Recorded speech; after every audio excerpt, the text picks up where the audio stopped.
everybody. Happy Wednesday, hump day. Today is March 29th, and the markets are up again, with SPY currently trading at $399.77 this morning. Doesn't look like we have any economic data that drops, but we are pulling up on some supports or resistance levels. With the 400 level, the 399 obviously passing that this morning. So we'll see if we can actually rally past that 400 number. It's been a nice little psychological resistance for quite a while, but this morning seems pretty promising unless there's a sell-off immediately, which could also be the case given that we ended up gapping up overnight from 395.60 all the way to 400. That is a pretty sizable gap, 1%.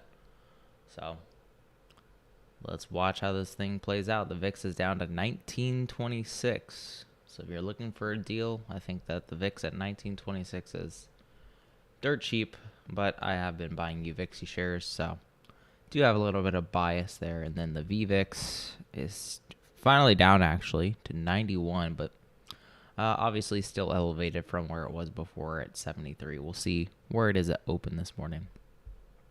But good morning, everybody. Good morning, Irfan. Good morning, Mastery. Good morning, Stranger Things.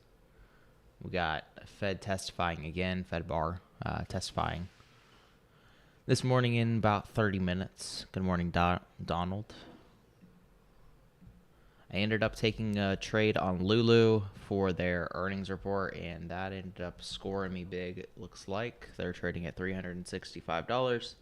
I did a put credit spread. I could have done a call debit spread and made more money out of it. But basically, Lululemon ended up beating their earnings, beating their revenue. So it was a double beat. And if we check my Notion and the notes that I wrote for this week, Lulu ought to stay above, let's see, $320. Obviously, it's trading at $362. So big difference. But yeah, rest of the market, VIX is down. Gold is down slightly, 0.5%. QQQ is at $310, up 1.25% today. So that's leading the way.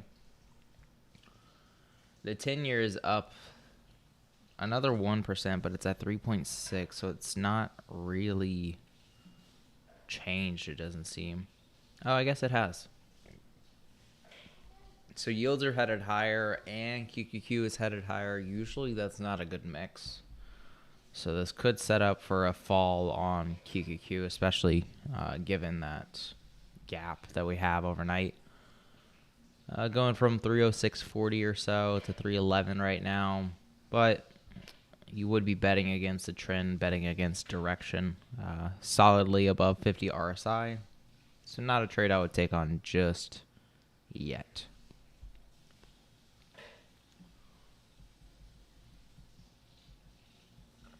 And then the dollar index is up marginally to 102.73, up 0.3% today. So that's all your fundamentals. And then oil is up with the dollar. That's unusual. But that does mean we could be out of the woods right now, at least with recession fears. We haven't had any major banks collapsing in the last week or so. So probably going to see a rally in KRE and then XLF until something does end up blowing up again.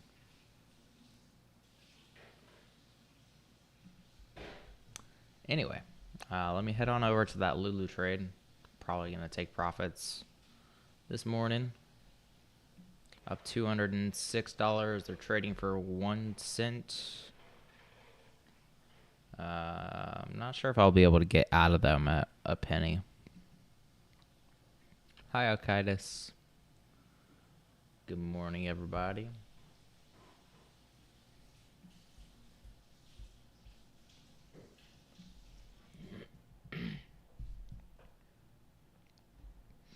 All right, we hit that 400 mark and started the pullback.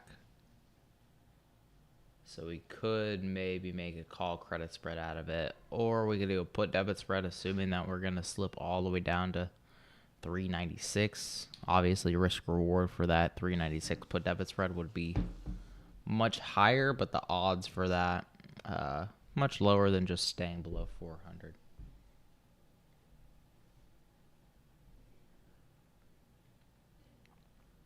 Yeah, it definitely looks like a solid pullback right there. Some profit taken so far.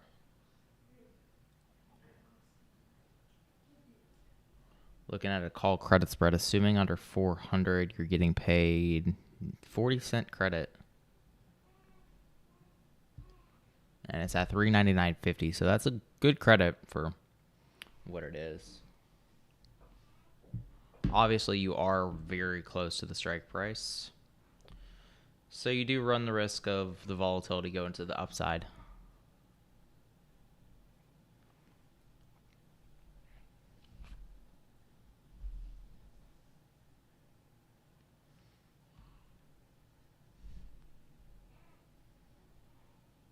You might actually be able to get 41 cents out of it. Maybe. Yeah. Let's try. No, I did not. Actually, I did get filled at 42 cents a piece. All right, so I got that call credit spread for SPY, assuming that we're going to stay below the 400 mark. And I got it for 40 cents, 42 cents, so I feel like I got a good credit. You're probably going to see volatility in both directions right now, especially with the 10 a.m. testimony. This will be a day trade. Premium members. Just opened a new SPY call credit spread expiring today, and today is the 29th at 42 each.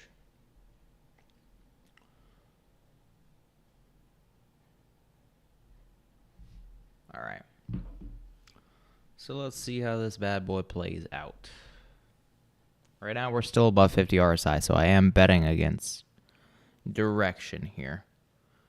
But with that, $4 gap overnight does make it a little bit more likely that it will end up pulling back. I'm not sure if we'll see that pull back all the way down today to 396.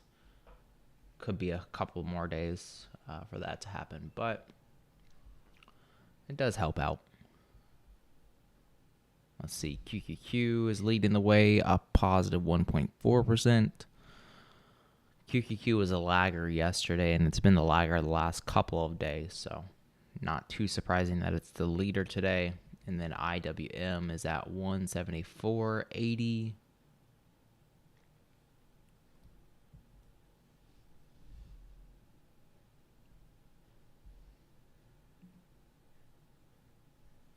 And then checking that Lulu, it's basically a max profit. I got $223 of credit to open it, and they're asking for 4 cents in order to close it right now. It's at 365, and I'm just assuming that it'll stay above 315. So I could just hold it for the extra $4. Not really too much to fret over when I made 220. Yeah, 399 resistance, the obvious 400 number. So we'll see how this ends up playing out once that 10 a.m. testimony starts. I'm sure we'll get some pullback.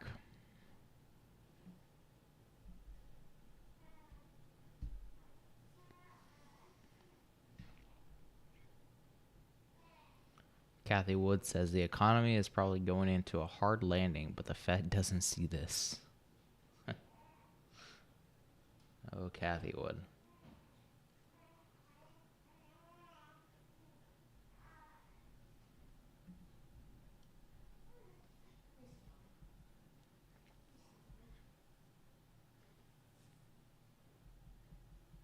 Yeah, with gold down today, with oil up.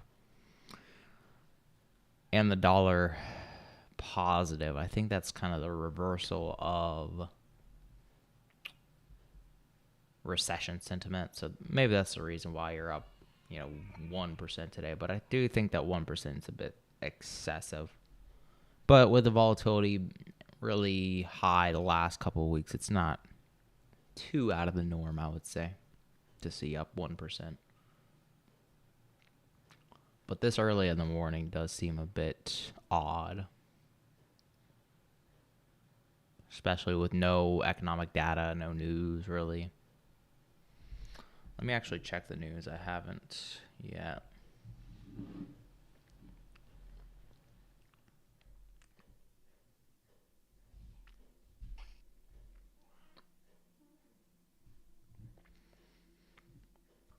Natural gas futures extend their losses.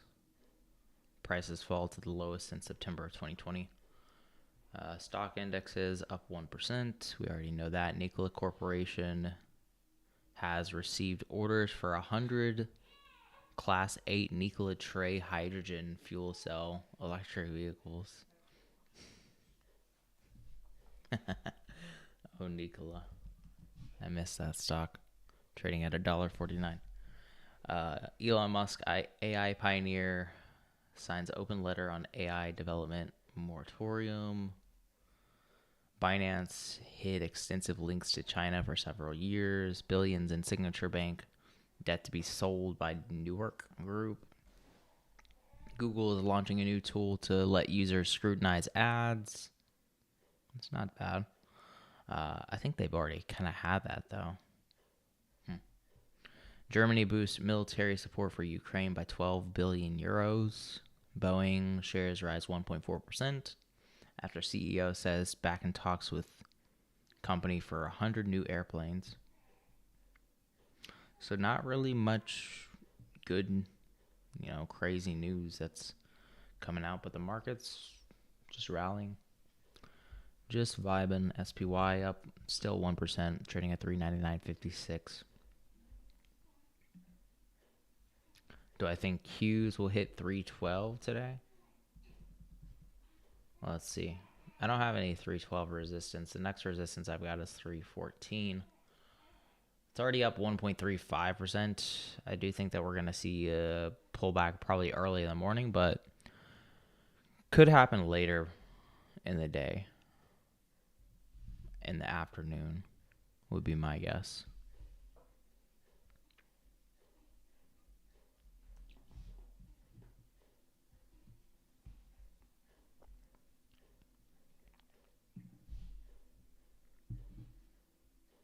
We'll see what this testimony has in store for us in about 20 minutes. Could end up changing directions here.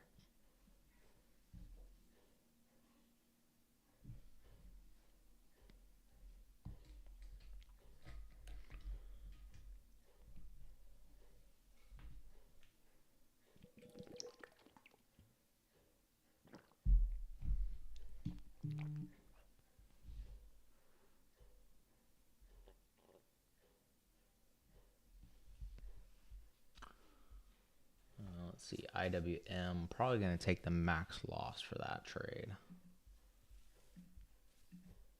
Let's see, just because it is so high up, but probably wait to the end of the day just to see if we do see a nice size pullback. It's at 175 right now, and I was assuming that it would be under 172.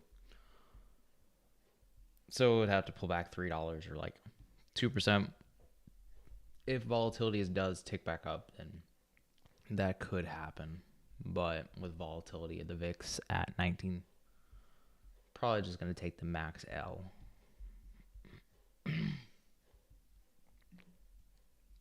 Where is that?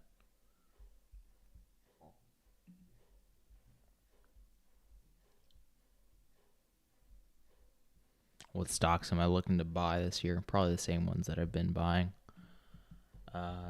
Tesla, QQQ, X, and FLGT. Tesla, I would want to get it at a little bit of a cheaper price than where it's trading right now, though. 194 for Tesla is a little bit too expensive for my taste. I would want to buy it probably, 160, 140, somewhere in that range would be ideal. But 194 I feel like is a little bit too much, too expensive for me.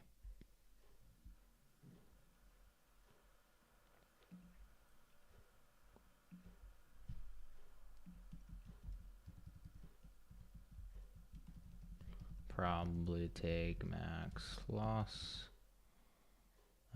Looking to close Lulu this morning.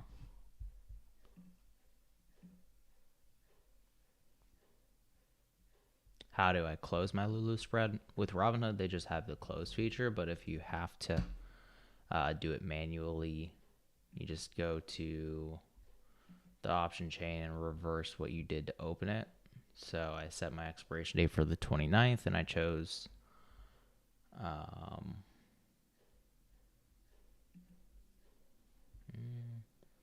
that's IWM, sorry. Lulu is the one that I was looking for. There we go. So to close it, you just reverse the order of how you opened it. So I ended up selling the 315, buying the 310, and what was a put credit spread. So in order to close that, I would buy the 315 back and then sell the 310. And right now it's going for $2. So you would just buy it at the ask price since you're paying in order to close it. You pay at the ask.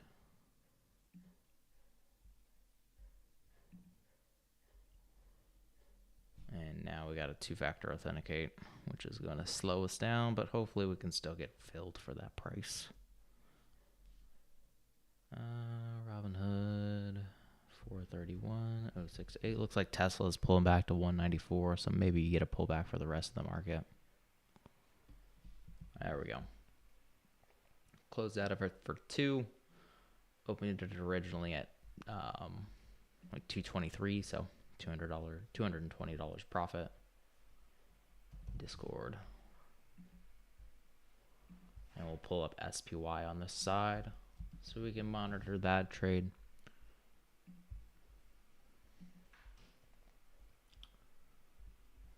All right. Lulu. Closing options alerts, premium. Just took profits on the Lulu put credit spread expiring today, or no, sorry, the 31st at 2 cents. And I chose a 315 strike prices, I think. Yeah, 315, 310. All right. 310, 315.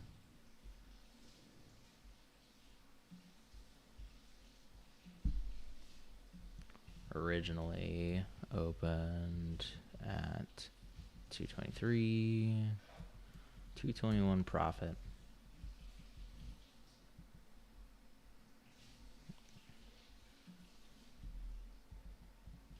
Dang it. There we go.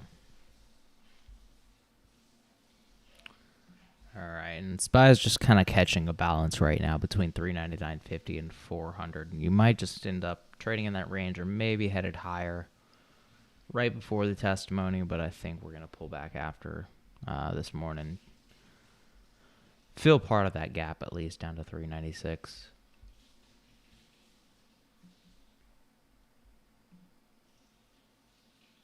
What are some good cheap stocks to wheel for right now? Trying it on Ford and AAL. I wouldn't want to do it on Ford or AAL. Personally, I think that Ford of all companies is probably the best for electric vehicles, like the legacy companies, obviously. I think that they're probably the best position for electric vehicle in that transition. And with American Airlines Going into a recession, you're going to see less business travel. You're going to see less travel overall. So I probably wouldn't wield those two. Um, I would probably want to wield something like Coca-Cola. It trades for like $62. And the reason for that is just because it's a consumer staple. People are going to keep drinking Coca-Cola. Even during a recession, they're not going to give that up. So I would look for consumer staples rather than things like airlines or vehicle sales. Personally, just because those are going to start to dwindle down in a recession, whereas Coca-Cola is pretty stable.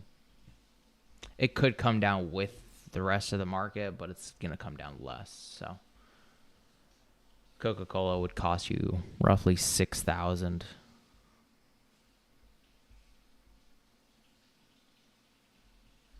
Let's see what Pepsi is trading at, $180. So that's a bit too expensive. Other ones you could consider: fast food stocks. I would say McDonald's, but I think they trade at like 200, 300. But yeah, things in those kind of areas and things that people are going to still use or eat, whatever, during a recession. Kroger is trading for 49, so that could be a decent one too. People are still going to buy groceries in a recession.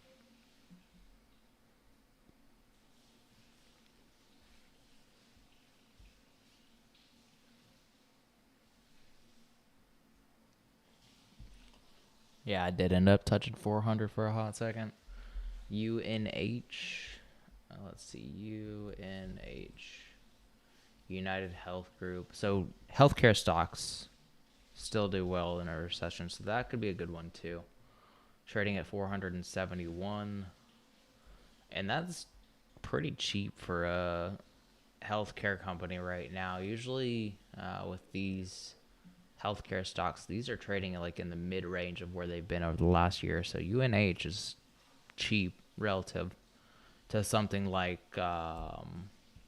Thermo Fisher, for example, trading at 558, basically in the mid range of where it's been. And then if you look at just the broad ETF, what is it, XLH? No. What is the healthcare ETF?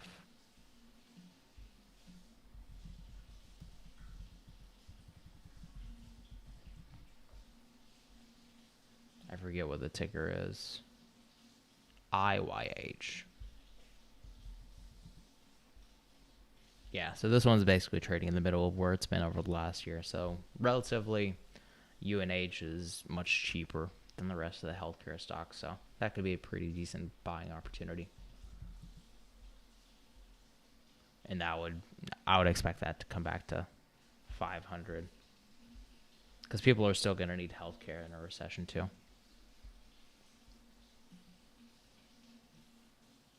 Do I do wheel strategy? No, I haven't been doing the wheel strategy myself, just because I would rather save the money. I would consider it on a stock that I do have 100 shares of, which is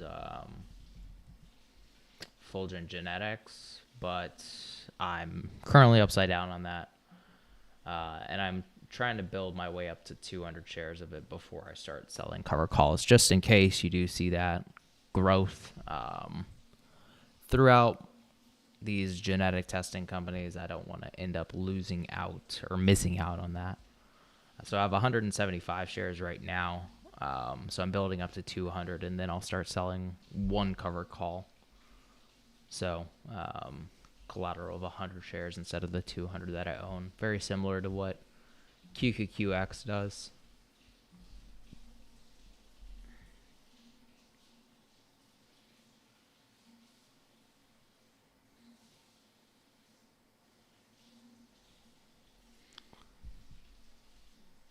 Let's see. Apple calls for 160.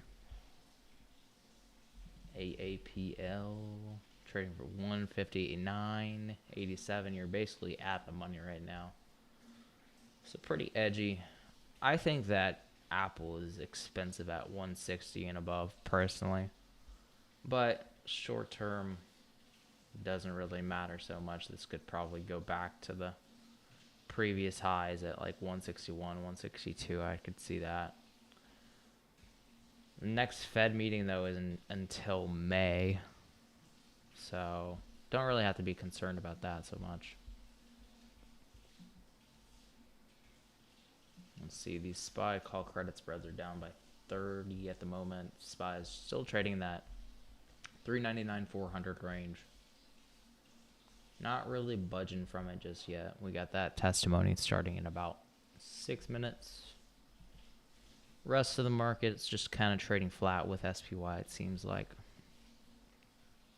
QQQ does seem to be pulling back.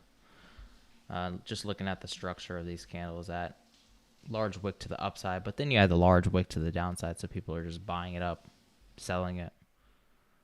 This is a pretty decent wick to the upside too, so maybe you do get a little bit more selling pressure here is what it's looking like so far, but obviously this candle hasn't finished just yet.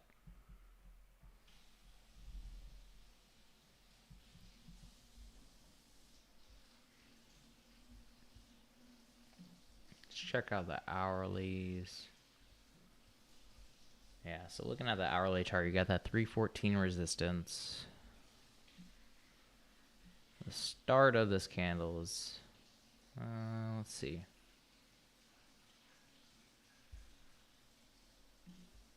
You got about 5 minutes until this hourly candle closes. I would say if you close below like 310.75, then you'd get more selling pressure, but we'll see. That's for QQQ, and then for SPY, there seems to be a good support at like 399.50 so far.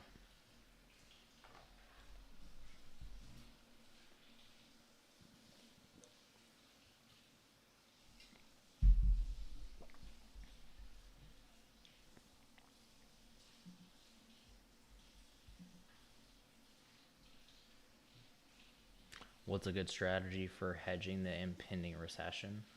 Just do normal credit spreads. I do credit spreads just because they're cheaper.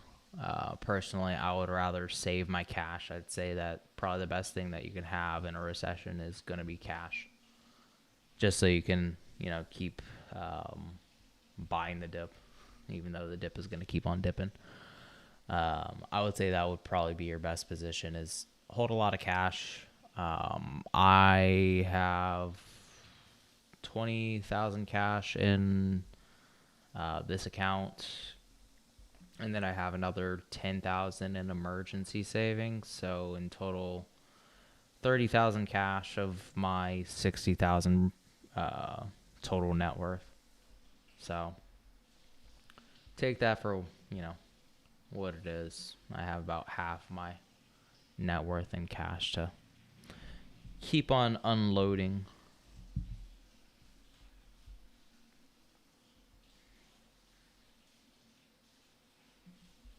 Intel at 30, let's see. Trading at 30.32 right now for the hourly chart. Definitely looking bullish. You had Micron reporting earnings yesterday, and they had a really bad earnings, but they're still up 6%. They ended up missing on their earnings, and they missed on their revenue, and they're still up by 6% this morning. I think this could be a decent short position to take on just because of the reality of their earnings. But, they mentioned AI a few times, so they got that algorithm boost. Let's see, NVIDIA is trading at 270 again.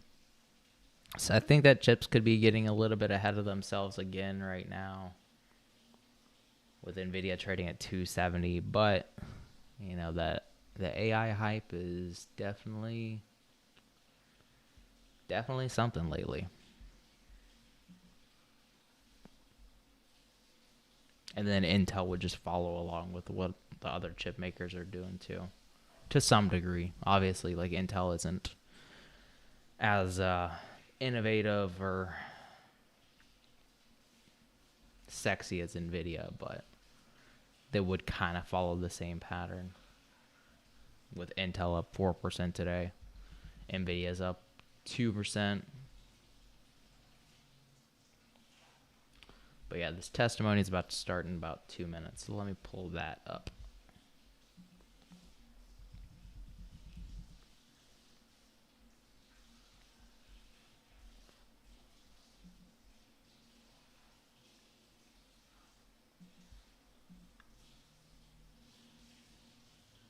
Testimony, Fed, live.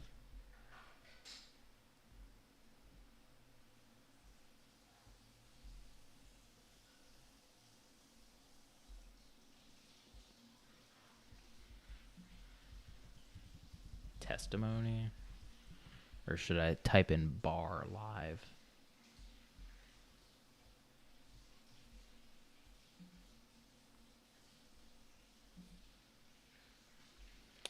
Where are they at?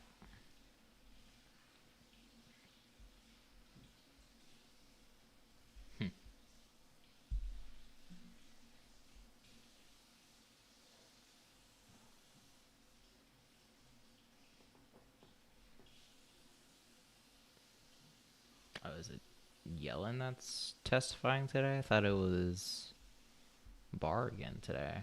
Maybe not. Let's see. Live testimony.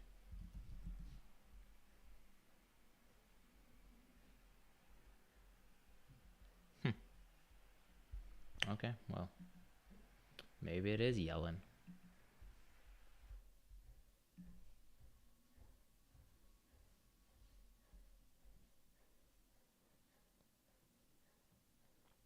And Yellen usually does spark some decent volatility. Because she is very, very wishy-washy. But let me turn on the audio.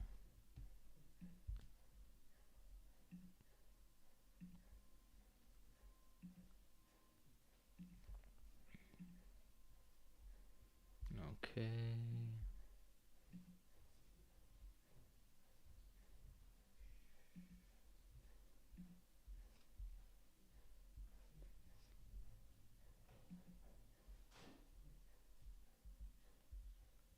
And this should start in just a couple minutes. Usually they're a little bit late.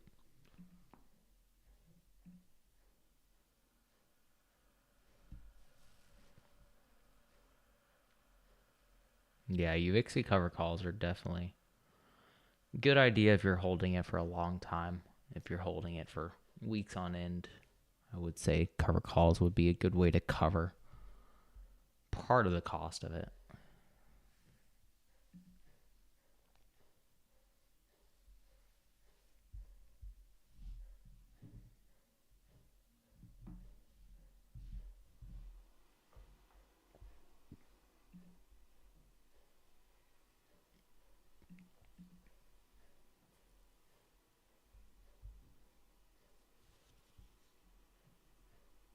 It's only 7 people waiting for this.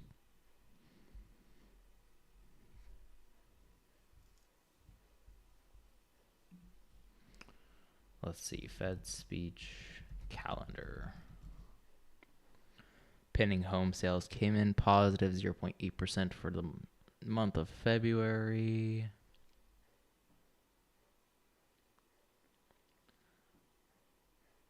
But down 21% from February of 2022. Damn. 20% less homes being bought right now. I mean, given the price,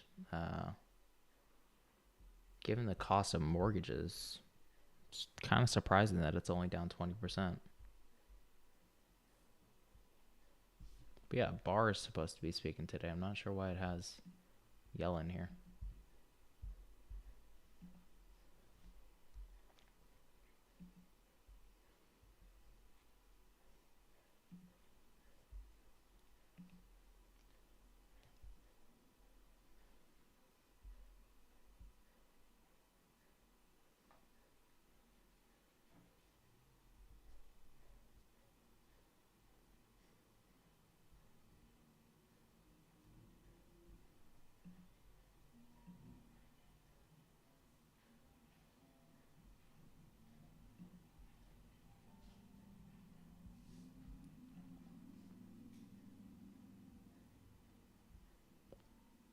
Yeah, exactly.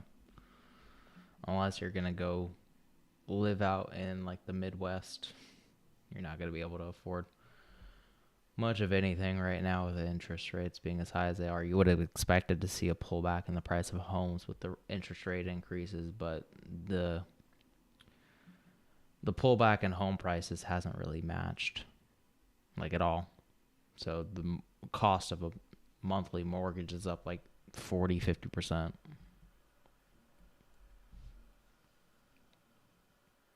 But there's still a lot of cash buyers. There's still a lot of people that are just buying it without having to take out loans, so they don't have to deal with that 6-7%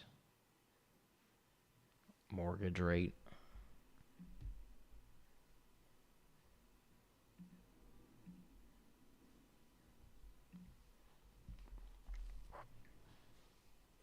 Yeah, exactly.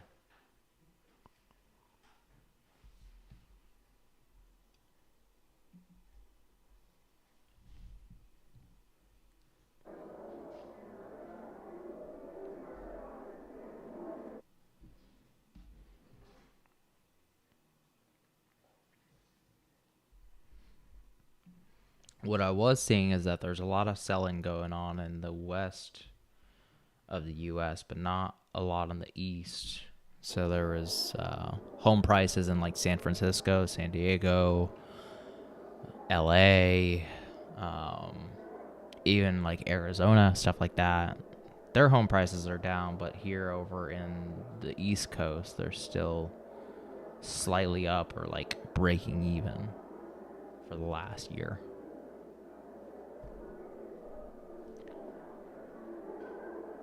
How does exercising an option work, and is it a good idea?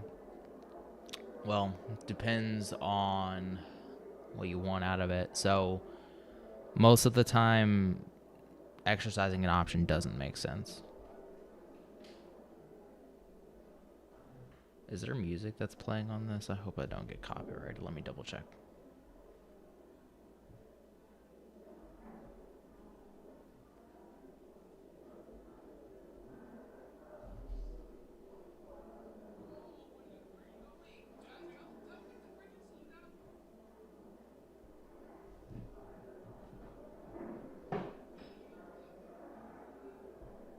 Okay, no. No music. Good. How much do you need to live off of options trading? That I would say would be. Committee will come to order. Looks like we're starting. Without objection, the chair is authorized to declare a recess of the committee at any time. The hearing is entitled, "The Federal Regulator's Response to Recent Bank Failures." And without objection, all members will have five legislative days within which to submit extraneous material to the chair for inclusion for the record. I now recognize myself for 4 minutes to give an opening statement. Today, let's put aside the pre-baked narratives that have dominated the political discourse. We're here because the American people deserve answers. Before we draw conclusions on regulation or changes to law, we need to establish the related facts. In the run-up to its failure, Silicon Valley Bank experienced rapid growth, relying on undiversified and deposit base and investments made risky by a high inflation environment. We know the bank was mismanaged. That much is clear. Now we need insight into the decisions and decision-making process of financial regulators related to the second and third largest U.S. bank failures. We need insight into those key days in March when an idiosyncratic bank became a systemic risk, spawning a large-scale financial intervention that's still ongoing. Vice Chair for Supervision Barr, you've been on the job for less than a year. You came to the job well qualified. However, you made time to start a review of climate risks in banking and a review of capital standards for larger banks, with no mention of changes to bank supervision or liquidity provisions, two matters at issue with this bank failure. In fact, I've never heard you say to Congress that you didn't have the tools to do your job. In fairness, though, neither Dodd-Frank nor that technical corrections law, S-2155, dealt with issues presented in March. A digital bank run, the speed and volume of which had never been seen before. This committee would like to understand your thinking in the key hours of that first week in March, where your decisions had a mighty impact. Was there adequate planning for a large-scale bank run? Did the chief supervisor follow the playbook to ensure the bank did not fail? How did the chief supervisor and examiners miss the hole in the bank's balance sheet? These are related questions. Additionally, the committee has no insight into the decision-making or the actions of the FDIC chair on Friday the 10th through Sunday of that week when that systemic risk exception was announced. Again, did the FDIC chair use all the tools at his disposal to resolve the banks that weekend? Was there a viable private sector solution? There are reports that multiple banks were interested and ran the traps internally to purchase Silicon Valley Bank that weekend. You confirmed as much yesterday, Chairman Gruenberg. But as we all know, Silicon Valley Bank was not purchased until late Sunday, March 26th, at an estimated $20 billion in losses to the Deposit Insurance Fund. Why wasn't a potential buyer accepted sooner? Was there an ideological lens that prevented the FDIC from pursuing a private sector solution that could have staved off the uncertainty of the last 2 weeks? We know on Sunday, March 12th, another bank is shuttered and placed into FDIC receivership, and together this is deemed a systemic risk event. That evening, the Financial Stability Oversight Council meets in executive session. No meeting minutes, no transparency for the public, just an announcement after the fact. That lack of transparency has a negative effect on the public view of the safety of the financial arena. Congress needs visibility into how and why this determination was made by the FDIC, the Fed, the Treasury Secretary, the FSOC chair, and the President. I'll finish with this. We need competent financial supervisors, but Congress can't legislate competence. Today, this committee wants to understand your thinking in those key moments and that decision-making in a moment of stress in our banking system. Thank you for being here and your willingness to give answers to our questions. At least that's the hope. With that, I now recognize the ranking member for 4 minutes. Good morning. I'd like to thank Chairman McHenry for working with me in a bipartisan way on investigating the failures of Silicon Valley Bank and Signature Bank. Today's hearing is the first of what I expect to be several hearings on this important topic. Chair Gruenberg, Vice Chair Barr, and Undersecretary Lang, the collapse of SVB and Signature Bank earlier this month marked the second and third largest bank failures in U.S. history. In fact, SVB customers withdrew a staggering $42 billion in less than a day, making it the largest bank run ever and threatening to snowball into a full-blown banking crisis. But 2023 is not 2008 because of the Dodd-Frank reforms Democrats on this committee passed, as well as the bold and swift response by President Biden. Secretary Yellen and our banking regulators, a crisis was averted and our banking system remains strong. However, these events are a wake-up call. We must uncover how management, regulatory, and supervisory failures contributed to these events and explore solutions to strengthen the safety and soundness of our banks. Small business owners should not be expected to serve as a financial regulator when paying their employees, and community banks and minority depository institutions should not have to pay for the failures of bank mismanagement at SVB or Signature Bank. Since day one, SVB's collapse, committee Democrats have been on the case. In fact, under my leadership as ranking member, we quickly organized several bipartisan briefings with our nation's regulators to better understand what happened, share what we were hearing from constituents, and urge regulators to act. Since then, we've sent letters demanding answers from our regulators, and in response to Biden's call to Congress, I and my colleagues are working on legislation to, for example, enhance clawbacks and other penalties. We also need answers from the CEOs who not only ran these banks into the ground, but enriched themselves. It is also important to know how we got here. Deregulation. Former and disgraced President Trump said he'd do and I'll quote, a big number on Dodd-Frank, and his appointed regulators did just that. At that time, I sounded the alarm on the dangers of weakening capital and liquidity rules for banks like SVB. The light touch cautions from the Fed to SVB management are clearly not what Congress intended for bank supervision. I hope Republicans will join Democrats in strengthening compliance with bank rules and transparency over this process. Before I close, I want to address the extreme mega Republican narrative about the bank failures. Let me be very, very clear. Silicon Valley Bank collapsed because of management failures and possible regulatory weaknesses, not because there was one black man on the board.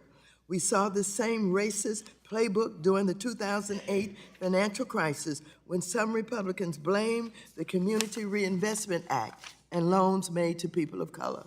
Rest assured, Democrats will not stand for this blatant racism. With that, Mr. Chair, I yield back the balance of my time. We'll now recognize the Vice Chair of the full committee, Mr. Hill, for 1 minute. Thank you, Mr. Chairman. Today we're confronted with the results after 10 years of too loose monetary policy and recent wildly excessive spending. Some bank management teams have forgotten their prudential obligations to their depositors and their shareholders. And clearly, many customers forgot their own prudence and their own financial responsibility. But as our committee comes together, the chair, the ranking member, and members are concerned about the supervisory failures by the regulators who are supposed to keep a watchful eye. Some lawmakers have been quick to use this crisis to put politics to push their preferred policy outcomes. But that's premature. We need to first understand what happened, when, and why, both leading up to the bank failures as well as the decisions made by your agencies represented in our panel today in response. Only then can we decide the proper path forward. That's why Republicans are conducting a comprehensive review, starting with oversight letters to the Federal Reserve, the San Francisco Fed, the FDIC, the FSOC, the California and New York state regulators. We expect your full cooperation in this matter, and make no mistake, today's hearing is just a first step in that process. I thank the chair for the hearing, and I yield back. The chair now recognizes the ranking member of the Subcommittee on Financial Institutions and Monetary Policy, Mr. Foster, for 1 minute. Thank you, Chair McHenry and Ranking Member Waters, for convening at this crucial time, and thank to our esteemed witnesses for being here today. I remain proud of what we did almost 13 years ago with the Dodd-Frank Act. Although COVID presented novel and considerable challenges to our banking system, the system held. And these recent events represent the first real stress event since the 2008 crisis, when banks dealt with run risk and serious liquidity concerns. What we've learned is that we now have to reinforce our banking system against bank runs that can occur at the speed of the internet. This will require stronger emergency liquidity provision to banks under attack, and it has to be available 24 hours a day, 7 days a week. This will then require liquidity providers to have a clear and simple means of knowing that they are loaning to an entity which will ultimately remain solvent. I also believe that we have a lot to learn by the two side-by-side bank failures, Silicon Valley Bank with total assets less than 1% of GDP, and Credit Suisse with total assets greater than 100% of Swiss GDP. And the difference, I believe, is contingent capital. Had we followed Congress's direction to include contingent capital into the stacks of U.S. large banks, we would have been able to resolve the SVB without hitting the Deposit Insurance Fund. And I'll be bringing that up in my questions and yield back. Today we'll hear testimony from the Honorable Michael S. Barr, Vice Chair of Supervision of the Federal Reserve Board of Governors, the Honorable Martin J. Grunberg, Chairman of the Board of Directors of the Federal Deposit Insurance Corporation, and the Honorable Nellie Lang, Undersecretary for Domestic Finance of the U.S. Department of Treasury. We thank each of you for your time, and we're going to be recognized for 5 minutes for an oral presentation of your written testimony. We'll begin with you, Mr. Barr. Chairman McHenry, Ranking Member Waters, and other members of the committee, thank you for the opportunity to testify today on the Federal Reserve's supervisory and regulatory oversight of Silicon Valley Bank. Our banking system is sound and resilient, with strong capital and liquidity. The Federal Reserve, working with the Treasury Department and FDIC, took decisive actions to protect the U.S. economy and to strengthen public confidence in our banking system. These actions demonstrate that we are committed to ensuring that all deposits are safe. We will continue to closely monitor conditions in the banking system and are prepared to use all of our tools for any size institution as necessary. If the gentleman will dispense for a second. Mr. Foster, you'll turn off your mic. Thank you. We'll let you continue. Thank you.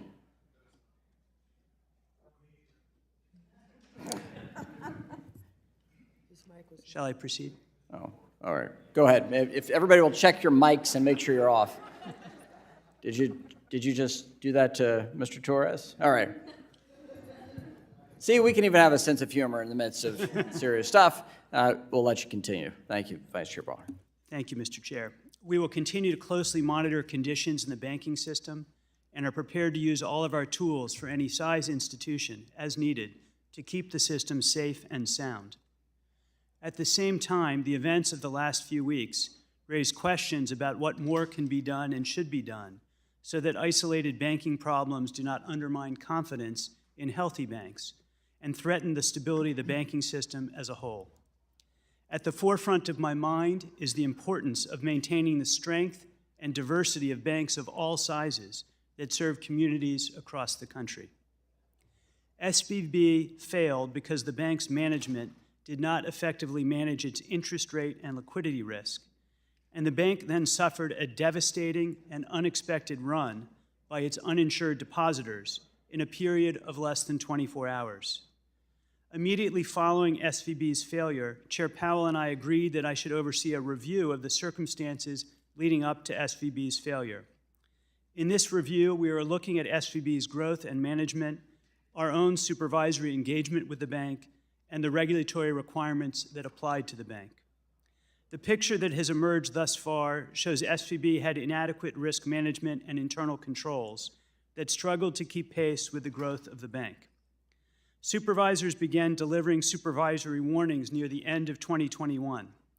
Our review will consider whether these supervisory warnings were sufficient and whether supervisors had sufficient tools to escalate them. We are also focusing on whether the Federal Reserve's supervision was appropriate for the rapid growth and vulnerabilities of the bank.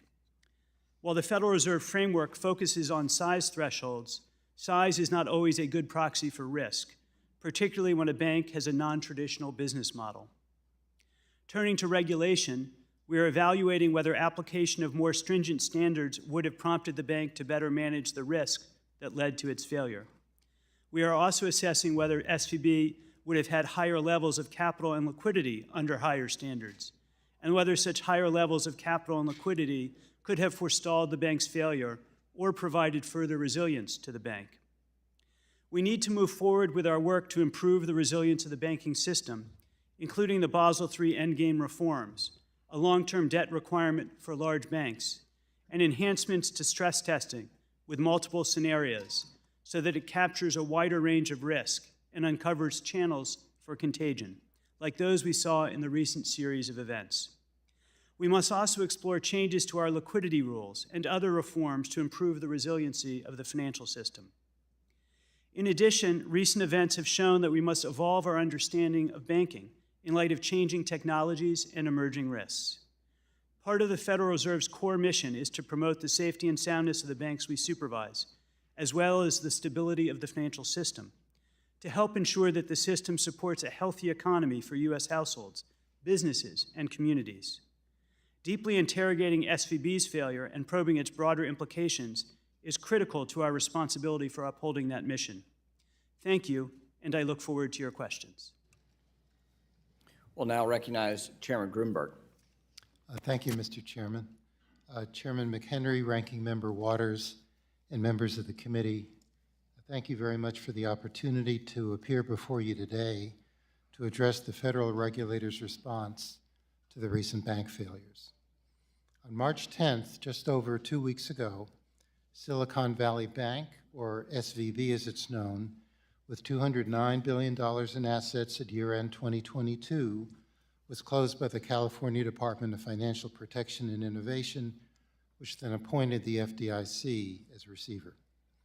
The failure of SVB, following the March 8th announcement by Silvergate Bank that it would voluntarily liquidate, signaled the possibility of a contagion effect on other banks. On Sunday, March 12th, just 2 days after the failure of SVB, another institution, Signature Bank of New York, with $110 billion in assets at year-end 2022, was closed by the New York State Department of Financial Services, which also appointed the FDIC as receiver.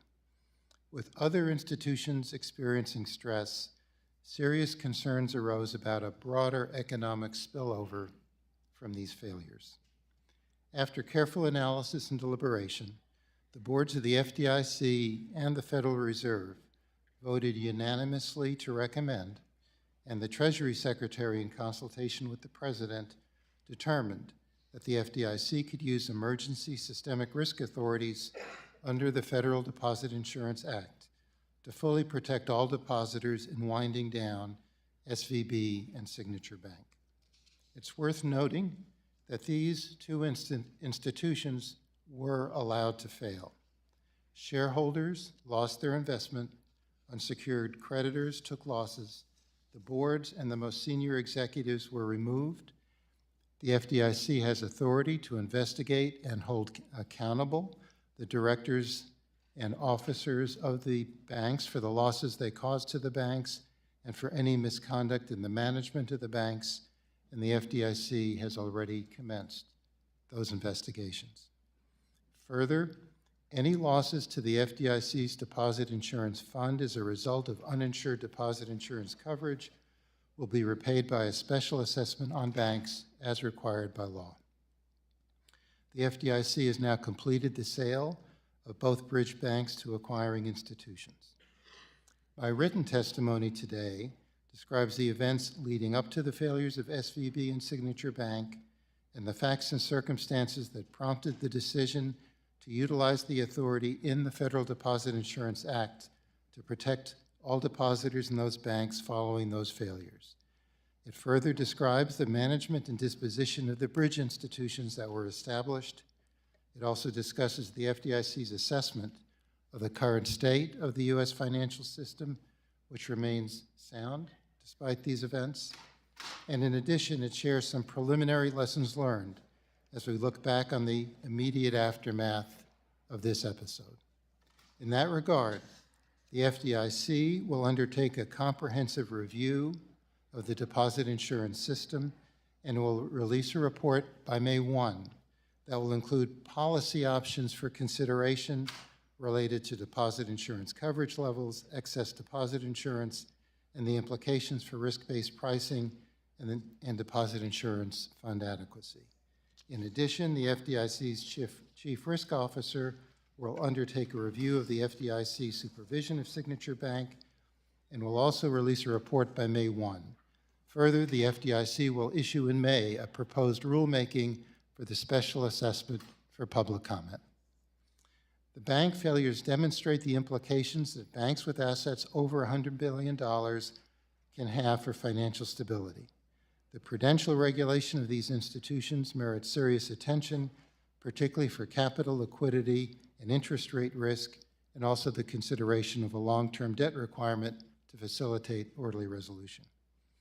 Recent efforts to stabilize the banking system and stem potential contagion from these failures have ensured that depositors will continue to have access to their savings, that small businesses and other employers can continue to make payrolls, and that other banks, small, medium, and large, can continue to extend credit to borrowers and serve as a source of support. The FDIC continues to monitor developments and is prepared to use all of its authorities as needed. The FDIC is committed to working cooperatively with our counterparts at the other federal regulators, as well as with policymakers in the Congress to better understand what brought these institutions to failure and what measures can be taken to prevent similar failures in the future. Mr. Chairman, that concludes my statement. I'd be glad to respond to questions. Thank you.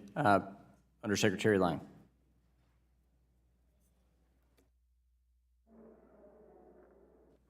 Ranking Member Waters, members of the committee, thank you for inviting me to testify today and for the opportunity to speak several times in recent weeks to share updates from Treasury regarding current events. The American economy relies on a healthy— If you'd pull your mic closer and, or direct it towards you, thank you. The American economy relies on a healthy and diverse banking system, one that includes large, small, and mid-sized banks, and provides for the financial needs of families, businesses, and local communities. Nearly 3 weeks ago, problems emerged at 2 banks with the potential for immediate and significant impacts on the broader banking system and the economy. The situation demanded a swift response. In the days that followed, the federal government took decisive actions to strengthen public confidence in the U.S. banking system and to protect the American economy. On March 9th, depositors of Silicon Valley Bank withdrew $42 billion in deposits in a period of just a few hours. After concluding that significant deposit withdrawals would continue the next day, the California state regulator closed SVB and appointed the FDIC as receiver. 2 days later, the New York financial regulator closed Signature Bank, which also had experienced a depositor run, and appointed the FDIC as receiver. Treasury worked to assess the effects of these failures on the broader banking system, consulting regularly with the Federal Reserve and FDIC. On Sunday evening, recognizing the urgency of reducing uncertainty for Monday morning, Treasury, the Federal Reserve, and the FDIC announced a number of actions to stem uninsured depositor runs and to prevent significant disruptions to households and businesses. First, the boards of the FDIC and the Federal Reserve recommended unanimously, and Secretary Yellen approved after consulting with the President, 2 actions that would enable the FDIC to complete its resolution of the 2 banks in a manner that fully protects all of their depositors. These actions ensured that businesses could continue to make payroll and that families could access their funds. Depositors were protected by the Deposit Insurance Fund. Equity holders and bondholders of the banks were not covered. Second, the Federal Reserve created the Bank Term Funding Program, a new facility to provide term funding to all insured depository institutions eligible for primary credit at the discount window, based on their holdings of Treasury and agency debt securities. This program, along with the pre-existing discount window, has helped banks to meet depositor demands and bolstered liquidity in the banking system. This 2-pronged, targeted approach was necessary to reassure depositors at all banks and to protect the U.S. banking system and economy. These actions have helped to stabilize deposits throughout the country and provided depositors with confidence that their funds were safe. In addition to these actions, on March 16th, 11 banks deposited $30 billion into First Republic Bank. The actions of these large and mid-sized banks represent a vote of confidence in the banking system and demonstrate the importance of banks of all sizes working to keep our economy strong. Moreover, on March 20th, the deposits in certain assets of Signature Bridge Bank were acquired from the FDIC, and on March 26th, the deposits in certain assets of Silicon Valley Bridge Bank were acquired from the FDIC. We continue to closely monitor developments across the banking and financial system and coordinate with federal and state regulators. As Secretary Yellen has said, we have used important tools to act quickly to prevent contagion, and they are tools we would use again to ensure that American deposits are safe. Looking forward, while we do not yet have all the details about the failures of the two banks, we do know that the recent developments are very different from those of the global financial crisis. Back then, many financial institutions came under stress because they held low credit quality assets. This was not at all the catalyst for the recent events. Our financial system is significantly stronger than it was 15 years ago. This is in large part due to the post-crisis reforms for stronger capital and liquidity. As you know, the Federal Reserve announced a review of the failure of SVB and the FDIC a review of Signature Bank. I fully support these reviews and look forward to learning more in order to inform any regulatory and supervisory responses. We must ensure that our bank regulatory policies and supervision are appropriate for the risks, old and new, that banks face today. Thank you to the committee for its leadership on these important issues and for inviting me here to testify today. I look forward to your questions. I recognize myself for 5 minutes for questions. Undersecretary Lang, when did you become aware of the severe financial distress of Silicon Valley Bank? Chairman Date and time McHenry, would be helpful.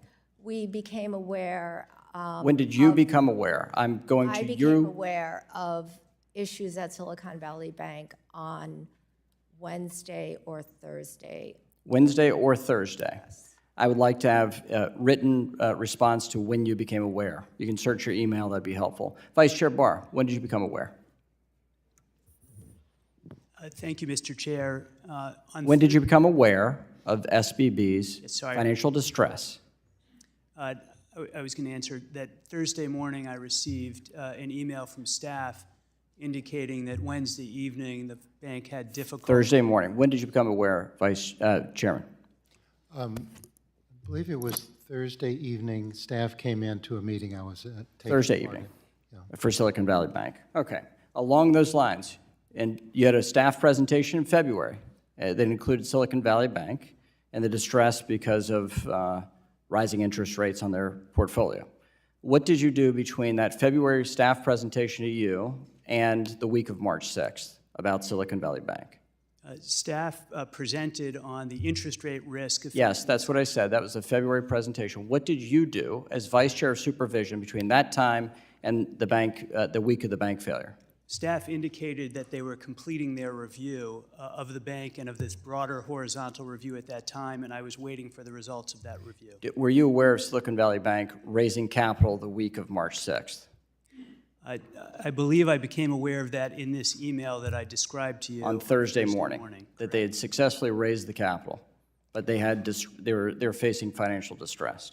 I was not aware Thursday morning that there were deposit outflows. I was trying to finish the answer to that question. I was aware of the difficulty Wednesday night in raising capital, but the bank was reporting to supervisors Thursday morning that deposits were stable. When did you become aware of the deposit flows?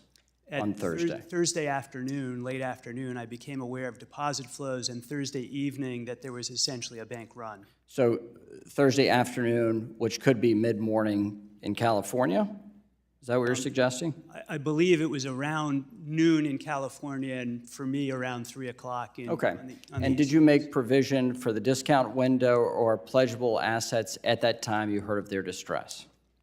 My understanding from the staff is they were in discussions with the bank itself beginning Thursday afternoon to try and move pledgeable collateral over to the discount window. That work continued Thursday afternoon, Thursday evening, and actually overnight. Did you make provision to keep the discount window open so they could provision collateral to avoid a bank collapse? The discount window opening decision is sort of like a standard thing. It normally closes. A standard at 7 thing, p.m. except in a moment of crisis. It can be kept open. I think the Vice Chair for Supervision should be able to make that phone call. Did you provision for that? Or did you think you needed a provision for that? Mr. Chairman, at the time, my understanding was that the difficulty wasn't sending funds. The difficulty was actually getting the collateral, evaluating the collateral, and getting it pledged to the discount window. And staff were working with Silicon Valley Bank basically all afternoon and evening and through the morning the next day, to pledge as much collateral as humanly possible to the discount. So on Friday morning, Chair Grunberg, you were appointed receiver. When did you become aware that FDIC was going to have to take this measure, or was going to receive this bank? I think when we were informed Thursday evening. I mean, were you informed Thursday? I was evening? informed Thursday evening by staff that. Which meant you had Friday morning conference calls to make a decision. Was that part of it? I think we were, I think we knew Thursday evening that the bank was going to fail and that we needed to make provision to take over the institution. Did you pick up the phone and call the Vice Chair of Supervision at the Fed and say, how can we provision to keep this institution open for a Friday? I can't recall that. My recollection is, Mr. Chairman, that the institution was experiencing a liquidity failure and that it was going to fail. And It was going to fail on Friday open or Friday evening? Were you provisioning for this for the weekend decision?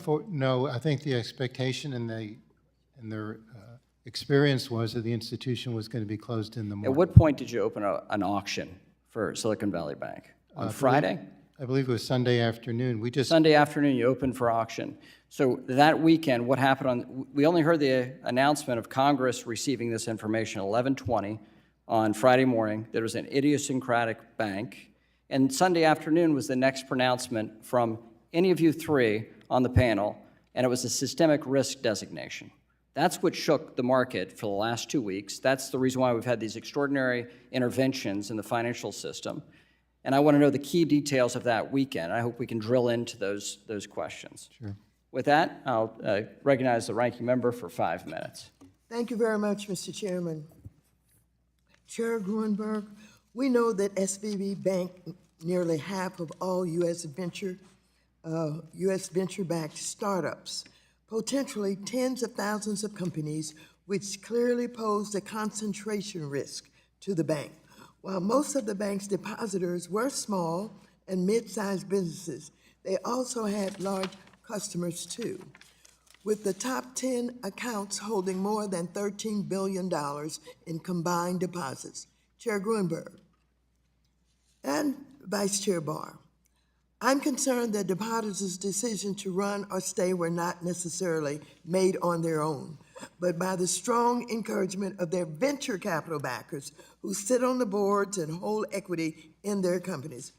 Were a handful of large venture capital depositors able to influence the withdrawal of $42 billion all at once through their control over their portfolio companies? Congresswoman, I think that is something we'll need to look at in terms of the post-failure review of these institutions. I couldn't tell you today, with certainty what occurred there. I know both the Fed in regard to SVB and we in regard to Signature are going to do a careful review of the events that occurred. Thank you very much, and I agree with you. I think we really need to know the role that venture capitals played in this bank. Going further, Vice Chair Barr, you said yesterday that SVB received a 3 for its management rating, which is considered deficient, but was considered sufficiently capitalized, given the bank's unique customer base, extremely large share of uninsured deposits, and underwater asset portfolio. Liquidity management was also a key issue. The liquidity rating for a bank should account for interest rate risk and the bank's asset liability management. What was the bank's rating on liquidity? Thank you, Representative Waters.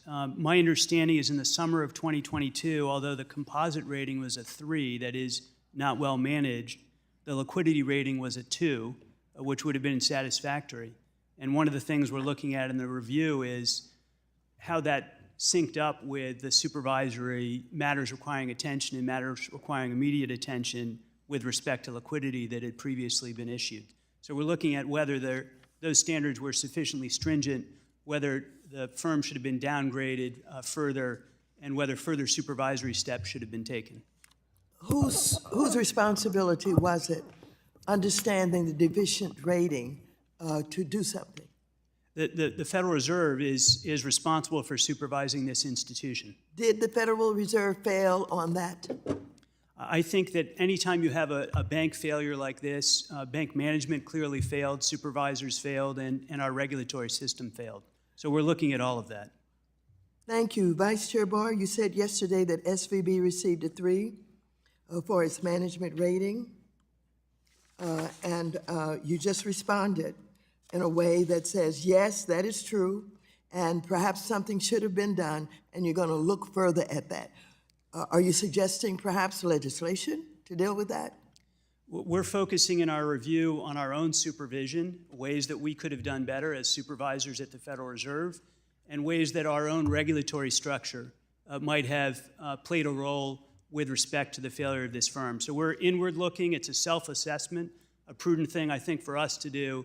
It's what we tell banks to do. It's sort of the first thing you have to do to understand risk within your own institution, and that's why we're doing it. Chair Barr, I wonder what it would take to receive a 3, 4, or 5 from a federal examiner. Well, I know the idea is to keep exam ratings confidential in order to prevent bank runs, but doing so also prevents this committee from understanding how well the Fed and other regulators are doing in rating banks. In the same way that stress testing results are public, are there ways we can make the supervisory process more transparent to promote discipline and accountability?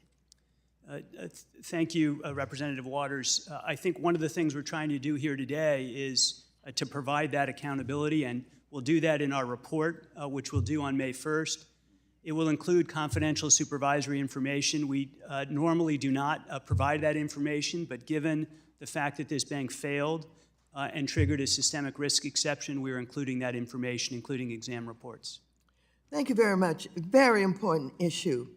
Chair Gruenberg, Silicon Valley Bank was purchased over the weekend by First Citizens Bank and Trust Company. As you know, I wrote to you on March 18 about former SVB's Community Benefits Plan, which was intended to provide $11 billion in small businesses, housing, and community development support to communities in my home state of California and in Massachusetts. I understand that $2 billion in affordable housing and other projects may be lost or delayed in California because of the failure. Will Citizens Bank and Trust continue implementation of the former bank's community benefits plan? The agreement between the community organizations in Silicon Valley in regard to the community benefits agreement was an agreement between those two parties. First Citizens will now be taking over Silicon Valley. There'll be an opportunity for the community organizations to engage with First Citizens. I know First Citizens has a community benefits agreement with community organizations where it's currently doing business, so there'll be an opportunity for the groups in California to engage with Citizens.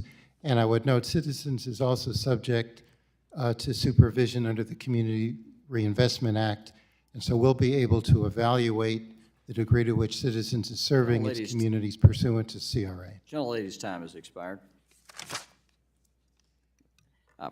We'll now recognize the Vice Chair of the full committee, Mr. Hill of Arkansas, for 5 minutes. Thank the chairman, thank the ranking member for this prompt hearing after these weeks of tumult, and thank the panelists for being here as well. Mr. Barr, when were you nominated for your job? I apologize, I don't have the date in my head. It was the spring of last year. And do you know when you were confirmed for your job?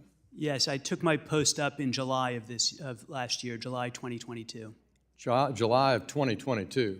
So between January 20th, 2021 and July of 2022, who was in charge as Vice Chairman of Supervision at the Federal Reserve? There was no Vice Chairman for supervision during that time period. And so when that happens, what's the Fed's process for delegating that authority to another member of the Board of Governors or a staffer, or how's that work?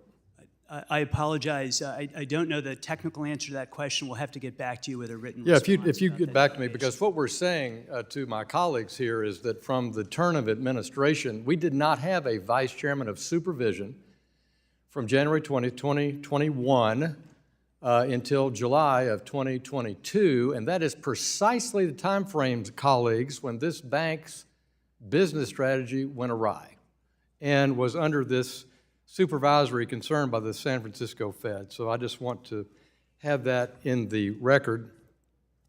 And when I look at the results of this bank and the UBPR, the call report data, and looking at your good testimony about the timeline that you've disclosed, it appears to me that we have a lack of supervisory urgency here.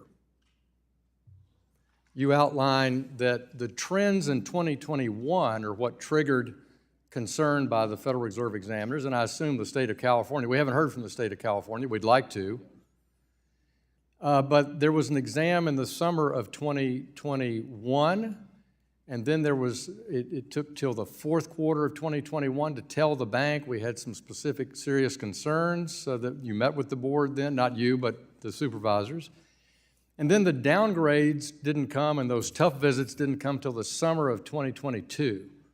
So really 12 months of discussion between the board and the state of California and the San Francisco Fed. That doesn't sound like a very urgent supervisory process. What is it? Do you consider that urgent to take a full 12 months in that process? Mr. Hill, I think you raise an absolutely essential question. It's one of the things we're going to be asking in our review. Obviously, these events occurred before I arrived at the board. I'm going back and looking at what steps were taken and not taken. And I think it's a completely fair question. Should the supervisors really, been much more aggressive in the way that they responded to the risks that they saw and they were noting? And we're gonna look carefully at that. Yeah. I I just was shocked with the business plan, way out of line with peer. You have matters requiring attention, which is a very low level, the lowest level editorial comment by a bank regulator. There was no proposal for a board resolution that I saw in your notes. So I look forward to the results of your comments. On this issue of Dodd-Frank versus S-2155, my reading of bank law, just those things are just almost not important compared to 12 U.S.C. 1818 on cease and desist, where the FDIC, the primary bank regulator, the state can do whatever they want to a bank that's not operating in a safe and sound manner. Isn't that right, Mr. Barr? The bank regulators have substantial discretion to use those authorities Right. when banks are operating in an unsafe and unsound manner. I agree with that. And I thought Senator Crapo's comment yesterday was very, very important, that in the rule of construction, that final bit of information in S-2155, the bipartisan bill, bicameral bill signed by President Trump, it says nothing in this bill shall be construed to limit the supervisory authorities for safety and soundness in any way. Isn't that what that rule of construction says? Yes, I agree with that. I think we have substantial authority under existing law to regulate firms and supervise firms in a way that is appropriate for their risk and size and complexity. Thank you very much. Mr. Chairman, talking about the resolution process, are you open to a full investigation, not only of the deposit insurance and not only of the supervisory process, but also look carefully at the resolution process itself? Yes, Congressman. And are you going to conduct that yourself, or would you work with us on that?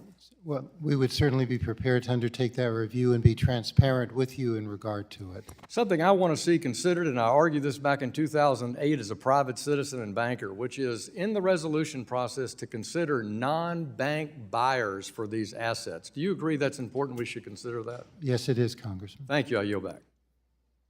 We'll now recognize Ms. Velasquez of New York for 5 minutes. Thank you, Mr. Chairman.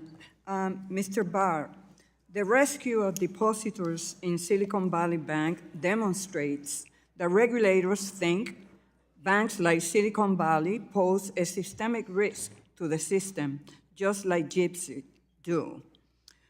Mr. Barr, don't you think Category 3 and 4 banks should face the same rules as the mega banks? Thank you very much for that question. We are looking at capital and liquidity standards for all large banks, including firms 100 billion and above. I still think a tiering approach makes some sense. It doesn't have to be the same rules for all banks, but we do need stronger rules for firms of this size. Stronger rules on capital and liquidity, I think, are going to be really important. Mr. Barr, in my view, the decision to insure all depositors was a necessary and correct step. However, I am frustrated that time and time again we fail to regulate them like one and as a result, we find ourselves in situations like the one that we are currently in. Without proper regulations that account for the systemic risk profile of a bank, we are incentivizing bankers to search for yield and inviting moral hazard. Mr. Barr, the sudden and immediate collapse of Silicon Valley Bank demonstrates the vulnerability of banks and the broader system to interest rate rises. Yet, under our current capital rules, most banks are not required to recognize this risk, only GSIBs. Will the Fed rewrite its rule to require all banks to account for interest rate risk? Well, you raise an absolutely essential point, and one that we are very carefully looking at. We anticipate engaging in a notice and comment rulemaking process on capital rules with appropriate transitions, and that is one of the areas that I think would be important for us to consider in that rulemaking process. So do you think that the rules passed under S-2155 and written by the Trump administration need to be rewritten?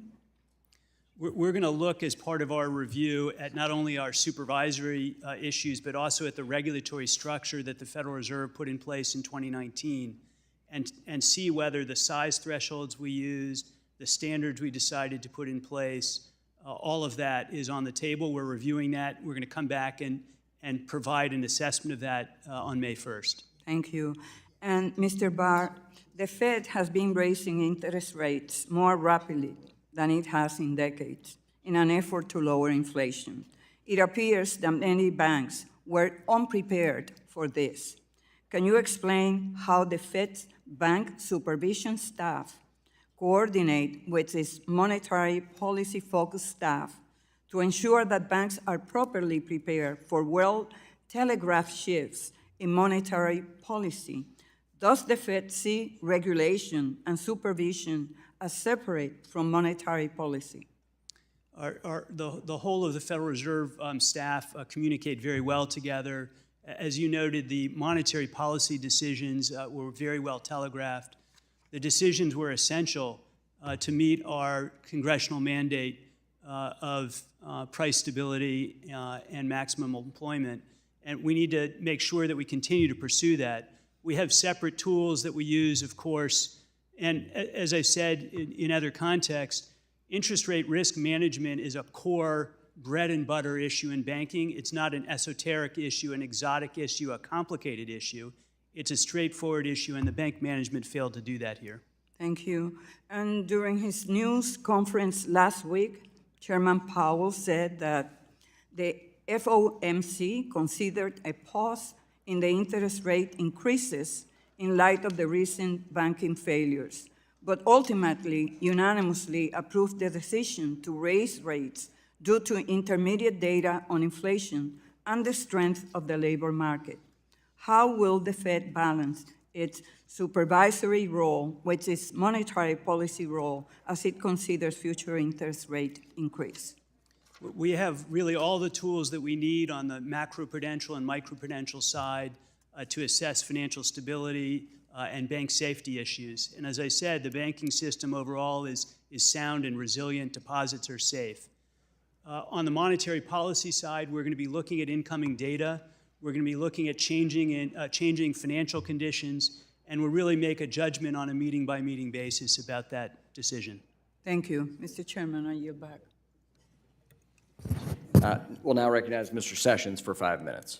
Mr. Chairman, thank you very much, and thank you to the witnesses for being here today. I think you see that this committee will work together, has questions, and would wish to hold you accountable, but I must confess to you, after hearing the questions that have taken place, I've heard none of you three accept real responsibility for your role in this endeavor. I've heard that you were aware of it the week of.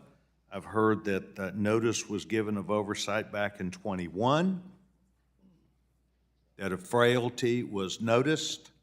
I've heard us say that we used all of our tools. I've heard you say things like the FDIC will use all of its authorities, but I've not heard any of you three talk about a systematic failure to let the bosses know what's happening. I've heard the use, well, this got staffed, and that got staffed, and staff did this. I think this is a wake-up call to all three of you. I hope it's a wake-up call to your organization, that evidently they can see these bread and butter failures back in 2021, but evidently nothing realistic ever occurred to avoid what seemingly anybody that's a professional banker could see. I've seen excessive regulatory oversight by this administration across the board. I've seen a lot of what I would call inattention by decision makers. So I would specifically tell you that we will drill down on and need to know more about the recommendation for systematic exception that was invoked. In other words, that was invoked by presumptively the people at this table, and yet it took all this time to filter up before you were even aware. Failure was occurring, and then you were given notice. So I would hope, myself, that there would be some inward thinking about your actual roles. Instead of staffing everything and waiting for it to bubble up to you, that there should be hooks in place. I spent 16 years in the private sector, ran a large organization, over 700 employees. I had more than a fiduciary responsibility, I had a managerial responsibility to report up the things that we saw to a very large organization. And I believe, by and large, those people welcomed my feedback and set ourselves up for that. So take the remaining minute and 50 seconds and give me some inward thinking, because I heard no one say, we were part of the problem, we need to look at us being part of the problem, and we need to be a part of the solution, because, as was noted, this will be paid by all banks across the country of the FDIC. Please. Mr. Barr?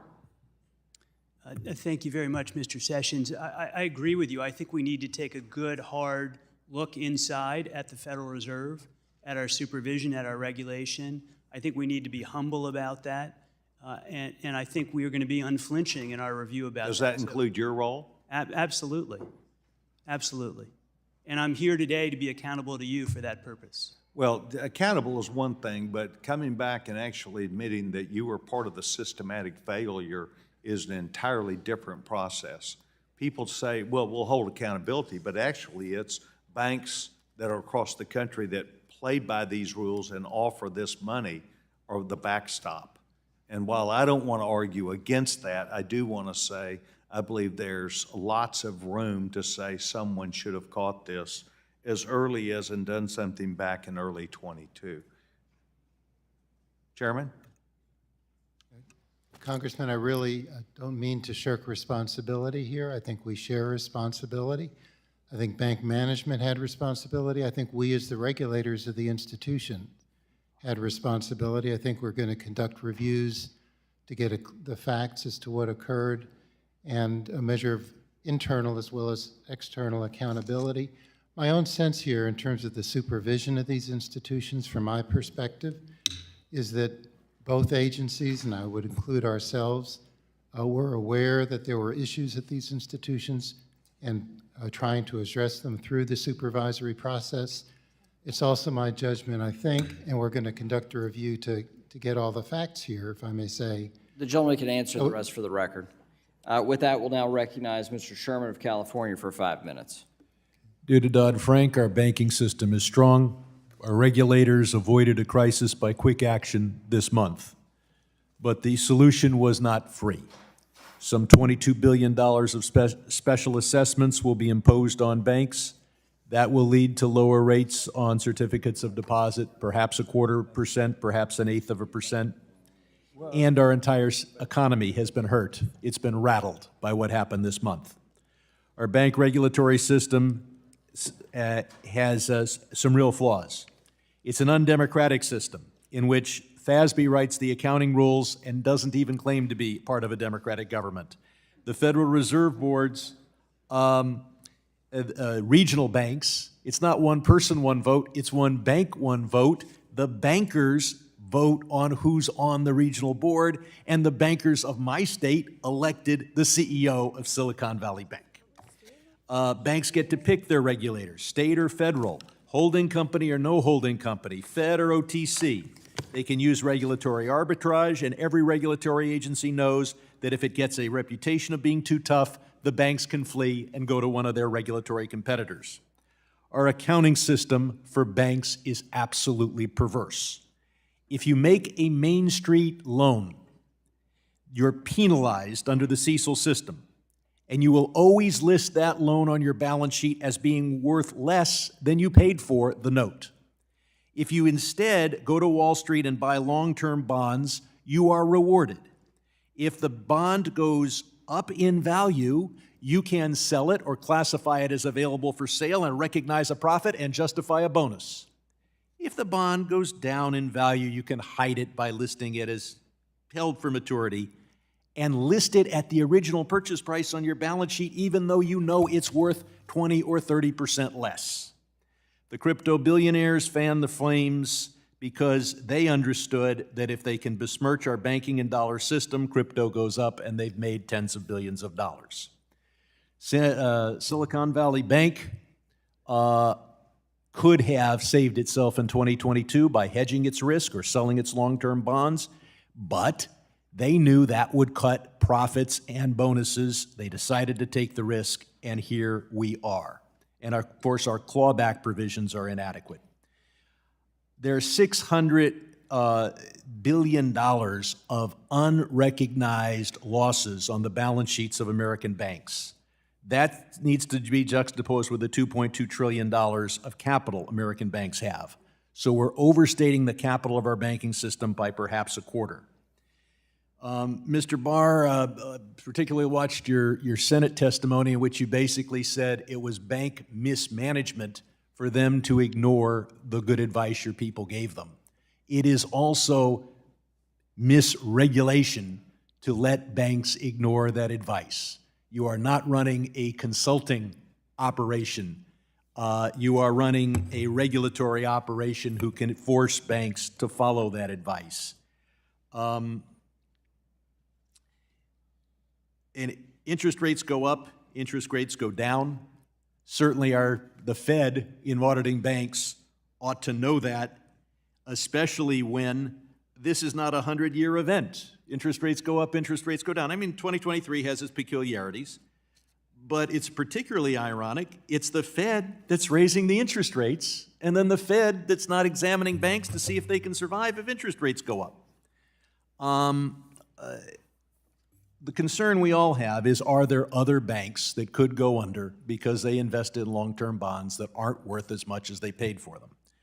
So I'll ask Mr. Gunberg and perhaps Mr. Barr, are there any banks out there, and roughly how many, that have capital of under 5% if you subtract from their stated capital their unhedged, unrealized losses on long-term debt? Congressman, that's a fair question and a factual question. If I may, let us get back to you on that. We'll get the numbers and share them with you very quickly. And please don't give me the names. Mr. Barr, do you have any other answer? No, sir.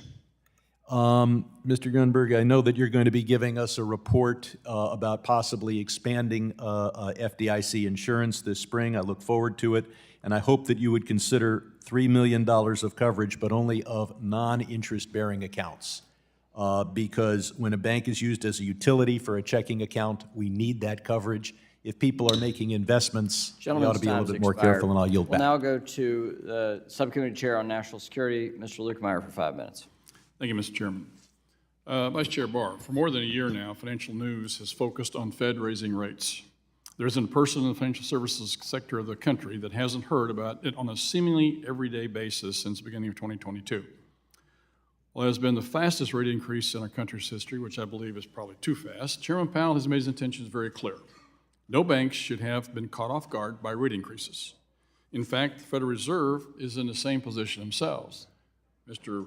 Powell was here a couple weeks ago and acknowledged that his bond holdings have got them, and the interest rate situation that they have is actually losing money as a result of this himself. So it's even more surprising that $100 billion banks not considering the effect of rate increases is, in fact, according to your testimony, the Fed staff hasn't presented to the Board of Governors with its impacts on rising rates until mid-2023, February of 2023, just last month. So are you telling me that every time the Fed raises rates or dropped rate, there is no economic analysis done on the impact on our economy? Mr. Lutkemeyer, I was referencing that particular meeting because the staff No, mentioned- that's not my question. My question is, does the Fed, before it raises rates or lowers rates, does it have an economic study done by its economists? They've got a team of economists there. Do you have an economic analysis done of the impact of that? Mr. Gabarino, would you please move to your right, please? Thank you. Yes, we evaluate all the economic conditions. Do you get a report and from your financial economists conditions that the when Fed, making any interest rate that the decision. Fed, that you do, does the Fed board get a report from their economists saying what the impact of their rates will be on the economy? Yes or no? Yes, we get staff forecasts that forecast the expected impact on the economy of rate decisions. Okay, how come you made a specific mention that of this in your February report then? Why did you specify that you got the rate? That's what I was trying to explain earlier. I mentioned that because the report specifically called out Silicon Valley Bank. We regularly discuss interest rate problems. Okay. Interest rate risk is an important part of supervision and a Right. bread and butter issue. Okay, a bank this size, normally you'll have an examiner or two or a team that is in there on a daily basis. Was there an examiner or team of examiners in Silicon Valley Bank on a daily basis? The team consisted of about 20 full-time equivalent staff at the San Francisco Federal Reserve Bank. They were not in Silicon Valley then? I don't know precisely the extent of their in-person meetings versus their remote analytic work. Okay, that's another problem that we have to talk about, having all this work off-site whenever they need to be on-site, being able to have access to the daily data. But as a result of this, and I'll follow up on some of the questions that have been asked before, but ask them in a little bit different way. You knew that we had an interest rate risk problem and a liquidity problem. You acknowledged it all the way through from 2021. It's been established this morning. You have examiners in the bank are watching it on a daily basis. And you know that you've had some reports that say we need to take some action. Why was no action requested or not forced on the bank? There was action requested of the bank in the matters requiring attention and matters requiring immediate attention. Why were they not enforced? I think that's a question for our review. We don't know. I don't yet know the answer. Could the staff have escalated more? Should they more? What were the interactions with the bank? That's all part of the supervisory record that will be in the May 1st report. Well, that begs the question then, Mr. Barr. If you think you need more rules and you're not even enforcing the existing ones, why do you need more rules? I don't think we need to look at more rules until we figure out which rules were not being enforced, what messages were not being delivered to the bank to be able to do your job. At that point, then we can take a look and see what we need something else. But for you to make the statement, we need more rules and regulations, how about enforcing the existing ones first? We're going to be looking, as I said, at our own supervision under the existing framework, ways in which existing rules very might... quickly, I've got one more quick question for you here. This situation points out a very unique situation because of the new social media, the world of instantaneously being able to do some things. I have grave concerns because within a less than a 2-day period, $42 billion rolled off the books here, basically as a result of a Twitter little informational thing. It begs the question down the road here, Mr. Barr, it opens up the possibility whenever you have a bunch of significantly distressed banks that there could be a short sale on some of these things that could be out there. We need to be talking about that. Are you thinking about that at all yet? Yes, I think you're raising absolutely important and critical questions about the role of social media, the role of networks, depositors with each other, and the And you're potential. working on a real-time payment system that's going to be Gentlemen's- ripe for a problem like this with Twitter if we don't Gentleman's fix it time's beforehand. expired. You can Thank you, Mr. answer for the Chairman. record. We'll now go to Mr. Scott of Georgia for 5 minutes. Thank you very much. Vice Chair, we know that this was basically the fault of the management. But what we want to know is, where did the Fed go wrong? Where did the Fed go wrong? And specifically, did the Fed miss red flags or ignore warning signs that were brought to you by your staff months or even years before the collapse? Thank you very much for the question. We do have in the supervisory record staff reaching out to the bank, highlighting these problems. As you noted, in the first instance, it's bank management's responsibility to fix those problems. They didn't do so. Well, Vice Chair, is it true that the San Francisco Fed, which supervised Silicon Valley Bank, sent multiple warnings to the bank's management about the risk it was taking, including its substantial holdings of treasuries and other bonds that were steadily losing money as interest rates rose? Yes, the supervisors pointed out to the banks that they were exposed to interest rate risk and liquidity risk, and that they didn't have the risk management in place to address those. And The bank failed to fix those problems. And how often did Fed staff share with the Board of Governors that rising interest rates were threatening the finances of some banks, and in particularly the risk-taking at Silicon Valley banks? My understanding is that the particular issue with Silicon Valley Bank did not rise to the level of the board until mid-February of this year. And the other question is The this. Board of Governors, I should say. Why do you think that the full extent of the bank's vulnerability did not become apparent until it was too late, especially when the FDIC data was showing that SVB was doubling in size in 20 and 21, doubling in size within 12 months? Was that not a red flag? No, I think you raised, I apologize, I didn't mean to cut you off there at the end.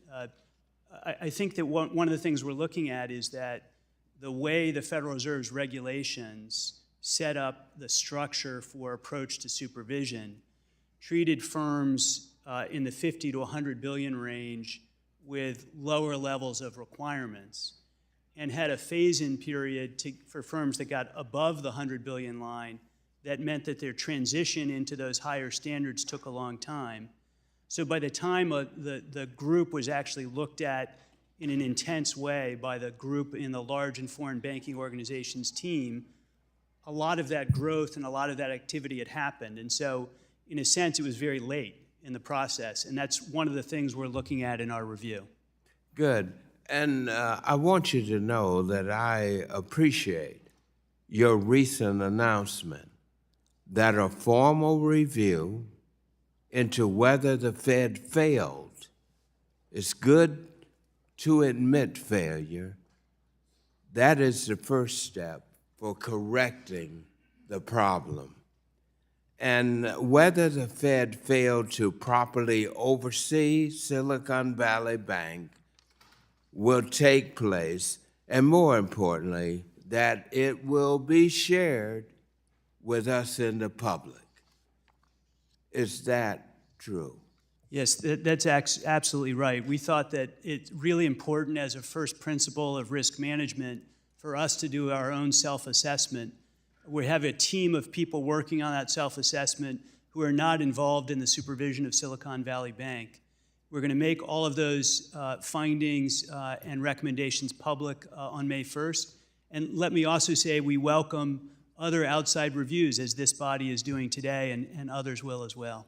Thank you very much, Vice Chair. The gentleman from Michigan, Mr. Huizinga, the chair of the Oversight Subcommittee, is recognized. Thank you, Mr. Chairman. I'm going to quickly move ahead here. A loss in confidence in the banking system is a loss of confidence in regulators in many of our minds. Regulators seem to have had the tools at their disposal to prevent these failures from happening, but they seem to have missed that. We're going to be exploring that. As chairman of the Oversight and Investigation Subcommittee, I find it necessary to reiterate how important the congressional oversight is, and that it's a constitutional authority that we have, and frankly, an obligation that we have to maintain the well-being of our system of government. Mr. Barr, you just had said it was appropriate for outsiders to do their independent reviews. That's what we are trying to do here today. You were authorized, though, on March 13 to do your report, correct? Who authorized that? Chair Powell and I made... Okay, that's all I need to know. Chair Powell authorized you? Chair Powell and I jointly made the decision Okay. for me to proceed Great. with this. Is it your understanding as well that under Dodd-Frank, anytime 13.3 is invoked and utilized, that the GAO is also supposed to do a report? I'm not familiar with that precise provision, but it makes sense to me that GAO should do a review. Okay. And do you know when GAO is going to be starting their report? I respect the investigation? independence of the GAO Okay. and would suggest Great. that Page 2 of your testimony, you said that the mayor report will include confidential supervisory information.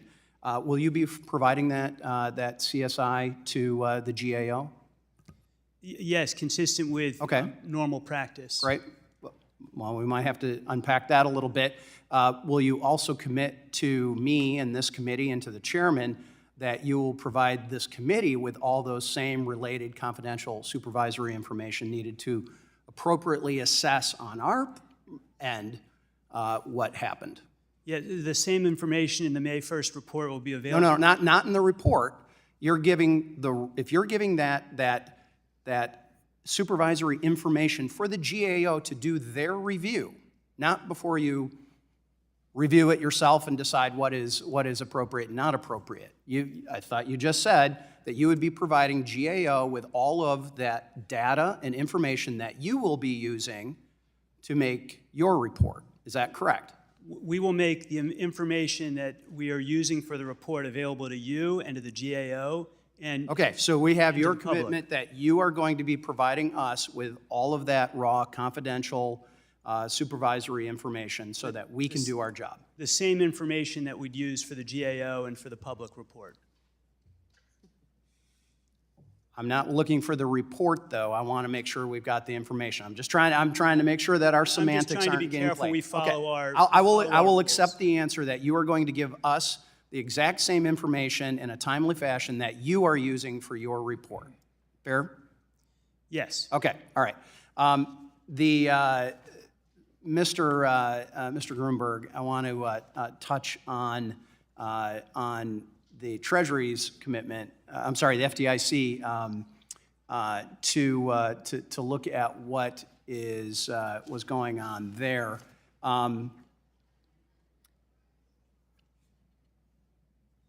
The same question really is to you. Will you commit to providing the committee with all related confidential supervisory information that is needed for us to assess Yes, what is going on? Congressman, I think you have the authority to compel that information. We'll be responsive to you. Okay. Timely manner is the key watchword here. Between myself and the chairman, Chairman McHenry, we have a number of requests to all of you. Ms. Lang, I want to touch on this. To obtain the information, FSOC was convened on both March 10, March 12, and March 24. Has FSOC met since March 24? They have not met since March. You have not, okay. So it was reported that Secretary Yellen convened these officials via video conference, is that correct? Yes, I believe there And you were were part of two that? FSOC meetings. Okay, and you were part of that? I was part of the second one. I was not part of the first one. You were not part of the 10th? Okay. I was not. That was the evening, I believe, we announced. I was not part of the March All right. 12th meeting. Were minutes taken at those meetings? By normal process, minutes would have been taken. And will we have access to those minutes Yes, they are released according to. before they're released? Because we only have minutes from December 22. There is nothing that has been released publicly since December 22. That is correct. I believe the process is minutes are released following the next formally scheduled FSOC meeting. Only if But formally we can- scheduled. We can come back to you on that, when they will be released. So we have to wait till the next formally scheduled time to get those minutes. I understand time that's has the expired. process, but we We'll be can come following back up to in you. writing. Thank you. Yes. We expect a written response for that, Undersecretary. We'll now recognize Mr. Lynch of Massachusetts for 5 minutes. Thank you, Mr. Chairman, and thank you, Ranking Member, for holding this hearing. I want to follow up on Ms. Waters' line of questioning. Prior to its collapse, Silicon Valley Bank was a major lender and investor in low and moderate income housing in Massachusetts, in my district, in large part because it acquired the Boston Private Bank and Trust Company back in 2021. So that includes not only deposits, but construction financing, permanent financing, mortgage lending for low and moderate income home buyers, equity investments, and direct purchase of tax-exempt bonds for affordable housing development. So right now, I've got 18 affordable housing developments in my district and on the outskirts of my district, currently in construction in Massachusetts, and they depend on the fulfillment of outstanding debt and equity commitments that were made by Silicon Valley Bank. So these developments, and this is the back of the envelope, I'm sure there are more, but I have 754 homes, including 702 affordable homes for residents with low incomes and 118 homes for residents with extremely low incomes, as well as workforce housing. So while the vast majority, here's the thing, while the vast majority of high net worth investors and depositors at Silicon Valley Bank have been held harmless, they've been rescued. The First Citizen Assumption Agreement is completely silent on the status of these low-income victims. And that is a problem. That flies in the face of your mission and mine. And so, Mr. Gruenberg, now, and I appreciate all three of you and the work. You worked quickly once you saw the problem. And I find great fault with the reckless management on the part of Silicon Valley Bank in that they concentrated so much risk and there was an absence of meaningful risk management. But we have a problem. And while the bank crisis might be over, it's not over in my district with all these families, all these low-income families that are struggling. You know, I got cities like Brockton, Massachusetts. We got a great mayor there doing a wonderful job, and they're all going in the right direction, and as well as Boston and Quincy and others. But we need help. We need to resolve this. So, Mr. Gruenberg, I need a commitment from you, sir, that you need to come to Brockton. You need to come to Brockton in my district, and we need to work this through so that we provide the kind of protection for low-income families, a lot of them families of color, many first, they're first-generation immigrants, and, they need help. And I think you and I need to be there, and I'll get my mayors together and these 18 affordable housing development managers, and we'll try to get this done. But can I get your commitment? Any thoughts on that? Yeah, Congressman, I'd be glad to do that and follow up with you as First Citizens takes over, is in a position to continue to serve the customers of the former institution and work with you in regard to the community issues you just described. That's great. I'm very happy to hear that. There's something new and different, though, in this collapse. There was a concentration of risk on the part of Silicon Valley Bank. they catered to early stage startups which have a high rate of failure in the first place. They're very skittish, so those aren't core deposits that are going to stay through any period of unsettled economy. And then on top of that, you have panic that is driven by social media. In many cases, you had, venture capitalist firms telling their clients at that bank to get the heck out. So the speed at which this happened was a matter of hours. And again, I commend you on the speed at which you acted. But is there something more that we need to be doing now because of the velocity of money? People can move their money out like that. And are we equipped? The FDIC has a long and strong history, but is something new and different needed to protect us from that phenomenon? Congressman, I think that's an important question to ask. I think we are dealing with a different environment, and the point you raise in terms of how quickly money can move, what the technology enables now that exceeds what's occurred in the past is a new risk factor that we have to think about. I would ask the panel to all respond to the gentleman in written form about that very, very important subject. We'll now recognize Ms. Wagner of Missouri for 5 minutes. Hi, thank you, Mr. Chairman. And Vice Chair Brower, we're going to go very quickly here, so I would like some succinct, brief answers if we could.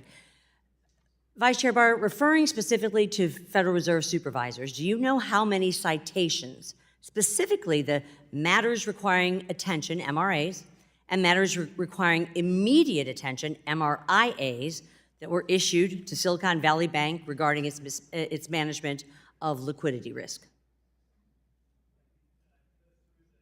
Microphone. Microphone and a number. Do you know how many? In November 2021, there were 6 MRAs and MRIs on liquidity. In the fall of 2022, there was an additional MRA on interest rate risk modeling. I think I misidentified inadvertently yesterday as an MRIA, but as an MRA. That's fine. I don't need you to go through all of them. We've got 6, maybe 7 of these citations that were given. Yesterday, you were asked about an MRIA that was issued in the fall of 2022. You stated that the MRIA was issued, quote, based on the inaccuracies of their interest rate risk modeling. Essentially, the risk model was not aligned with reality. This is your quote. Yes. Did the supervisors provide the bank a timeline to remediate this misalignment, since changing an interest rate risk assessment model seems to be something that could be done very quickly? Yes, my understanding that there were time limits associated with each of these MRAs and MRAs, but I don't have the information. Really? Okay, well, clearly those alerts were ignored at the bank. Why didn't the Fed consider escalating any of these issues into a cease and desist order or other formal enforcement action against the bank to require senior management and the board of directors to remediate these serious deficiencies? I think you raise a fair point, and we will be looking into that. I certainly hope so. Vice Chair Barr, in your testimony you stated, quote, the failure of SVB illustrates the need to move forward with our work to improve the resilience of the banking system. For example, it is critical that we propose and implement the Basel III endgame reforms, which will better reflect trading and operational risks in our measure of banks' capital requirement needs. Sir, I strongly disagree. These reforms will result in additional costs on consumers, on businesses, and investors. I'm going to go real quickly here. Was trading risk the reason SVB had almost 94% of its deposits uninsured? No. Was trading risk the reason SVB did not have a risk officer for nearly 9 months last year? I do not believe that that was the focus of why there was not a credit risk officer. No, trading risk was not the reason. Was trading risk the reason SVB had 51% of its deposits in the tech industry? Yes or no? Not to my knowledge. You know, I fail to see how SVB illustrates a need to implement Basel Endgame reforms, particularly as it relates to trading risks. Can you show how trading risk directly resulted in SVB failure? Or, sir, are you just looking for any reason, correlated or not, to justify increasing capital requirements for our banks? I think it's really quite important that we strengthen capital and liquidity requirements in the system. It's something I've been working on since arriving at the board in July.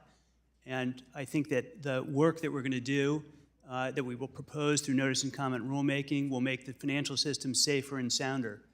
That reduced risks that firms such as SVB in the future You have stated might cause that yesterday that our banks are well capitalized, did you not?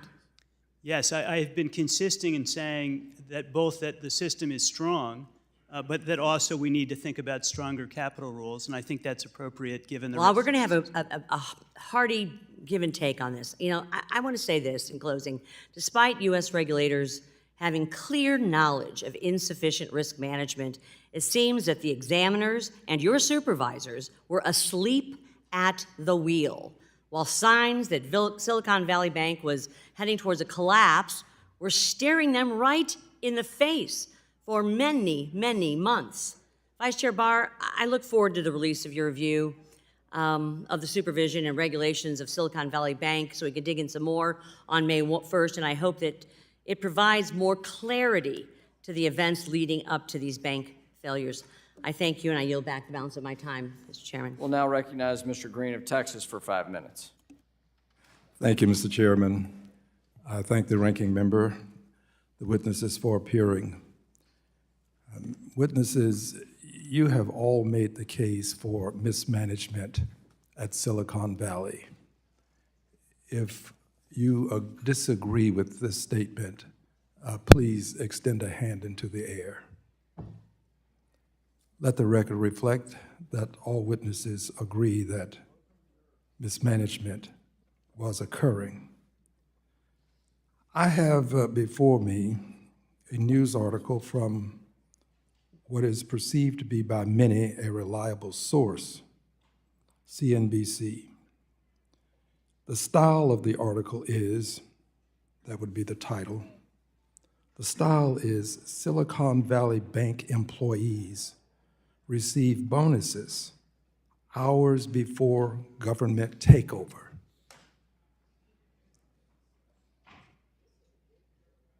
Hours before government takeover bonuses. It's also alleged by other sources that these bonuses could exceed $100,000. Mr. Gruenberg, is it true that hours before the takeover of the bank, before it was seized, that bonuses were accorded employees? Congressman, since we weren't the supervisor, I wouldn't have that direct information. I'm sure we could get it for you, or the Federal Reserve could provide it. I welcome the intelligence from the Federal Reserve. But if I could just make an additional point, which is the FDIC is under a legal obligation after the failure of Silicon Valley to conduct an investigation of the conduct of the board and the management of the institution. And if misconduct occurred, we do have authority to impose civil penalties, including civil monetary penalties, restitution, and to bar individuals from the business of banking. Thank you. We do have some significant authorities and responsibilities. Thank you.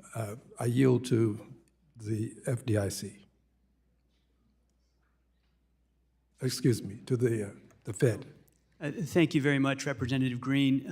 The board also has the authority. Without the authority right now, just tell me, did the bonuses, were there bonuses given out hours before the bank was seized? I have seen reporting of that, but I'm still trying to chase down the facts. Our enforcement team has the ability to go after actions against individuals. So you're saying you do not know, but you have heard that this is the case? Yes, I do not have the supervisory record of that to know, but I've seen reporting of that, and we're looking into it. For the moment, let's just assume that Bank X hands out bonuses, management has failed to do its job, do you have the inherent or accorded or statutory power to claw back those bonuses? We have the ability to pursue actions for individuals who violated the law. May I kindly ask about clawback of bonuses? Can you claw back those bonuses? Under our authority, if there are violations of the law or unsafe or unsound practices or any breach of fiduciary duty, we can get restitution, we can get civil money penalties, and we can have a should I prohibition of assume bank- that your answer is no, you do not have the authority to claw back those bonuses? We don't have generalized clawback authority. You do not. All right, I see a hand raised. Mr. Gruenberg, please. Just to try to respond directly to the question, we do not have explicit the FDIC does not have explicit clawback authority under the Federal Deposit Insurance Act. We have that authority under the Dodd-Frank Act in regard to failures under Title II, but we do not have that under the Federal Deposit Insurance Act. So in considering additional authorities that Congress might provide, that might be something worth considering. Thank you, Mr. Gruenberg, because that's exactly where I'm going. We live in a world where it's not enough for things to be right, they must also look right. And it just doesn't look right for hours before the bank is seized, bonuses to be accorded employees, and some of these bonuses total more than $100,000. Gentleman's time has expired. We'll now Thank you. recognize the Chair of the Financial Institutions Subcommittee, Mr. Barr. Thank you, Mr. Chairman and Ranking Member, for holding this important hearing. And Vice Chairman Barr, true or false, Silicon Valley Bank experienced rapid asset growth in a short period of time? Yes, that's correct. Silicon Valley's rapid growth was fueled by an extremely high concentration of deposits from a single sector. Yes, that's correct. Silicon Valley Bank became overdependent on an extremely high percentage of uninsured deposits. Yes, that's correct. Silicon Valley Bank failed to hedge the risk of holding long-duration securities in a rising interest rate environment. My understanding is at one point they had hedges, and those were not in place at the time they failed. And that was apparent to the Fed. Yes, it was apparent to the Federal Reserve. Silicon Valley Bank had no chief risk officer for 8 months before its collapse. Yes, that is correct. Was the San Francisco Fed unaware of any of these basic facts in the months leading up to its failure on March 9th? Not to my knowledge. So nothing in the existing regulatory framework concealed these basic facts from the San Francisco Fed, which had responsibility of supervising this bank. The regulatory structure doesn't conceal facts. It may have an effect on how supervisors act with respect to those facts. True or false, Silicon Valley Bank was subject to enhanced prudential standards under Dodd-Frank as amended by the 2018 bipartisan regulatory relief law. The Federal Reserve supervisory structure did not apply most enhanced prudential standards to the firm. It did have some enhanced prudential standards once it became subject to those standards after it passed the let's take average at the 100 billion level. Before it passed that $200 billion threshold, when it passed the $100 billion threshold, it was under 2155, the bipartisan regulatory relief law, under Section 401A1C of that law. The Fed could have applied enhanced prudential standards to Silicon Valley Bank. Is that correct? Under the 2019 rules that the Federal Reserve put in place, most enhanced prudential standards did not apply to the firm. Well, wait a minute. I don't know about that, because under 401A1C of that law, the Fed, by order or rule, could apply enhanced prudential standards to banks not above $200 billion, but above $100 billion in assets on a one-off basis. Yes, the legislation provided the Federal Reserve with ample discretion. The way that discretion was implemented in 2019 was with a rule, and that rule provided. But in order, but by order, and reclaiming my time, Vice Chair, by order, the Fed could have applied enhanced prudential standards before the bank reached the size it did by February of 2023. My point is, it doesn't seem appropriate to change the tailoring rules for all banks to account for a lapse in supervision by the Fed and the inability of the Fed to deploy enhanced prudential standards to firms when it's currently able to do so under existing law. And Mr. Barr, as you and I have discussed, and as we agree, we need to preserve the diversity of the financial ecosystem here. The Fed had all the existing tools it needed to supervise this bank and apply those enhanced prudential standards. I think pushing a one-size-fits-all or reimposing a one-size-fits-all regulatory regime on community and regional banks, especially regional banks under distress right now, would result in fewer of those institutions, more consolidation, and less competition for too-big-to-fail banks. Mr. Director Gruenberg, the vast majority of community banks in my district are well-managed, and they actually understand how to manage interest rate risk in a rising interest rate environment. And since the failure of Silicon Valley Bank, those Kentucky banks and their customers have been asking me why they should have to pay an assessment for your rescue of Silicon Valley Bank with a 100% guarantee of deposits of largely wealthy, sophisticated depositors at Silicon Valley Bank, some of whom apparently cared more about the bank's commitment to environmental sustainability than their capability to be good stewards of their deposits. I think this is a legitimate question. And I also think it's a good question whether invoking the systemic risk exception to the least cost resolution mandate under the Act was in fact the least cost solution. After all, your decision to cover all of the uninsured deposits cost the Deposit Insurance Fund an estimated $20 billion.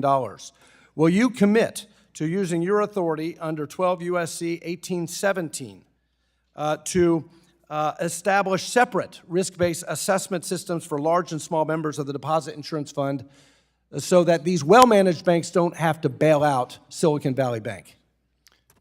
Certainly willing to consider that, Congressman. And as I indicated, we are going to be preparing a comprehensive review of the deposit insurance system. So we'll come back to you and glad to engage with you. Gentleman's time has Thank you, I yield. expired. We'll now go to Mr. Himes of Connecticut for 5 minutes. Thank you, Mr. Chairman.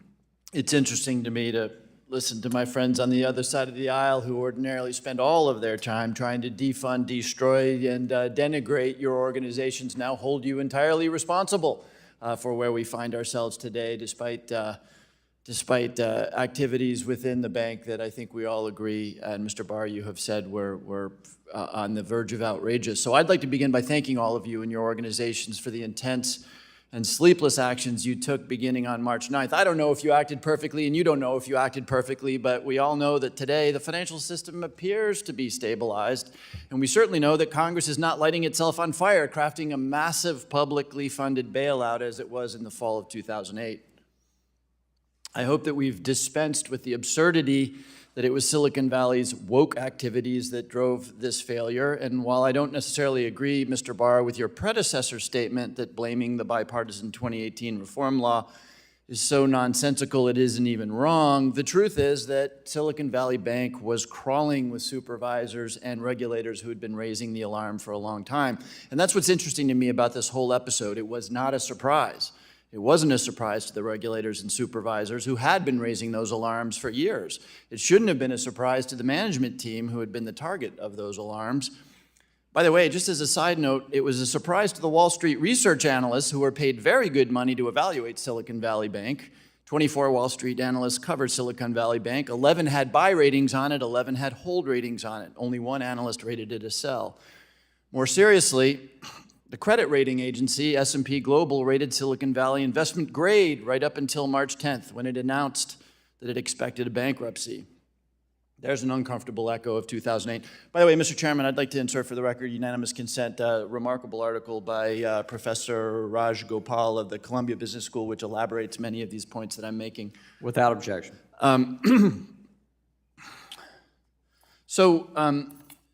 The facts have been put out there pretty comprehensively. In 2021, 2 years ago, the Fed review results in the finding of serious weaknesses, the issuance of 6 matters requiring attention and 1 matter requiring immediate attention. July of 2022, the full supervision review rates the bank deficient. That's 7 to 8 months before March's meltdown. Early 2023, there's a horizontal review. Again, the word deficient. So And by the way, that's complicated for most people to understand. Here's something that's not complicated for people to understand.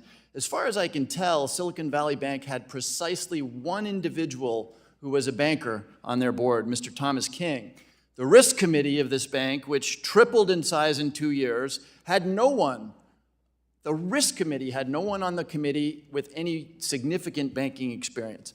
So, Mr. Barr, I'm going to put you in an uncomfortable position and say, clearly what we have here is a gap of time and a failure of action between the deficiency rating in July of 2022 and the meltdown in March. That's a long period of time.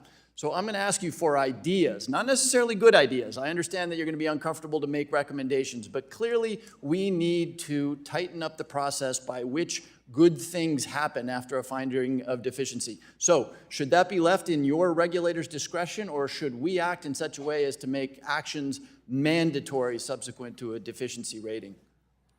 It's a great question you raise, and one that I think is appropriate for reviewing both by you and by us. I think that we need to put in place risk mitigants and incentives that are much stronger, faster in the supervisory process. That's one of the things that we'll be looking at in the review. But I do think that in instances like this, where it is such a fundamental issue, we need to have risk mitigants in place that are ordered by the supervisors quickly. So I'm just going to make this observation as I run out of time. As we all saw, one of the problems here, and one of the new things here, were the chat rooms and the speed by which deposits could be withdrawn. And billions of dollars went out the door because of these devices. So I'm not convinced that giving humans who operate in human time additional authority is going to do the trick here. I think we need to think about automatic mechanisms, and that may require statutory change, automatic mechanisms that when a finding of deficiency or other adverse observations have been made, kick in automatically, perhaps after some cure period. But this was a meltdown that happened at the speed of light, and humans with discretion is not going to solve it in the future. Gentleman's time has expired. The gentleman from Texas, Mr. Williams, is now recognized for 5 minutes. Thank you, Mr. Chairman. I'm going to repeat myself a little bit, what you've heard today, but when I talk to community banks in my district, and in full disclosure, I'm a car dealer, and I talk to them a lot and owe them a lot of money. One of their top worries right now is being left to foot the bill for the failures of Silicon Valley Bank and Signature Bank.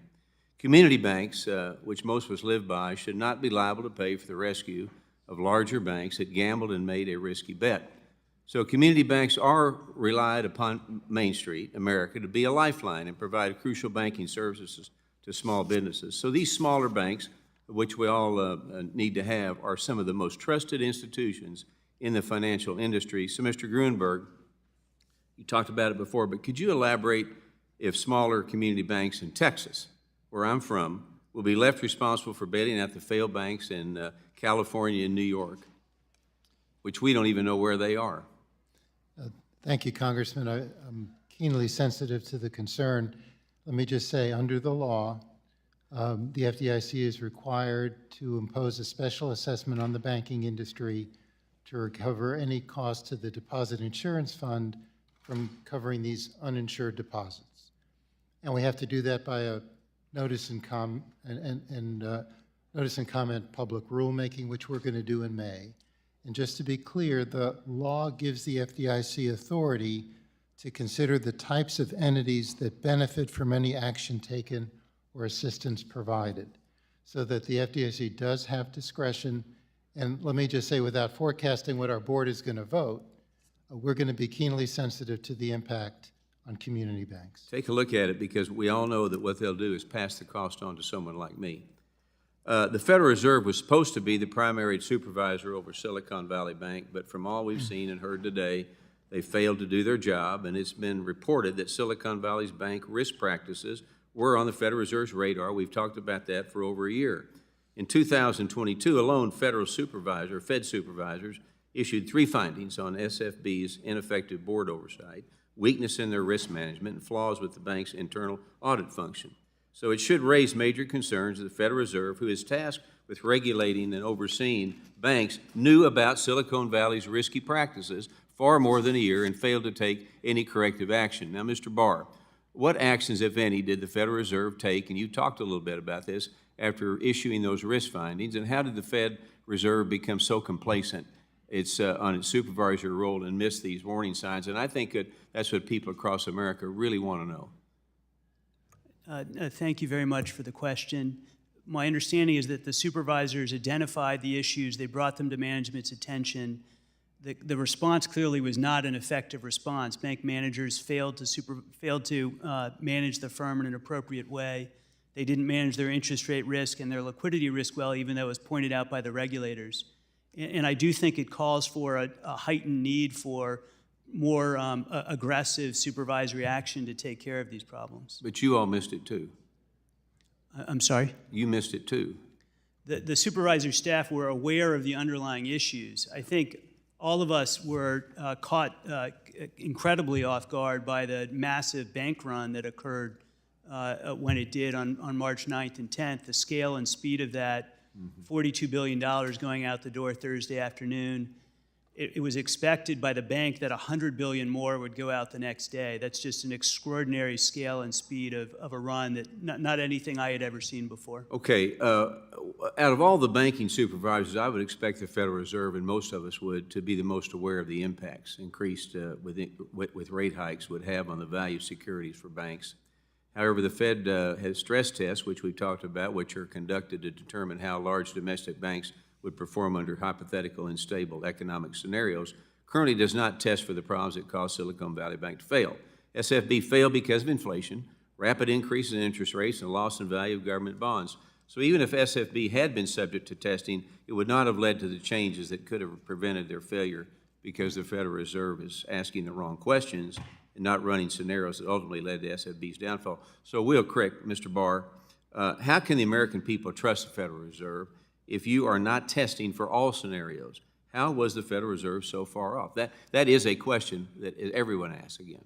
I think that the Federal Reserve should use multiple scenarios. That's one of the reasons why I proposed that for this year's test. It includes a rising interest rate environment for the trading book. Yeah. I think multiple scenarios makes a ton of sense and should be done. You know, that saying, they can get it right 100 times. You got to get it right once. So you got one crack at it. So thank you very much. Gentleman's time has expired. We now recognize the ranking member of the Digital Asset Subcommittee, Mr. Foster, Illinois, for 5 minutes. Thank you. As you know, 12 years ago during Dodd-Frank, a number of us put a lot of effort into specifically authorizing U.S. bank regulators to put contingent capital requirements into the capital stack of large banks. These can sort of be thought of as a sort of privately funded insurance policies that large banks are forced to carry that pays out if a bank gets into trouble and automatically injects capital into a struggling but not yet failed bank.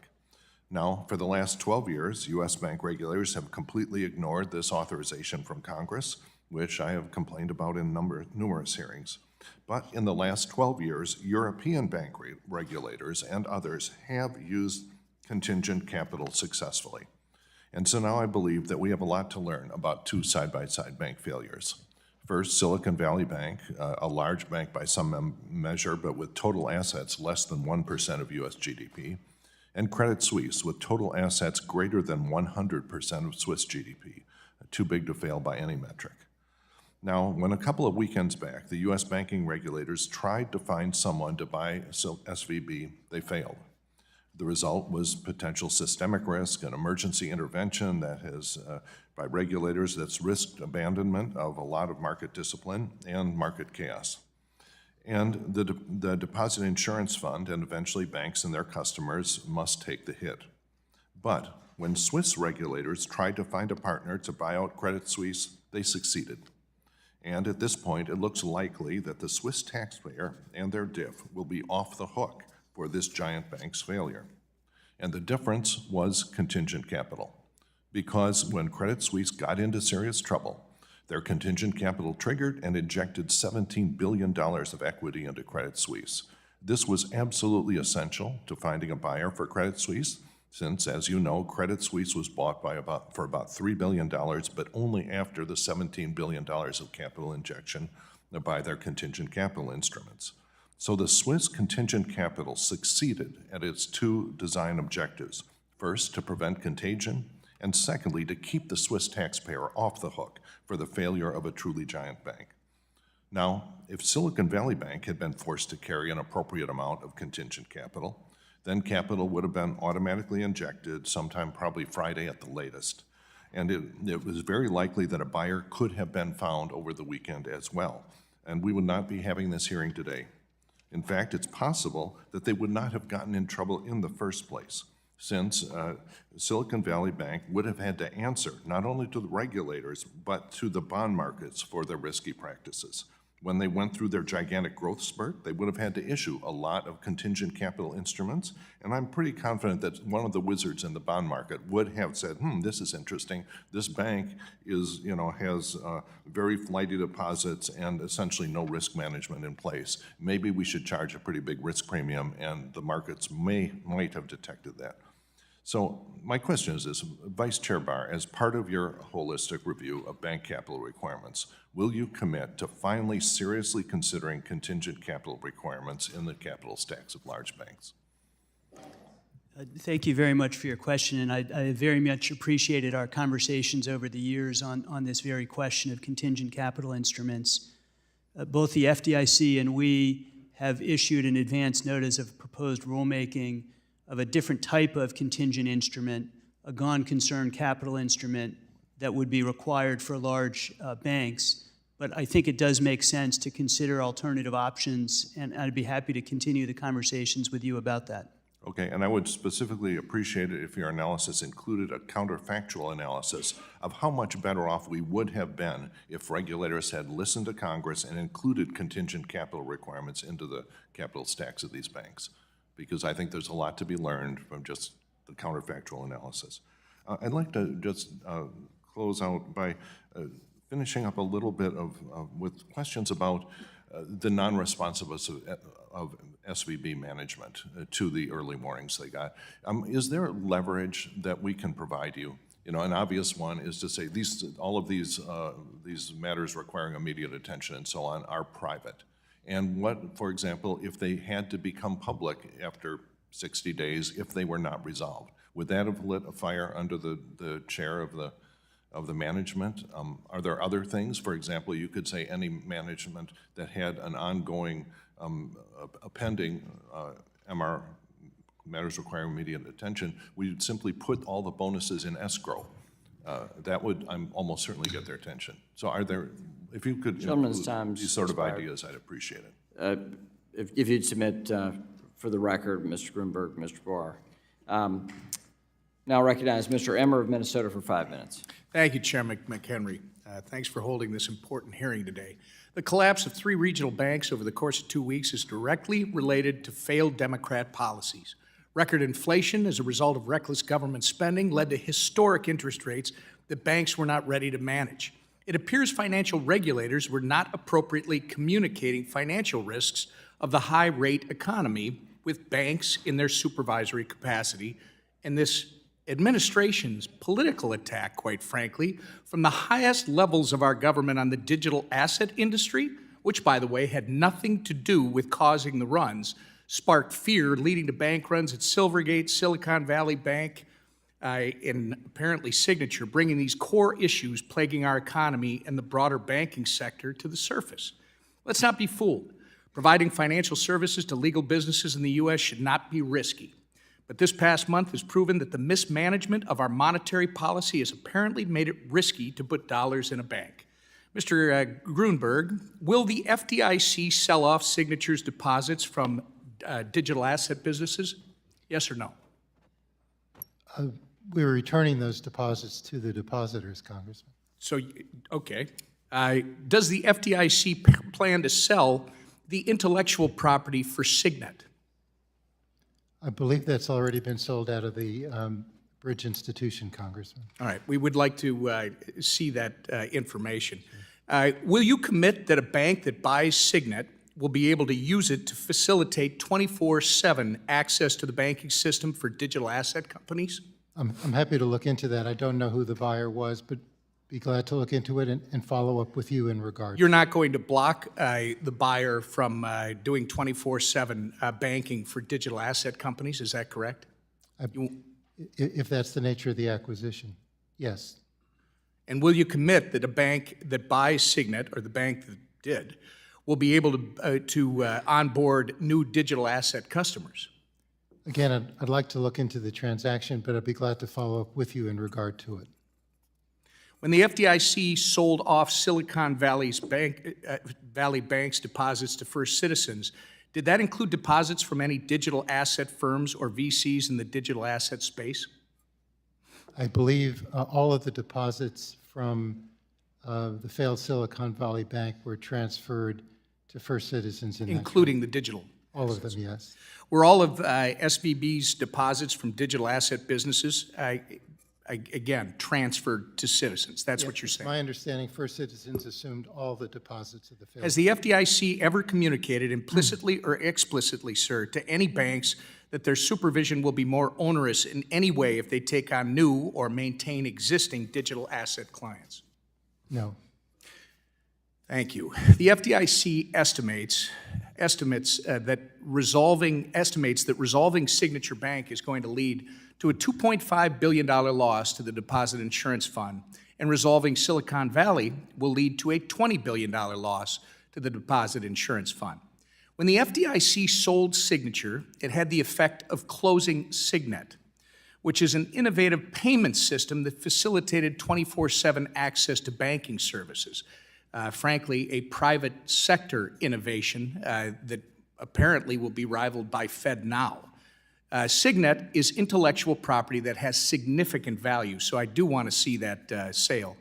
Chairman Grunberg, when managing the resolution of any failed bank, the FDIC is statutorily required to do so using the least costly resolution option, thereby minimizing losses to the Deposit Insurance Fund, which is replenished by the banks through fees that are indirectly passed on to everyday Americans with bank accounts. I'm concerned that the FDIC has deviated from its statutory requirement to minimize costs here and instead has opted to pursue a lazy and destructive regulatory campaign to, in fact, oust digital asset opportunities from the United States. No bank is designed to survive manufactured bank runs, and in analyzing what caused this fiasco in the first place, many signs point right back to you and the FDIC, this administration, and certain reckless Democrat senators. I want to thank you again for coming today, and I appreciate a response to my March 15th letter, because to me it's still clear that we have a lot of questions that need answers. And with that, Mr. Chair, I yield back. Gentleman yields back. The ranking member of the National Security Subcommittee, Mrs. Beatty, is now recognized for 5 minutes. Thank you, Mr. Chairman, and thank you, Ranking Chair. Mr. Grunberg, we know that both SVB and Signature had very high proportions of uninsured deposits, somewhere between 90–95%.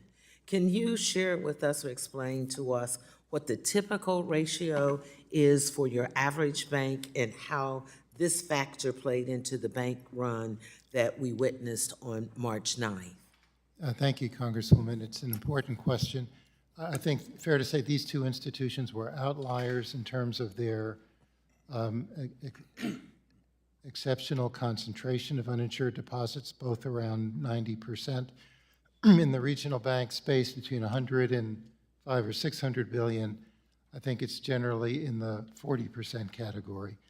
So these two institutions were outliers, and it was a significant part of the liquidity risk on their balance sheets. And would you say that this high proportion of uninsured deposits left the bank more susceptible to this run? Yes, it was, I think.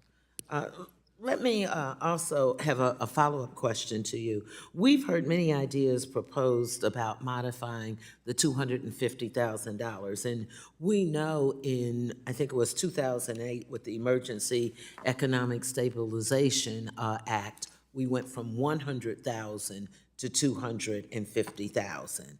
So, for example, what about temporarily insuring all deposits, increasing a limit to $500,000 or $1 million, insuring all deposits for small and mid-sized firms, or limiting it for the largest financial institutions? What are your thoughts on some of these proposals? Well, as you understand, Congresswoman, the coverage for deposit insurance is statutorily set at $250,000 per account. So to adjust it would require legislative change.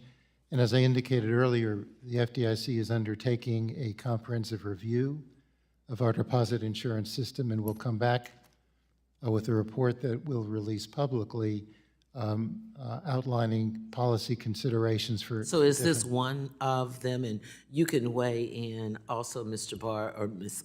Lang, on, I mean, you're experts, you're testifying here on your opinion. I understand that it's statutory and requires it to come back here, and certainly, as you know, we've changed many things over the years in rooms like this. So to the public, I don't want you to think that this may be as far-fetched. We had large banks when we had too big to fail, and we're certainly more than $50 billion now as we had legislative ways to change it. So what are your thoughts on increasing? That's one of the number one things I'm getting from constituents. You know, it was just in 2008, it was 100,000. We made the change then through an emergency act. What now? Congresswoman, I look forward, the FDIC, as Chairman Gruenberg mentioned, is doing a review of the deposit Would you insurance support fund. an increase? I would support a study and proposals for reform if needed. The rise in uninsured deposits, it has been increasing over the years. Okay, only because my time is running out. Mr. Barr, and the next question is going to be for you, so. We'd be happy to work with you on thinking through that. I think taking a step back, the important thing is that our banking system is sound and resilient. Okay. The actions the regulators took demonstrate that deposits are safe, and we'd love to continue the conversation with you. Okay, I'm glad you said sound and resilient. In your opening testimony, you said the same thing, that you thought banking was sound. You also used words like strengthening the public confidence, or paraphrasing it. I'm from Ohio, and the Public Pension Fund nationwide, as you know, lost millions of dollars that were invested in SVB and Signature. In my home state of Ohio, the state teachers' retirement system took the biggest hit, with some $27 million that was invested in SVB. Representing, I know, maybe only 3 or 4% of the fund's total portfolio, but I'm concerned about reports that the CEO of SVB unloaded millions of stock in the days and weeks leading to the collapse. I know that we're expecting a report on the Fed's investigation of SVB in May, but is there anything you can share today regarding the bank's executive management? And, okay, thank you, and thank you, Mr. Chairman. If the panel would respond in writing to Mrs. Beatty. We'll now recognize the gentleman from Oklahoma, Mr. Lucas, for 5 minutes. Thank you, Mr. Chairman, for holding this important hearing. And Chairman Gruenberg, I'd like to discuss, and I know my colleague, Congressman Williams, Chairman of the Small Business Committee, has focused on this before, but I'd like to discuss the special assessment fee that will be used to cover the losses from the uninsured deposits. You've explained the proposed rulemaking for the special assessment will occur in May of this year. And while you're thinking about that, be thinking about a discussion of the flexibility the FDIC has during the rulemaking to ensure that our small community banks don't disproportionately carry the burden. Being one of the older members of this committee, I've been around long enough to have observed firsthand several banking crises. 1982, I was getting ready for my final semester at Oklahoma State when a little institution in Oklahoma City called Penn Square went down and took First Continental Illinois of Chicago down with it, a bank from the, 1840s or 50s. Took First Seattle down with them too. Now, FDIC and the regulators responded in the appropriate fashion and addressed that. But it was a combination of collapse in the oil and gas industry and in production agriculture. And the chain reaction in my great state was the slaughter of community banks. The slaughter. There was no quarter given to those folks. They were locked up, chopped up, sold out. The legislature met in the middle of the night to authorize not just one town, one physical location, one charter banking, but we went to branch banking because it was all falling down on us. The people who I represent were brand new, young banking men and women 40 years ago when they saw how community banks were handled in my state. They weren't Penn Square, they weren't First Continental, they weren't Seafirst. They're now my most senior bankers 40 years later. And they're looking at this situation and they're saying to me, we've been the least problematic of any sector in the financial services industry for decades to the regulators and the FDIC. But yet, in every crisis since then, we've been kind of the orphans. And this time they're saying, we were wiped out as an industry 40 years ago, but now we're going to get a special assessment to pay to fund for the mistakes of the most sophisticated institutions, the biggest institutions. Can you tell me how it's possible when this special assessment fee process is completed that my community bankers aren't going to wind up disproportionately paying for the mistakes and the falderall of the biggest institutions in the country? Or are they just be prepared to be the goat one more time? Critically important question, Congressman, keenly sensitive to it. We have discretion under the law. We have to act pursuant to a notice and comment rulemaking. Anything we put out will be subject to public comment, but we have discretion, as I indicated earlier, and will repeat, we'll be keenly sensitive to the impact on community. I don't want to front run my board. We're going to have to do a notice and comment rulemaking, but I hear you and keenly sensitive to the point you raised. I would just offer once again the observation. The perspective of my community bankers is, if you're big enough, we've now given you an emphatic protection. It appears with what we've done in the last few months, if you're in that intermediate range, we're going to protect you. But if you're the little bankers, the little guys and ladies out there meeting the day-to-day capital needs, you're going to be the one to pick up the bill. And I kind of appreciate their point, having lived through 40 years of these experiences in my great state. Shifting to another question. As has been discussed today, Treasury approved the systematic risk designation on March 12th upon the recommendation of the Federal Reserve and FDIC. I want to discuss for a little bit the process leading up to this. I think it's important that we have a clear picture of how the regulators made this designation, and not just in theory, but in practice. So, Vice Chair Barr, could you provide insight into which regulator acted first in proposing that uninsured deposits be protected? These are the kind of questions I'm getting back home. And while you're thinking about that, were there discussions between the FDIC and Fed prior to the respective board meetings? I see my time has expired, but I'm happy to follow up with you. You can go ahead and answer it. I bet somebody will really give you heightened time. right now and interested. Plus, we're close to getting a little break here, so. I'm happy to. So Please, thank you.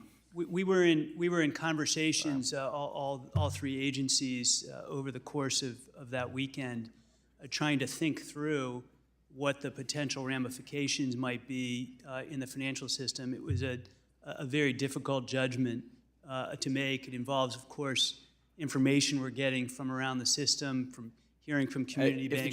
If the gentleman will give a timeline of those conversations between the two agencies and the two principals of the FDIC and the Fed for a written statement. Gentleman's time has expired. We'll now go to Mr. Vargas of California for 5 minutes. Thank you very much, Mr. Chairman and Ranking Member. I guess I'm looking at this a little bit differently, and that is we could have been here today looking at the collapse of hundreds of banks. We could have been here today trying to figure out how to stop the contagion. But instead, we're here looking at significant banks with significant problems. And I think that that's important. But I think what's more important is that everyone worked together. We certainly have our ideological differences, and they're significant. I mean, I heard right away it was Biden's fault, from some members, and I could easily say it was, hell no, it was Trump's fault. But the truth of the matter is that, we're out of our ideological silos and trying to figure out practical solutions. I want to thank the chair. I think the chair worked very, very hard on this, and I think that he probably was a little uncomfortable with his ideologues on his side, maybe, but I think he did a fabulous job, and I want to thank him publicly. I think the ranking member did the same.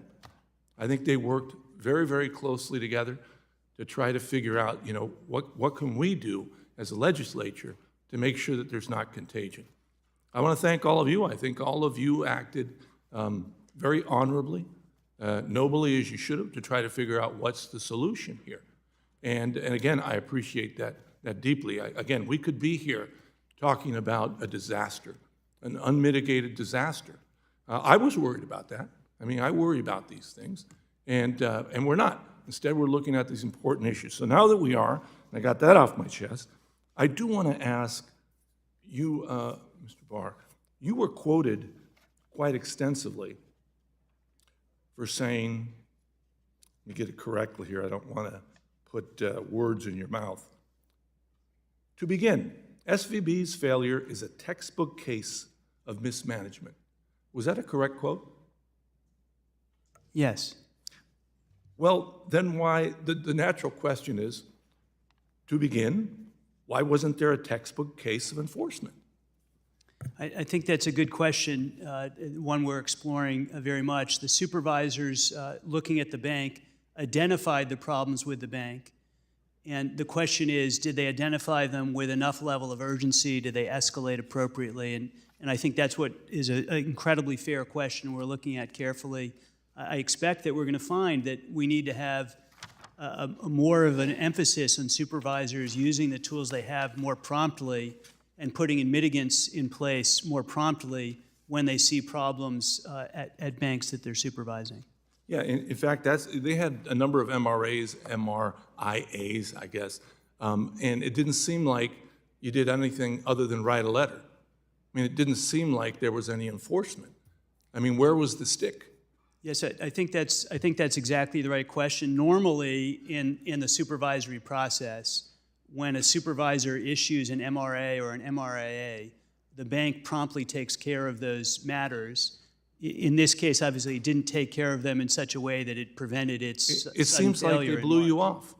I mean, it seems like they blew you guys off and you didn't do anything. I mean, that's what it seems like for reading all this information. I can tell you, maybe I'm wrong, but that's what it sounds like.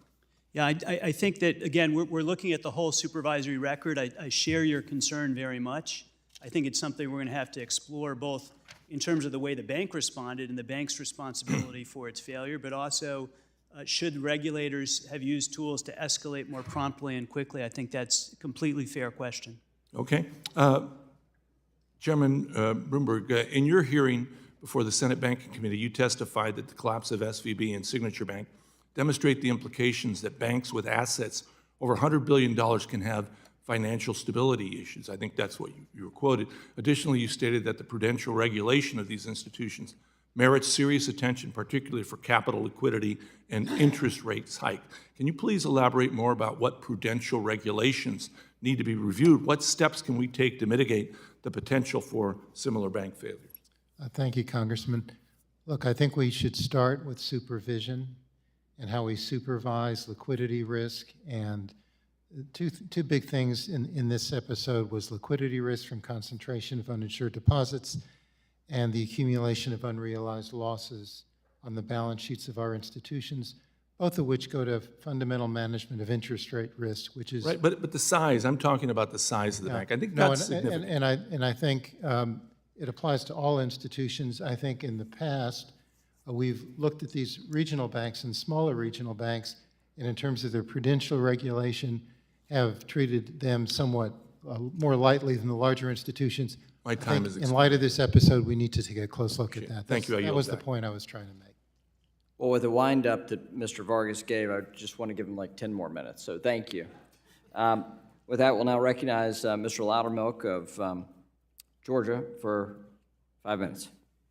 Well, thank you, Mr. Chairman. Thank you all for being here. I know you've been spending a good bit of time on Capitol Hill, but we appreciate you being here.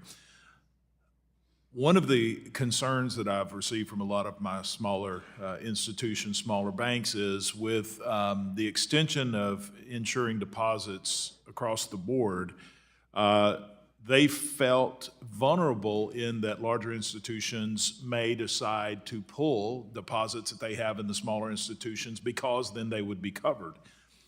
Under Secretary Lang, I wanted to get a little clarity on what seems like is conflicting accounts from Secretary Yellen regarding deposit insurance.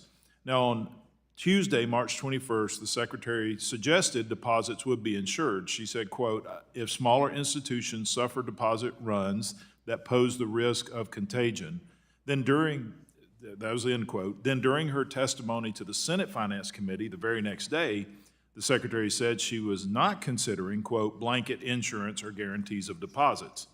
But then a day later, she said that Treasury, quote, would be prepared to take additional actions to protect depositors if warranted. Could you clarify the Department of Treasury's position regarding deposit insurance? Yes, thank you, Congressman. As Secretary Yellen has said, we have used tools to prevent contagion in the banking system and have reflected a commitment to ensure that all deposits are safe. And that means we would use the tools again, if needed, to ensure that Americans' deposits are safe. So your answer is yes, you would include smaller institutions, smaller banks, community banks, or, I mean, I'm a little confused. If conditions warranted, deposits that smaller institutions could pose a risk of contagion to the broader system, we would absolutely use the tools. So I guess the question would be then, what is that condition? If it starts with one community bank, then that would be a trigger, or do you have more definition of what would be the condition? I think it's very difficult to just make decisions on the hypothetical, but in this environment that we made the systemic risk determinations based on unanimous approvals from the FDIC and the Fed, we determined that the risk of contagion in the banking system was very high. So with that and the action of extending it to larger institutions, regional banks, and then smaller institutions, do you have concerns that regulators may be creating moral hazard across the entire banking system? I think we are concerned with addressing the current situation that we are facing. We think the system has stabilized. We have information and evidence that deposits have stabilized. We will need to address reforms going forward to address concerns about moral hazard. Okay, and I agree with you. I think that we're stable at this point, but as we've seen already, things can turn around in a 24-hour period, right? And I am one of those that, from raising 3 young children and now with 5 grandchildren, consequences matter in future behavior, and we can't ignore that going forward. Last question. Why did the Secretary's position appear to change regarding the extending insurance to to smaller institutions? Why did she change her position between the 21st and 23rd? Were there internal discussions going on between the Secretary and the President or other prudential regulators that caused the shift? I am not aware of any conversations. Okay. Well, I appreciate that, Mr. Chair. No further questions at this time, and I yield back.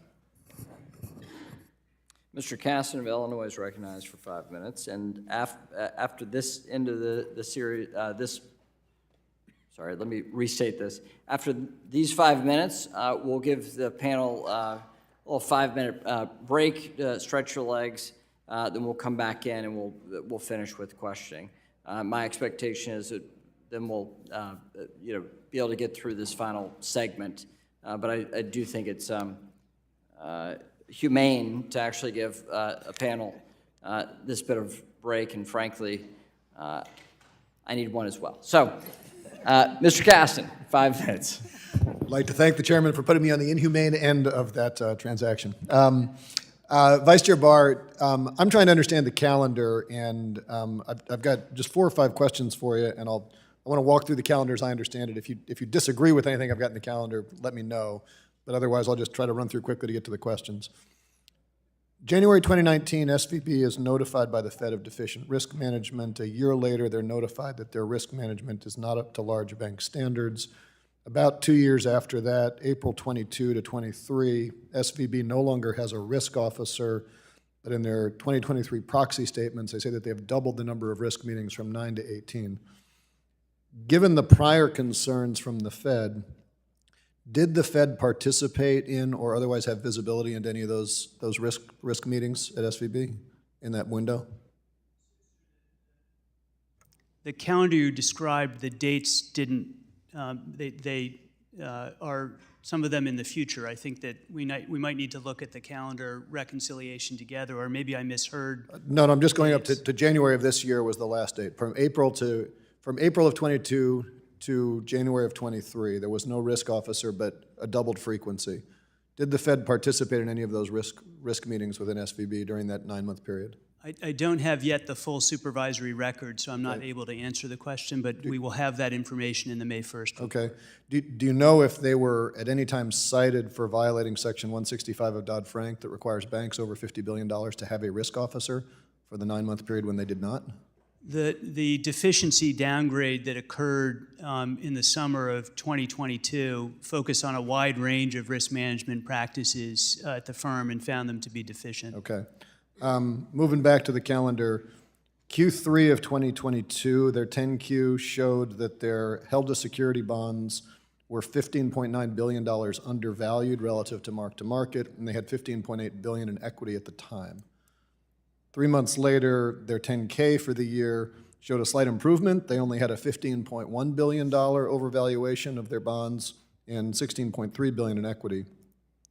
Was it perceived by the Fed or by management that they were in an improved risk situation at the end of 2023 than they were 3 months earlier?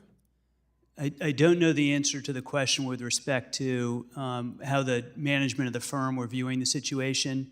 The supervisors were telling the firm at that time that basically their risk models were divorced from reality, that the models suggested they'd earn more money when they were losing more money. Okay, I'm glad to hear that, because now I want to move to 2023 and sort of what happened up to March 8th. January 26, 2023, about 3 weeks after they finally got a risk officer back, CEO Becker announced that he was going to execute $3.6 million in stock sales. February 22nd, he executed those sales. March 8th of 2023, he announced a sale of all of their available-to-sell equity portfolio to Goldman. The same day was disclosed the $1.8 billion loss of a securities sale, apparently also to Goldman. Heads, Goldman wins. Tails, Goldman wins. And of course, the next day, a $42 billion withdrawal. Do you have any visibility? When was the security sale and or the equity sale to Goldman process initiated? In other words, not when was it announced. When internally was the company initiating the process to secure additional cash from those two Goldman processes? I do not know the answer to that question. I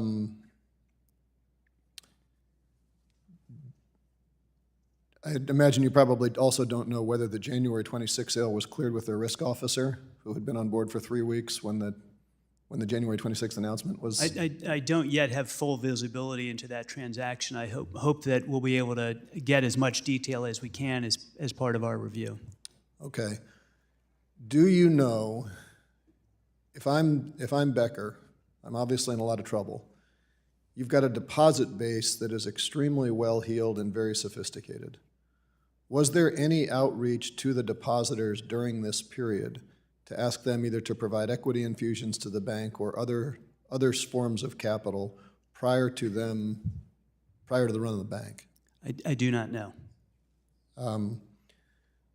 Last question, in the exchange with Mr. Scott, you had indicated that and I think I got this right, that the Board of Governors' concerns about SVB were really heightened in mid-February. What I said is that the staff presented to the Federal Reserve Board of Governors in mid-February on interest rate risk generally, and one of the firms they highlighted as having interest rate risk was Silicon Valley Bank. And the staff indicated that they were doing a further horizontal review and would come back with further results of that review. Okay, so is it your position that the trigger for the heightened security was simply interest rate movement, or was it anything else about this calendar that triggered that heightened concern? I didn't describe it as heightened concern. Basically, the staff were presenting on interest rate broadly, and the firm they singled out as having interest rate risk was Silicon Valley Bank, and they discussed the horizontal review they were doing and the fact they'd come back with further information after that horizontal review. Okay, thank you. I yield back. Is he supervision? Okay. We'll now stand in recess. Committee stands in recess for 5 minutes.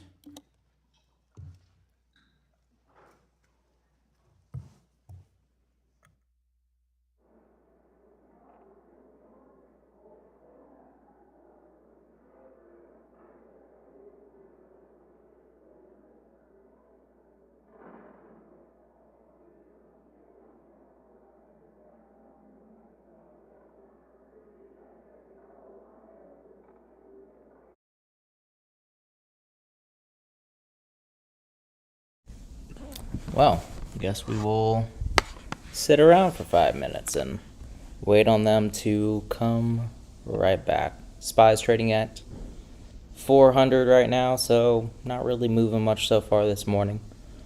Just trading in that 399 to 400 range. So I still have my call credit spread for SPY open right now.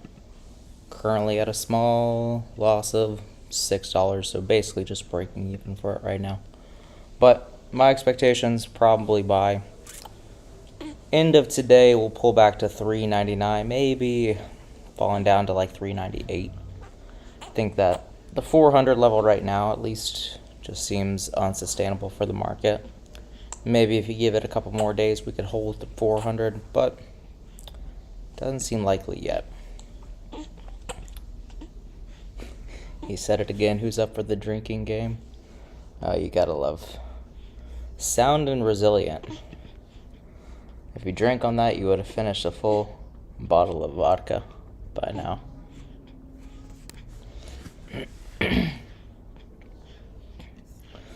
But yeah, let's see. Rand Paul opposes TikTok ban in Congress. So I was reading into the Rand Paul ban, the TikTok ban, and there's actually some kind of shady stuff that they're throwing into that bill. It's not only the ban of TikTok, but seems like an increase in surveillance for the internet from what I've seen on Twitter. So Rand Paul might actually have the right take on that. It's like a 60-page thing just to ban TikTok, which, I mean, that's Congress for you, just adding in a bunch of shit they don't need to fluff up the papers, make sure that people don't read it. But Fed Bar says all of us were caught off guard by the massive bank run and the scale and the speed of it. Lots of people saying that it was accelerated by Twitter, Peter Thiel specifically, which could be the case. And they're trying to kind of push a CBDC, it seems like, or something that's more of an automatic system in order to prevent this kind of stuff in the future.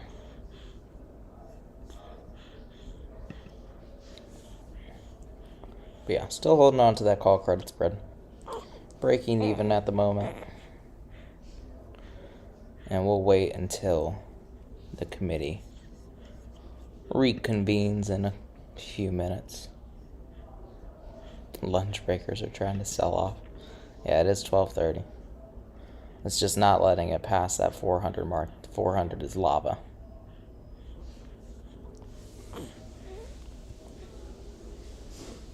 The ground is lava. And the ground is 400.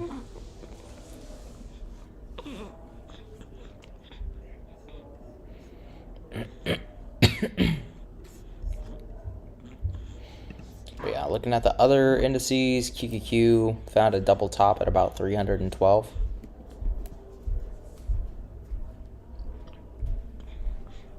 You want to take her? All right, there you go. There you go, Bubs. IWM is still managing down from its highs from this morning, up at 175.50. Now it's trading at 174.79. So that one didn't make its way back up to the highs for this morning. And then SPY's just kind of chilling around that 400. No breaks as of yet. Looking at the fundamentals, the 10-year is back to yesterday's range. The 20-year bond ETF TLT is actually down, but basically in yesterday's range. Gold is yesterday's range, lower end of the range. And then the VIX at the lows at 1913. So VIX definitely cheap right now. If there's any other bank failures, that would definitely be a catalyst for VIX to go back to 25, at least probably 30, depending on the scale of the bank, obviously.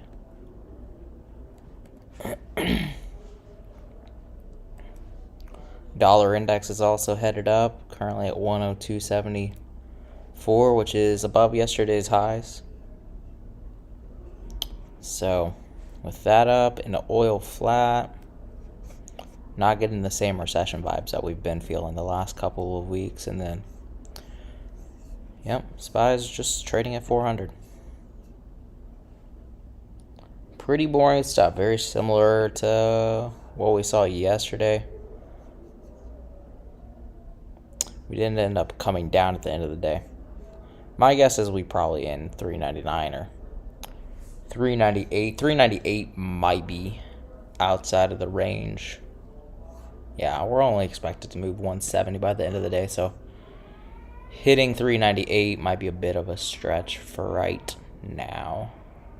But with that huge gap up from 396 to 399, it does increase the probability somewhat.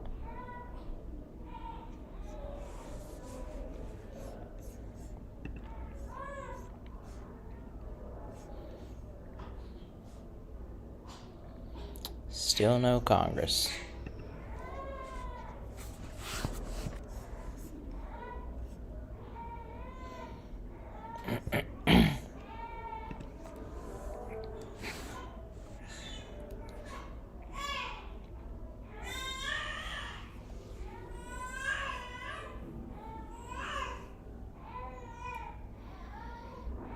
All right, let's check out the call credit spreads for SPY. Trading at 43.44 at the ask price. So right now down about $6 to $12. But I think if we manage down to 399, these would definitely come down to their lows earlier, probably below 30.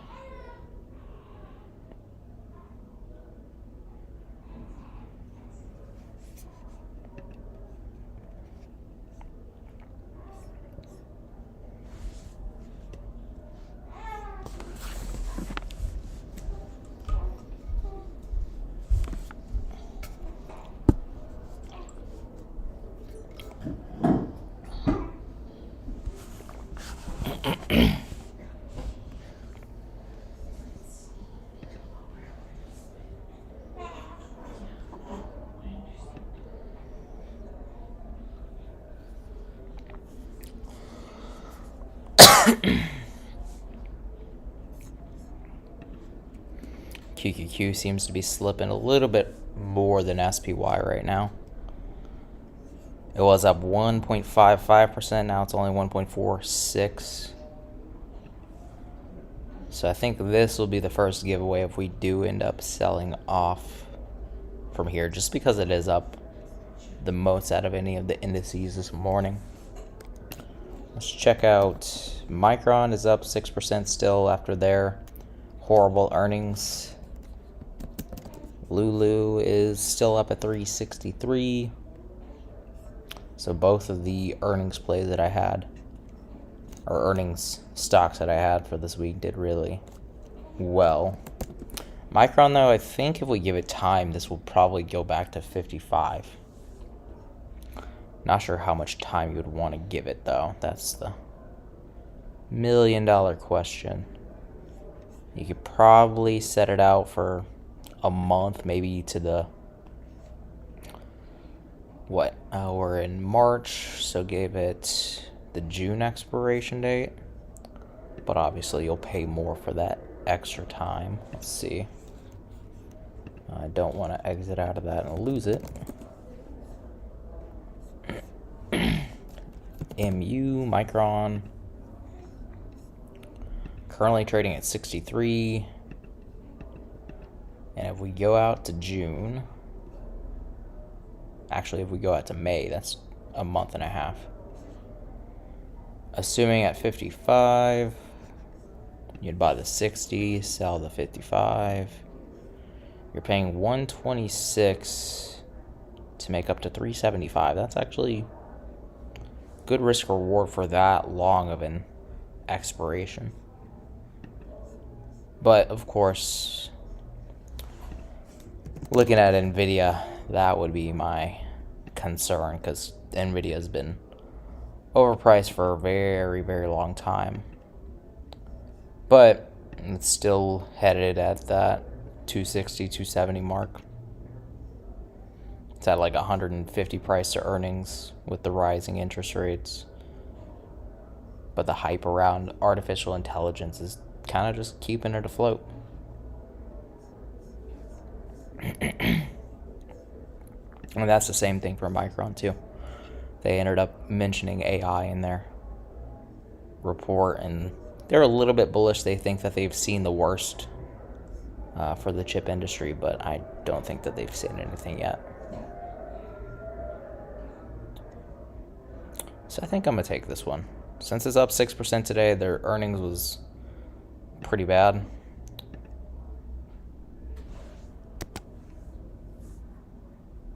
The bid is 118, the ask is 127, so I'll probably pay 125 on it. And I'll open 3 of them.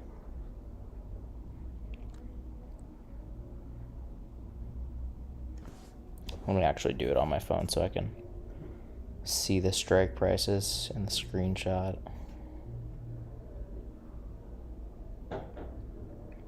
But yeah, May expiration date for MU, Micron.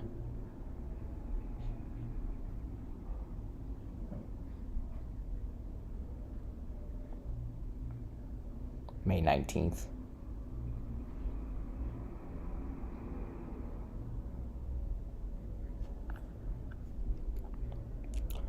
And I'm purchasing 3 of them.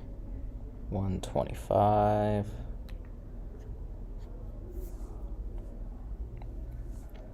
All right. There's that order.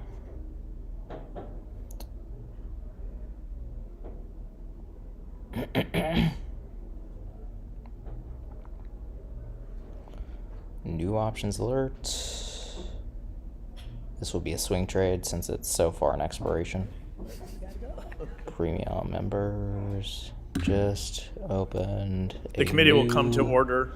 The chair Micron now put debit spread. recognizes Mr. Rose for 5 minutes. Expiring on Thank you. 5/19. Before I get into my Looks like questions, Congress is Chair reconvening. Greenberg, I'd like to say that as you consider I got 'em any at new 125. special assessment on banks to replenish the deposit insurance fund, that you use your special exemptive authority in implementing that assessment to ensure that Tennessee bankers, and frankly bankers in a number of other states across the country, are not paying for the mistakes of California and New York bankers serving wealthy real estate moguls and tech-related venture capitalists.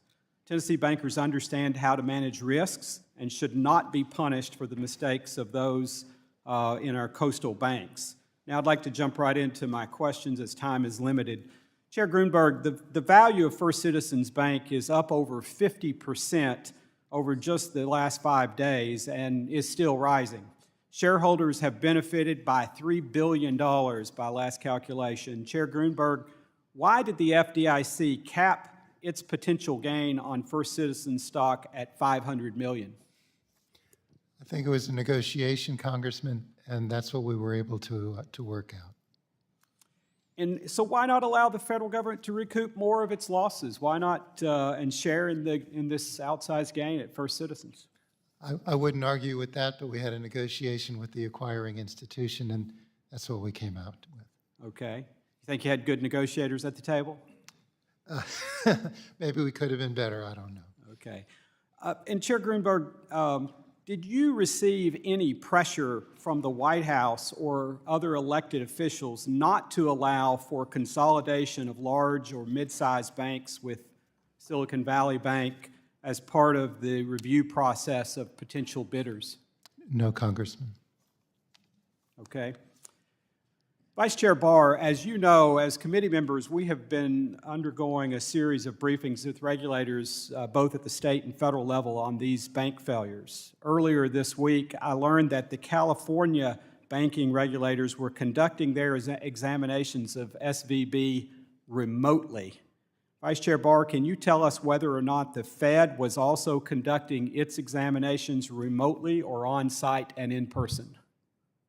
My understanding is that there's a mix of activities. I don't know how much was on site. A lot of activity occurs remotely, doing analytical work and so on, but I don't have a precise answer to that question. I hope you will provide that answer to us. As a former bank board member, I know there's nothing that strikes fear in the hearts of a banker more than an on-site review, and maybe for good reason and perhaps more effective. So we would like to know, I'd like to personally know the answer to that question as you conduct your review. You said earlier, and I think reaffirmed your quote, that this was a textbook case of mismanagement. I hope that you will conduct the thorough review to decide whether the oversight by the Fed examiners was being done in the way that it should, and that the escalation of that up to the through your process was appropriate, and that you will take appropriate actions. It seems to me, and I'll just say that, again, based on my personal firsthand experience, that you have the tools you need, and the question is, were they being used effectively?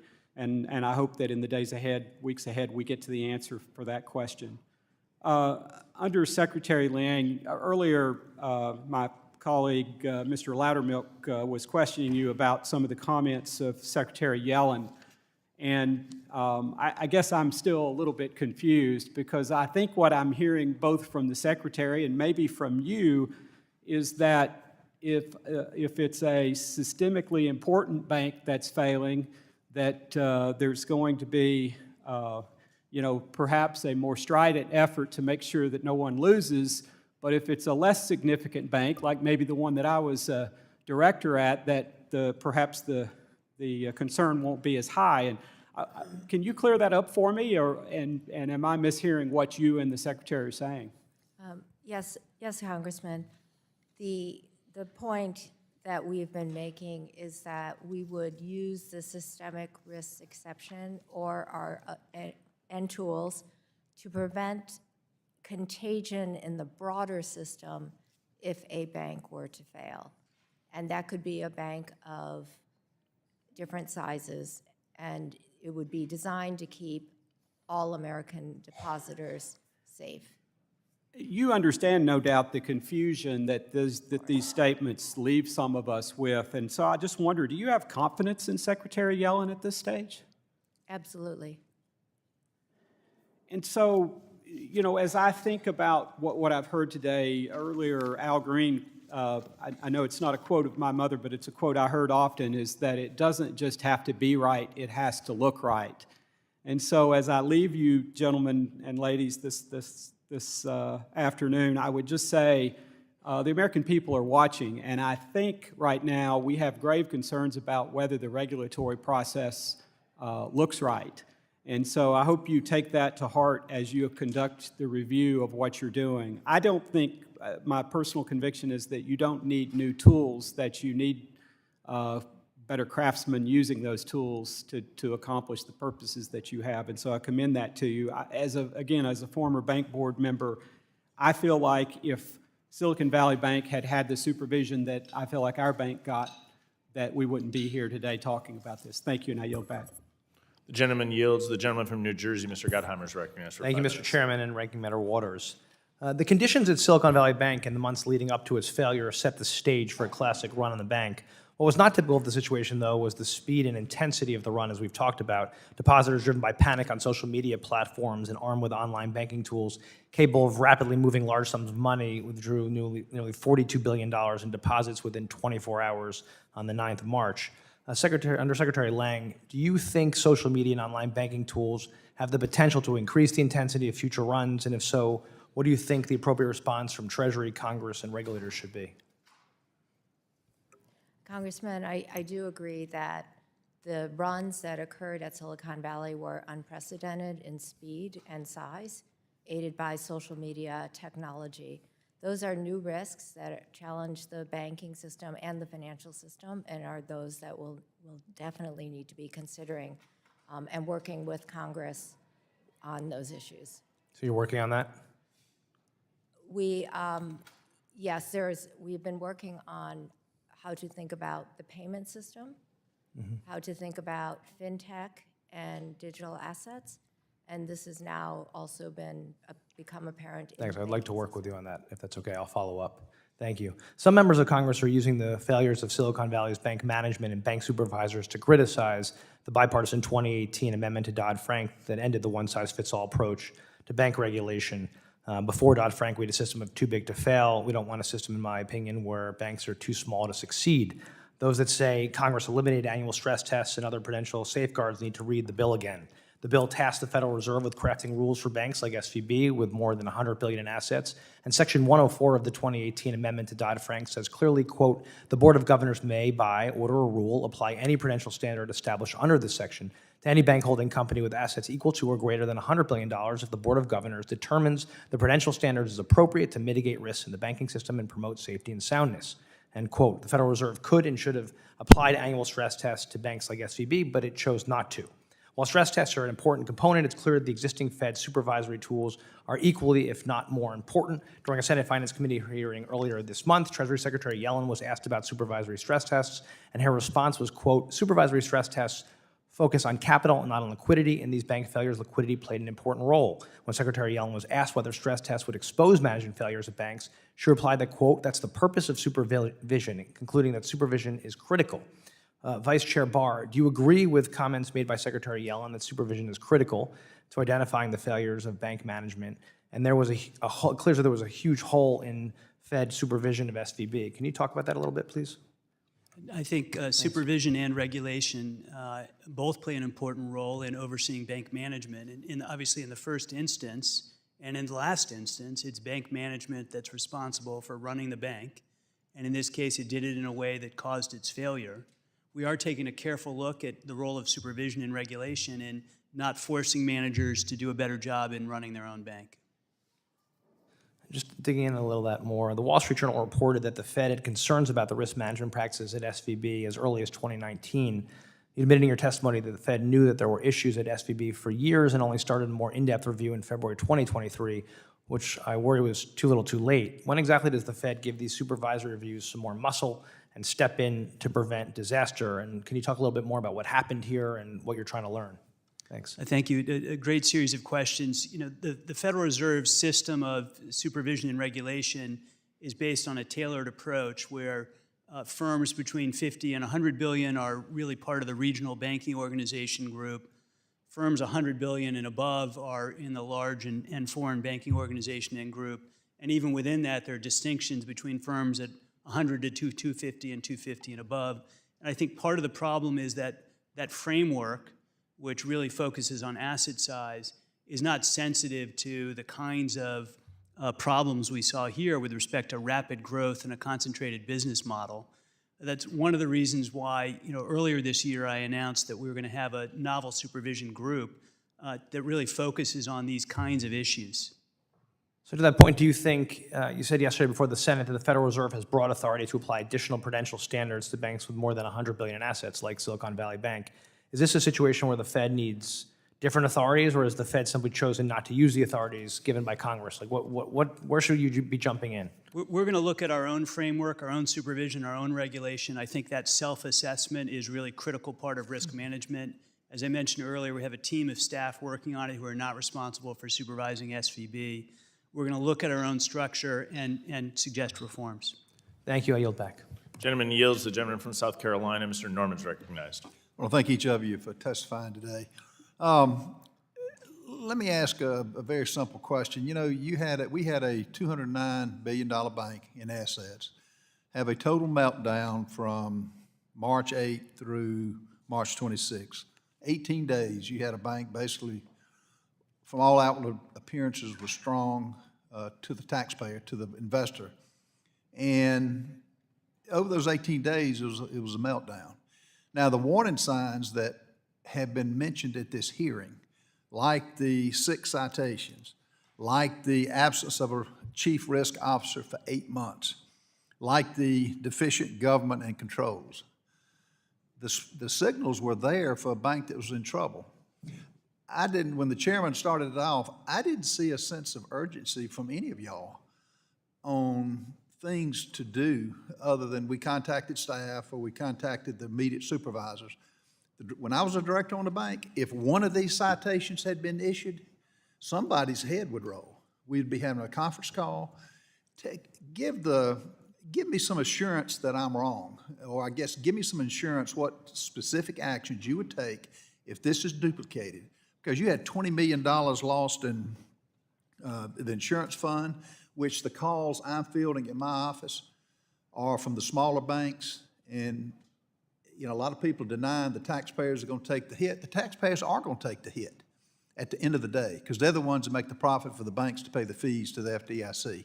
Give me some, what does it take to get y'all's attention and to put a sense of urgency to situations like this? I think it's an incredibly urgent situation. Obviously, when we learned of the immediate distress of the firm, we stepped in and took decisive action to make sure every American's deposits are safe, and we put in place a liquidity measure to make sure that banks all across the country would have the liquidity they need in case any institution were You're talking about over the weekend, when you found out on a Thursday, you're talking about over the weekend you took these steps. I'm talking about, did you not get these warning signals ahead of time? Sir, the bank supervisory staff certainly issued those warnings to the bank. The question we're looking at, the review, is why those were not escalated in a more rapid way. I agree with you. You know, we want banks to be paying attention to supervisors, and almost every bank in the country, as you just described, if you get a letter like this, you get a series of problems like this. They had many, many problems. I'm focusing on liquidity and management and interest rate risk, but they had many other problems too. You have a bank like that not responding, that's a real problem. In your role as regulators, what would you do differently for each of you? I think I'd start with making sure that we escalate things faster and intervene more promptly with respect to mitigation. But as I said, we've just started this review. I'm going to get a staff review back, and I want to really hear their expert judgment without any preconception about what they're going to come up with. Did they jump to conclusions on having this as a systemic risk? Pardon me? Was it the right decision for the president to issue this, or I guess the board that voted on it, to issue this as or to deem this a systemic risk? I think it was the correct judgment, sir. It was a very difficult judgment, I know, for everyone, but a unanimous Federal Reserve Board, unanimous board of the FDIC, and the Treasury Secretary agreed after consulting with the president. I think it was the right thing to do for the country. I think it saved a lot of small businesses and households, community banks, regional banks, from a kind of contagion that really could have been quite destabilizing. And we're now in a situation where I can say the banking system is sound and resilient. I think that was really the right thing to do. Well, I sure hope so. What this has done is rattle the markets. was in the commercial real estate business, and banks that are loaning to commercial ventures are shook right now, particularly on the concentrations of credit on where they put their money, and particularly for that family that's put their life savings in an account that they thought was insured. What about what's your opinion on raising I get asked questions, the $250,000 insured limit? Yeah, let me respond, if I may, Congressman. Seems to me that the decision to guarantee the deposits of these two institutions really raises that question up. As I indicated in my testimony, the FDIC is going to undertake a comprehensive review of our deposit insurance system. Certainly one of the things we'll look at and identify different options for consideration is the scope of coverage and whether we should increase coverage overall or for particular Well, I would like types to of see, I'm accounts. running out of time, I'd like to see those reports, if you could furnish that, We- as well as if a rerun of what happened to these two banks happens again, what decisive role y'all would take that you may have not taken earlier. I yield back. And the report will be out by May, Congressman, the report will be out by May 1. The gentleman yields. The gentlewoman from Massachusetts, Ms. Presley, is recognized. Thank you, Chair McHenry, Ranking Member Waters, and all of our witnesses for joining us for this critical hearing. I know it's been a long morning, but that being said, I truly hope that this is the first and not the last hearing that we're going to have on these recent bank failures. Now, when SVB collapsed, my office received urgent phone calls, texts, and letters from throughout our district from our constituents who were genuinely shocked and afraid for their future. Affordable housing residents unsure about the status of mortgages, tech companies not able to pay their employees, small businesses worried that they had lost most of their money. Now, while I'm glad we did avoid the worst possible scenario, Congress should consider SVB collapse a wake-up call and take action.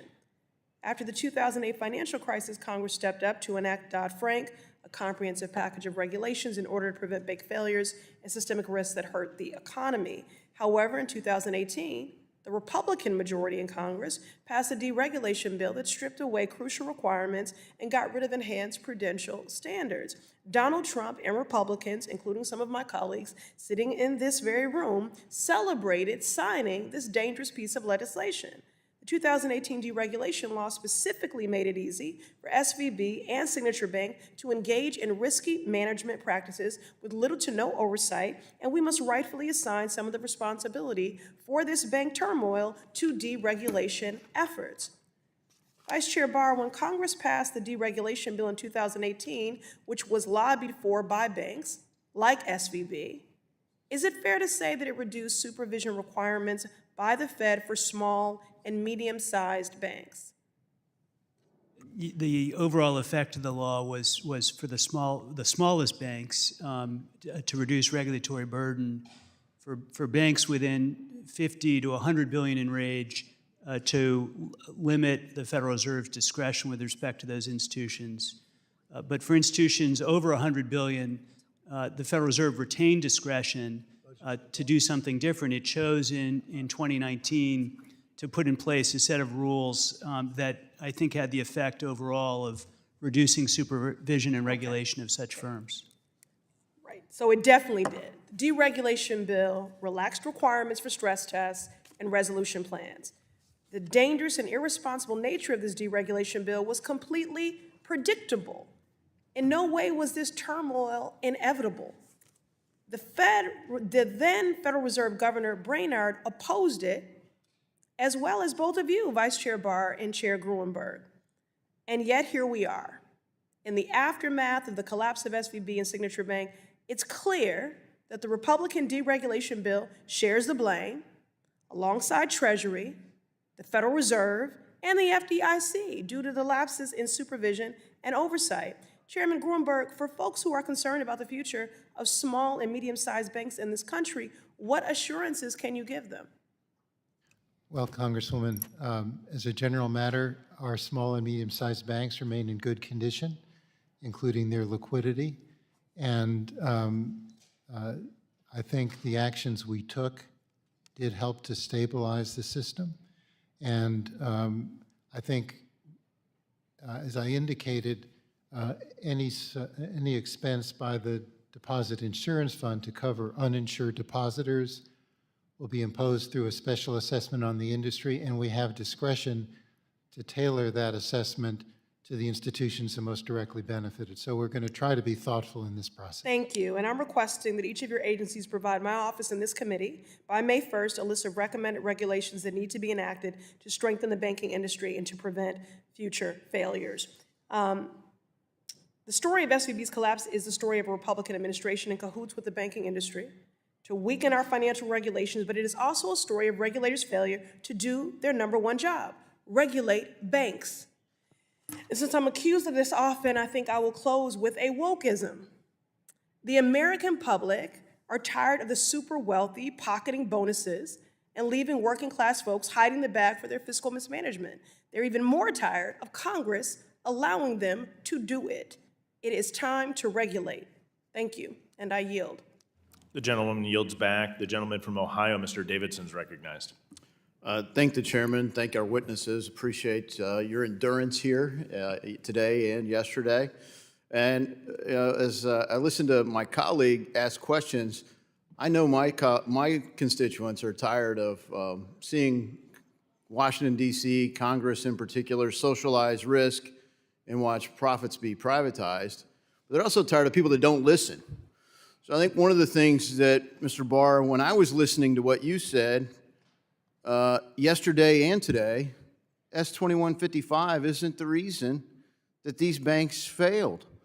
These banks were over $100 billion in assets, and therefore, it's just a red herring. Isn't that accurate?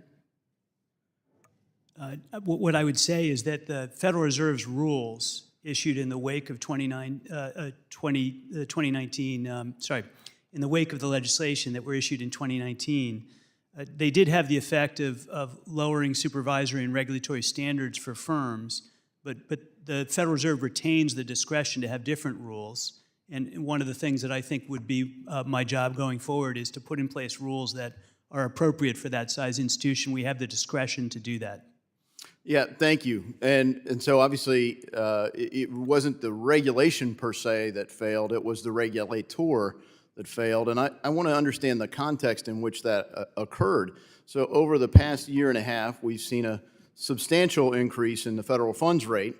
And during that span, are you aware if the Fed or other prudential regulators had conversations, not specific to Silicon Valley Bank, about the inevitable interest rate risk that presents? Yes, that is a core topic in supervision. Supervisors were very focused on interest rate risk. It was an important part of what we highlighted in our fall supervision report. Examiners were given beginning last year, extra training on interest rate risk. So it is just a bread and butter supervisory issue. It's not some esoteric problem. So in that sense, did Silicon Valley Bank's failure surprise you? Its failure did surprise me. Its risk-taking was excessive, but even then, I did not anticipate, I don't think anybody anticipated, that they'd have a devastating bank run that basically wiped out, $42 billion on Thursday afternoon, another $100 billion expected the next day. That would be 85% of its deposit base in a 24-hour period. That was shocking. Yeah, so we're anxious to understand all the factors that drove that run on that particular bank. But we're also curious when you stated yesterday to Senator Kennedy that stress testing does not examine institutional risks precipitating from interest rate risk. And when we were on the conference call with Treasury, with Fed, with FDIC, with House and Senate Republicans and Democrats, I asked the question, and there's some complex model that the stress test involves, and said, well, if macroeconomic conditions and whatever kick in, well, I submit that the hold to maturity spread has to be considered, not just the available for sale risk because of the need for liquidity. Is that something that you're focused on as you conduct your review? Yes, I think you're absolutely right that we need to look at both sides of the balance sheet. We need to look at the liability structure and the asset structure, and the whole point is to assess whether under certain conditions you can have more stress on the liability side that forces you to sell on the asset side. Those are interrelated. Mr. Grunberg, do you share that concern about how we're looking at systemic risk? Yes, I do, Congressman. I would love to go into everything that I could on this, but Mr. Barr, on March 9th, you gave a speech that touched on stablecoins and brought up specific risks associated with stablecoins. In that speech, you stated, quote, this mismatch in value and liquidity is the recipe for a classic bank run. Stablecoin issuers are not supervised by the Fed and lack capital and liquidity as a backstop. The banks we regulate, in contrast, are well protected from bank runs through a robust array of supervisory requirements. Would you revise those comments if you could? Yes, I think that, it demonstrates the need for humility in thinking about how financial risk happens in the system. That's been a theme of basically all of my academic work on systemic risk is we need humility, and that's why you need really strict capital and liquidity rules because of exactly the kind of circumstance we just saw. Yeah, thank you for that. And note, obviously, stable coins are backed by assets and are properly regulated in many states, including the state of New York. Last thing I'd say is we have this pressure to socialize more of the market. There are credit unions that are completely privately insured, many in my district and in others, and I think we should look to that market for private credit risk insurance. I yield. The gentleman yields. The gentlewoman from Michigan, Ms. Tlaib, is now recognized. Thank you so much, and thank you all for being here. Vice Chair Barr, Silicon Valley Bank, which I feel like no one's focusing more on them as the bad actor here, in the mismanagement and the inappropriate actions. You kept saying over and over again that they weren't responding. If you had, we should have done something when we knew they weren't responding. I mean, what could have been done? It's an excellent point. I mean, I agree with you. You start with the basic problem that the bank managers mismanaged the bank. Did they hide something from us? What did they hid all this from us? Do you believe they hid this intentionally from the feds? I don't have access yet to the full supervisory record. Will to you be let able to us know? answer Because your I really question. do think they misled and probably lied and made some inappropriate and fraudulent probably actions that I hope that we'll hold them accountable to. We will definitely be looking into that, and we retain enforcement authority to go after people who, at the bank, who violated the law or who breached their fiduciary duty or who engaged in unsafe and unsound practices, and we will hold them accountable And to the Chairman full Gruber, extent. let's not negotiate with bad actors like that. We think this is the time to really hold them accountable, honestly. This is how we set a precedent. But going back to you, Vice Chair Barr, bonuses were paid out when? When was the last bonus paid out before they As I said, I'm still getting access to the supervisory We know it was a record. couple hours before, correct? I've heard news reports about that, but I want to make So you sure don't even that I know get when the full- bonuses were paid out? You don't have that information for this committee right now? I do not have that information Was right it the now. day of? I would like to respond to you fully and accurately, and I want to be careful to do that properly. I've heard news reports about the timing, but I don't How have come the the full... news knows, but we don't? Pardon me? How come the media and the news know, but we don't? How do you not know this before our financial service? Because this is important. I agree with... I share your outrage about it. I just want to make sure we get to the facts. Do you even know how much the bonuses were? As I said, I think you're hitting at exactly the right issues. We're going to use our enforcement authority to the fullest extent possible. Well, now, everyone's saying, oh, we're going to go ahead and introduce some clawback legislation to see. But, Chairman Gruber, I asked the Fed Chair Powell about this. Section 956, it's been, 12, 13 years? When are we going to have a rulemaking on that? This is about excessive pay. This is about, this is something that Congress already considered. So how come it's over a decade that we don't have anything rulemaking? In 2016, there was a proposal. It wasn't great, but it was a really great start. It would have been instrumental here. Yeah, no, I'm familiar with the rulemaking, Congresswoman. I was strongly supportive of it. We didn't complete it in time. Why? Well, I think there was a change of administrations, and that may have had something to do with it. Every reason to come back to it now and complete that rulemaking, and I If think you had it today, what could you have done in this instance? it would have Because given us- I'm tired of us being asked to pass things when I would feel have- like we already did, but would it's have over given- 12 years that we don't actually have something again that we could have used as a tool. It would have given us explicit clawback authority on compensation. As I pointed out earlier, we do have, in fact, a legal obligation, the FDIC, to investigate the board and management of failed institutions and hold them accountable for any misconduct that might have occurred. Yeah, public advocates really believe this could have maybe prevented this. And so we'll... Primarily because, as you guys know, that there's some inappropriate decisions made up so they can do the bonuses And that's. and the payouts. And that's what we're It going is to. clear as day, and I don't know why my colleagues are not even talking about that. As They're I've- talking about you all not getting things that, well, they didn't respond. How come nobody's mad at the bank for not responding? All I can tell you, we've initiated the investigations to get the facts, to take action in regard, Chairman- assuming the facts support the Chairman Grunberg, allegation. please, for the American people, we need a rulemaking decision on Section 956. You know how critically important this is. Understood. This is what I think it was, I read somewhere, this is the 563rd bank to fail since 2001. There are going to be more. And I know you guys don't want to talk about it, but there will be, because they'll mislead us, they'll lie, they'll do anything for the payouts. I mean, even the risk, what's that risk manager person? What did she give herself? What was it? This is a crazy amount of money she walked out with. I mean, it's crazy. And then Gary Becker, the CEO, sold February 27th, $3 million worth of stock, netting $2.2 million. And he knew this was going to be where we land. And we're not angry about that. We're angry because you guys didn't notice. Well, what about the fact they don't respond? They don't respond to inquiries and things. I mean, The that to gentlewoman's me time is... has expired. The gentleman from Pennsylvania, Mr. Muser, is now recognized. Thank you, Mr. Chairman. We know that the receivership for SVB occurred on Friday, March 9th. Sunday morning, Secretary Yellen stated that the American banking system on national television was really, really safe and well capitalized. On Sunday night, Secretary Yellen approved the FDIC to protect all depositors at SVB, and certainly implied all bank deposits beyond the $250K would also be secured. So my first question to Vice Chair Barr, what data over that time period drove you to go beyond the SVB and Signature, which was made aware, I guess, on Sunday? And did you think that if you were to protect an idiosyncratic bank such as SVB, you would need to protect all?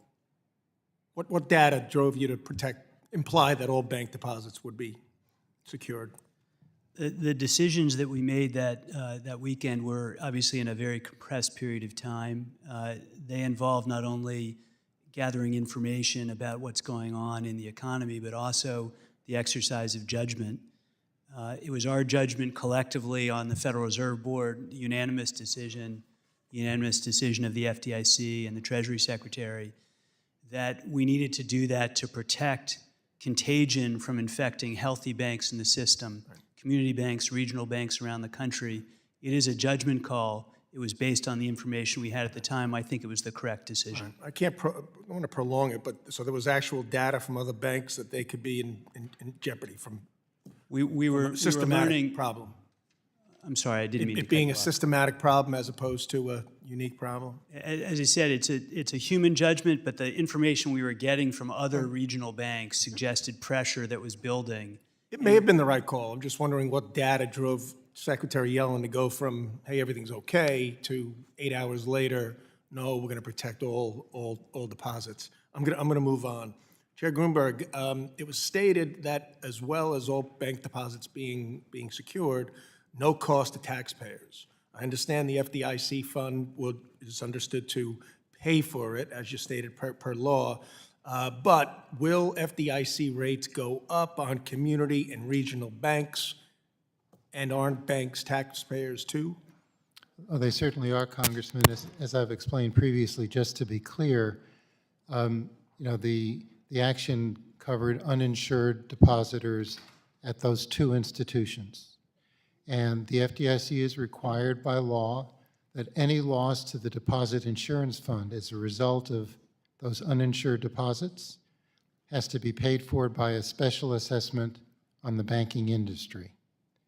And we have authority under the law to consider the types of entities that benefit from any action taken or assistance. So we have discretion in designing the implementation of the assessment. Okay. And as I indicated previously, we're keenly sensitive to the potential impact on community banks. Well, good, because they are very concerned, as you know, community and regional banks, that they will pay for the bad actions of a few.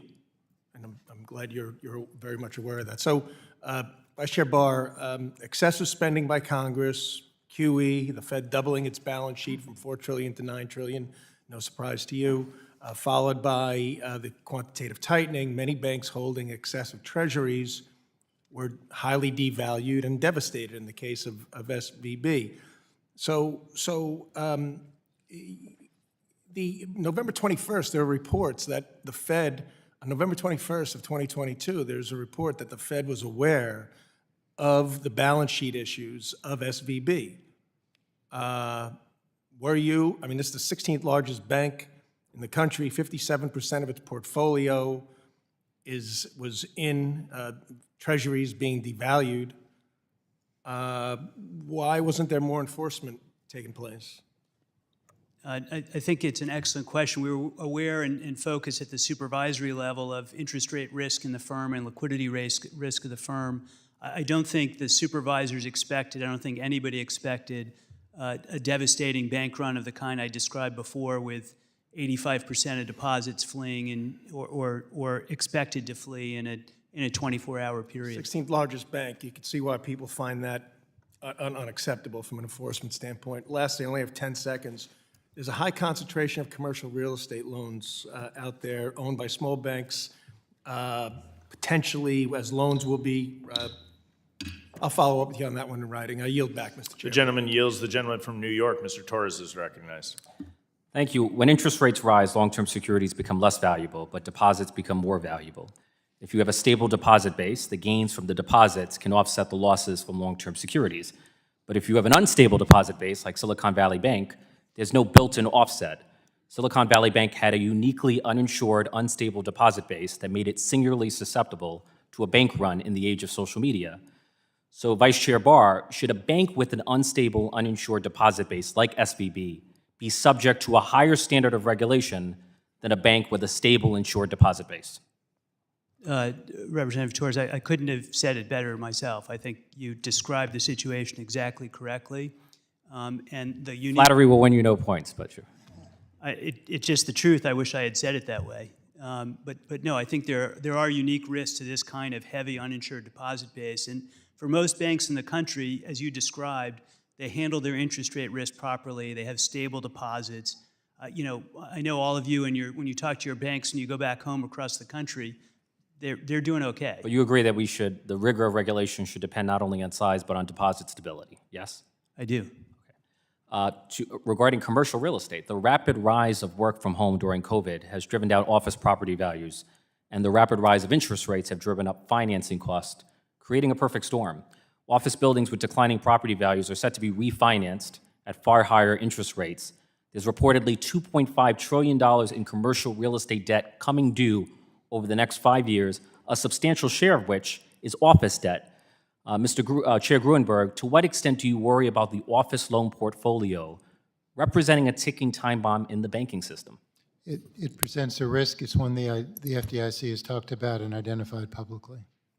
And Signature was the largest commercial real estate lender in New York City. How much of Signature's commercial real estate portfolio consists of office real estate? That's a good question. Let me get you the exact note. It's a substantial portion of it. Can you get me back an answer in writing? I can get that for you. More important to me locally, residential real estate. Signature Bridge Bank has a housing portfolio of 3,000 properties consisting of 80,000 units in New York City. The portfolio includes 479 properties consisting of 19,000 units in the Bronx, where I serve as a congressman. I have two questions for the FDIC. As you go through the process of seeking a buyer for Signature's residential real estate debt, to what extent will you seek the input of New York State and New York City housing officials who have an obvious stake in preserving the affordability of these properties and units? And to what extent will you prioritize affordable housing preservation in your selection of a purchaser? Thank you, Congressman. Just to be clear, we have sold Signature to New York Community Bank. You sold everything but the real estate portfolio, as I understand. That's been publicly reported.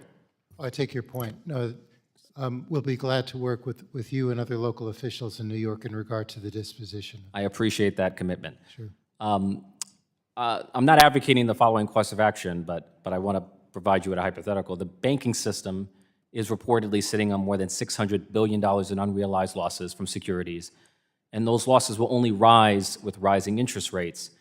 Since the problem with these assets is one of asset duration rather than asset quality, should the Federal Reserve consider purchasing these securities? Unlike a bank, which needs liquidity to honor obligations to depositors, the Federal Reserve has the ability to hold these assets to a maturity without realizing those unrealized losses. Wouldn't that solve the problem? You raise an excellent point. Under existing law, we cannot do asset purchases, but what we do is provide ample liquidity to the financial system on the basis of those But the assets. losses remain, even with the emergency liquidity, the losses remain on the balance sheet. Those losses are arguably undercutting public confidence in the banking system. And as you know, banking is as much about psychology as it is about finance. Why not just remove the losses? I'd go back to the first point you made in your earlier question, which is that for most banks, they're managing this well. They're doing fine. They have stable deposits, and they don't need to sell the assets they have on their balance sheet. Those assets can stay there and be held to maturity. If institutions need liquidity, they can get access to that from the discount window, and from the program we established, the Bank Term Funding Program gives longer-term stability at par for those very assets. I want to squeeze in one more question. Did the bank supervisor at the San Francisco Fed have the supervisory authority to prevent Silicon Valley Bank from investing in unhedged long-term securities? Did you have that authority? Like, is the problem a lack of authority or a failure to exercise the authority you had? The bank examiners cited them for not behaving properly with respect. But did they have the authority to prevent it? The gentleman's time has expired. The gentleman can answer on the record. The gentleman from South Carolina, Mr. Timmons, is recognized for 5 minutes. Thank you, Mr. Chairman. It seems that Washington continues to create crisis after crisis and then come in to bail out the crisis. You go back to 2008, it was the policies coming out of Washington that everyone was entitled to own a home. And it didn't matter what their credit score was, whether they were able to pay it back. It was a human right. And fast forward a few years, the compounding impact of that resulted in the 2008 financial crisis. So what did we learn from that? I would argue nothing. The government came in, bailed everybody out, bailed out the big banks, caused chaos in the smaller banks, and picked winners and losers. And that's a theme I'm going to be hitting on, picking winners and losers, because the free market, capitalism, is supposed to have consequences. And when the government continues to bail out bad decisions and pick winners and losers, it severely impacts the free market, and it undermines our ability to compete in the global economy. So 2008, we understand the policies coming out of Washington caused a crisis. We had 2 votes. First vote failed on TARP, second vote passed. It was very painful. I was not here, but at the end of the day, it solved the short-term problem, but we didn't learn anything. We did learn one thing, actually. It was that the TARP vote wasn't fun. So in 2008, we gave extraordinary power to the executive branch to avoid a future TARP vote. And this is the first time that you have used that authority. So let's fast forward to 2023. A number of policies coming out of Washington, particularly the emphasis on ESG and on DEI, and that compounded with the spending of trillions and trillions of dollars that caused inflation, which resulted in higher interest rates, destabilized SVB and Signature. So we didn't really learn anything in 2008 because we used the 2010 authorities, the executive branch used the 2010 authorities to, again, pick winners and losers. So there's no consequences for risk-taking. There's no consequences for poor decisions. And we keep talking about what caused this. Really, it's 3 things. The San Francisco Fed's misplaced priorities.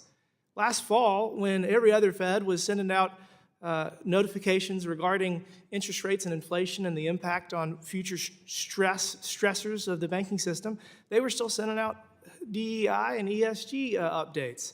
So that, combined with the SVB and Signature mismanagement and the inflation we created, caused this problem, and we have, again, not learned anything, bailed out, poor decision-making. I guess I want to start with Undersecretary Liang. Is this a problem? I mean, we invoke the systemic risk exception and cover both insured and uninsured depositors. Is it not creating more systemic risk in the overall system because capitalism is no longer a thing, the government's backstopping everything? Is that a concern? Congressman, I understand your question and your concern. In this case, the systemic risk exception was taken. Depositors, all depositors were covered.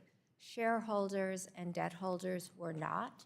They lost their investment. Those who took the risk lost their investments in this case. I do think this situation, the actions were taken to prevent contagion to spreading to other banks. It was to help safe banks, small and other regionals, who were losing their deposits to either the largest banks or to outside the banking system. I do think this requires that we will need to be assessing and looking for reforms. But the lack of consequences, the government continuing to pick winners and losers, and I mean, my biggest thing is the justification. Treasury and the White House both said that there's no taxpayer dollars, and that what about the people that are going to miss payroll?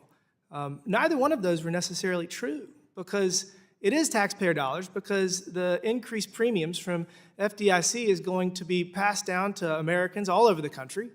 And so they are taxpayers, so that is their dollars. It's not coming out of the general fund, but it's semantics. And as it relates to payroll, I mean, only $22+ billion is going to be at issue, so there were opportunities to make them whole. I just really think that, one, delegating the ability to bail out banks to the executive branch is dangerous, and two, bailing out these banks in this manner has caused more problems than was possibly worth it. And with that, Mr. Chairman, I yield back. The gentleman yields. The gentlewoman from Texas, Ms. Garcia, is recognized. Thank you, Mr. Chairman, and thank you and to the ranking member for bringing us together for this really important hearing.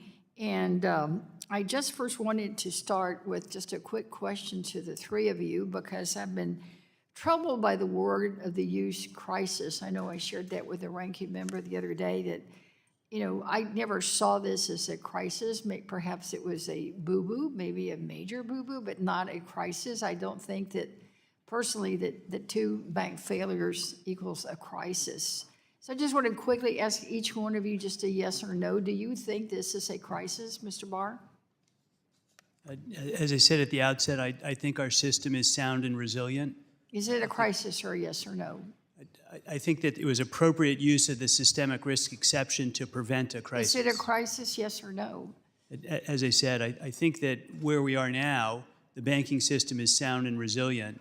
There was risk that if we did not invoke the systemic risk exception, you have used the word it could have led- crisis is the question. I have not used that word. Okay.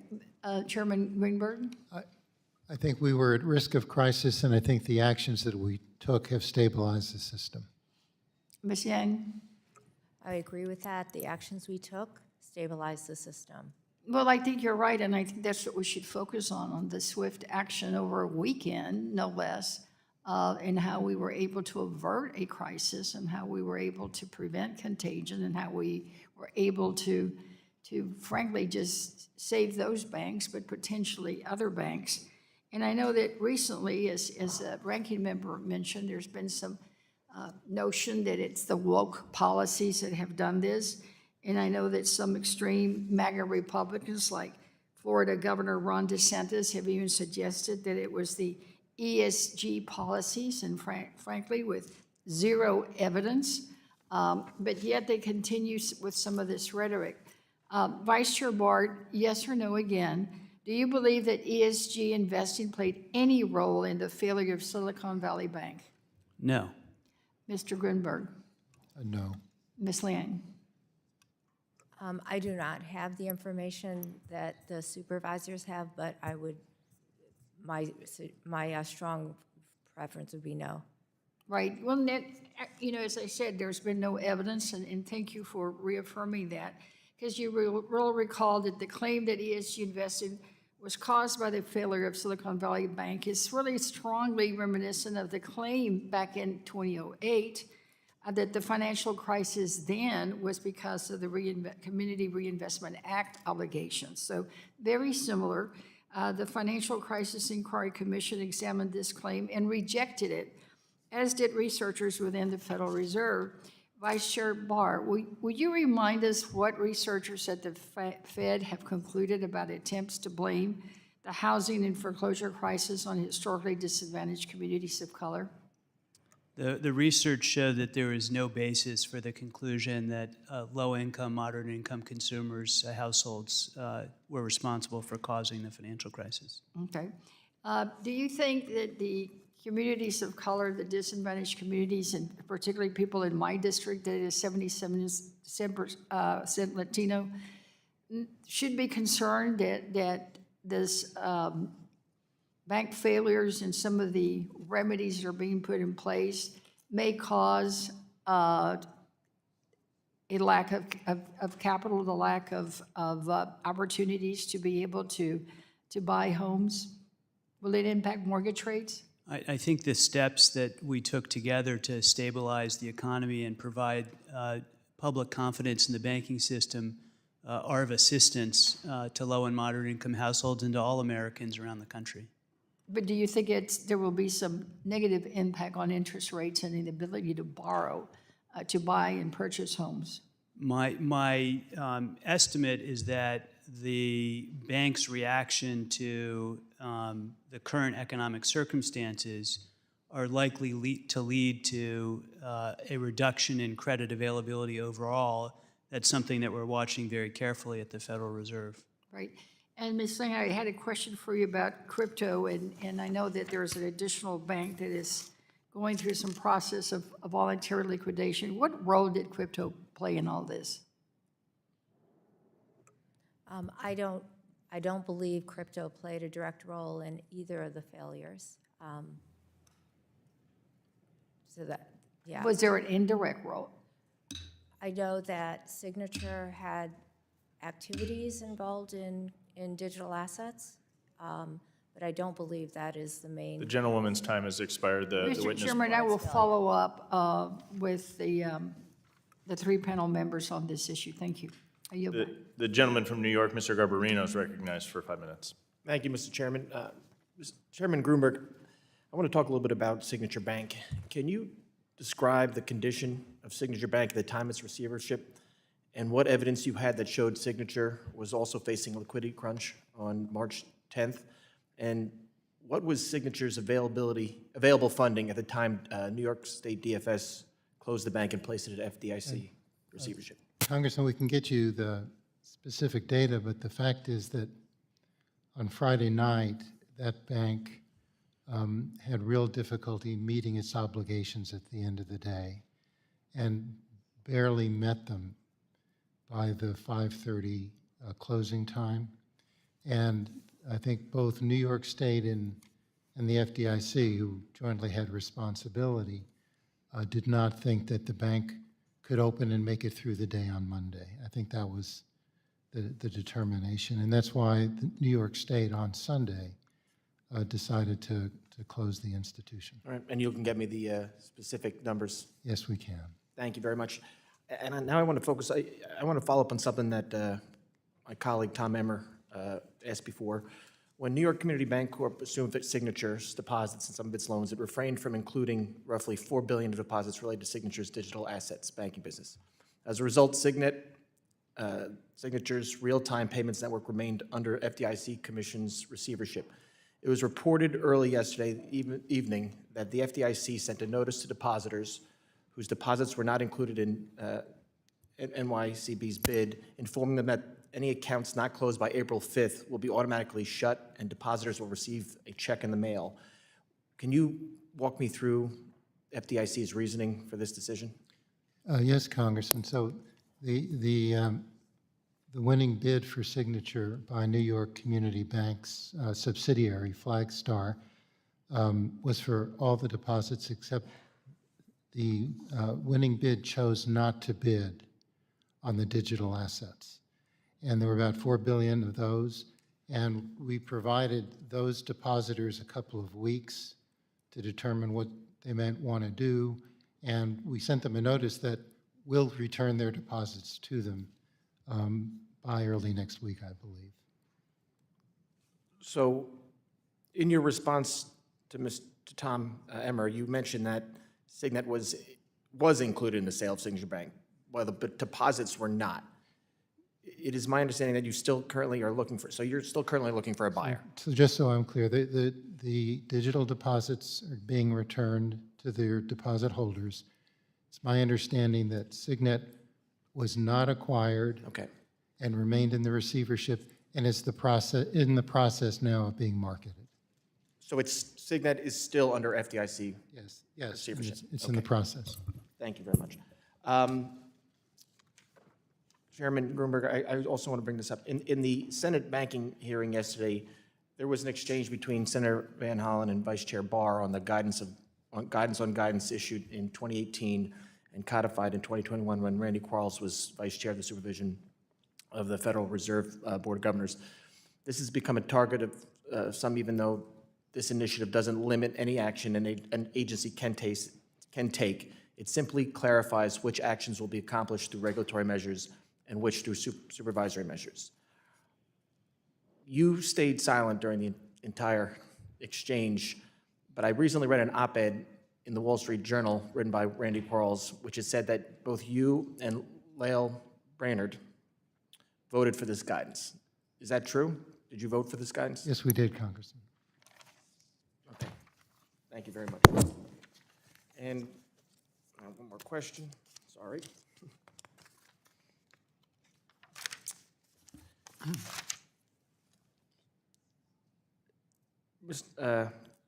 Vice Chairman Barr, as we look back at the events over the past couple of weeks, there have been a number of similarities identified between Silicon Valley Bank and Signature Bank.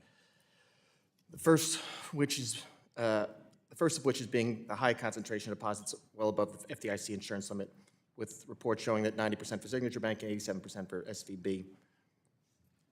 And the second being the lack of diversity in both banks' deposits.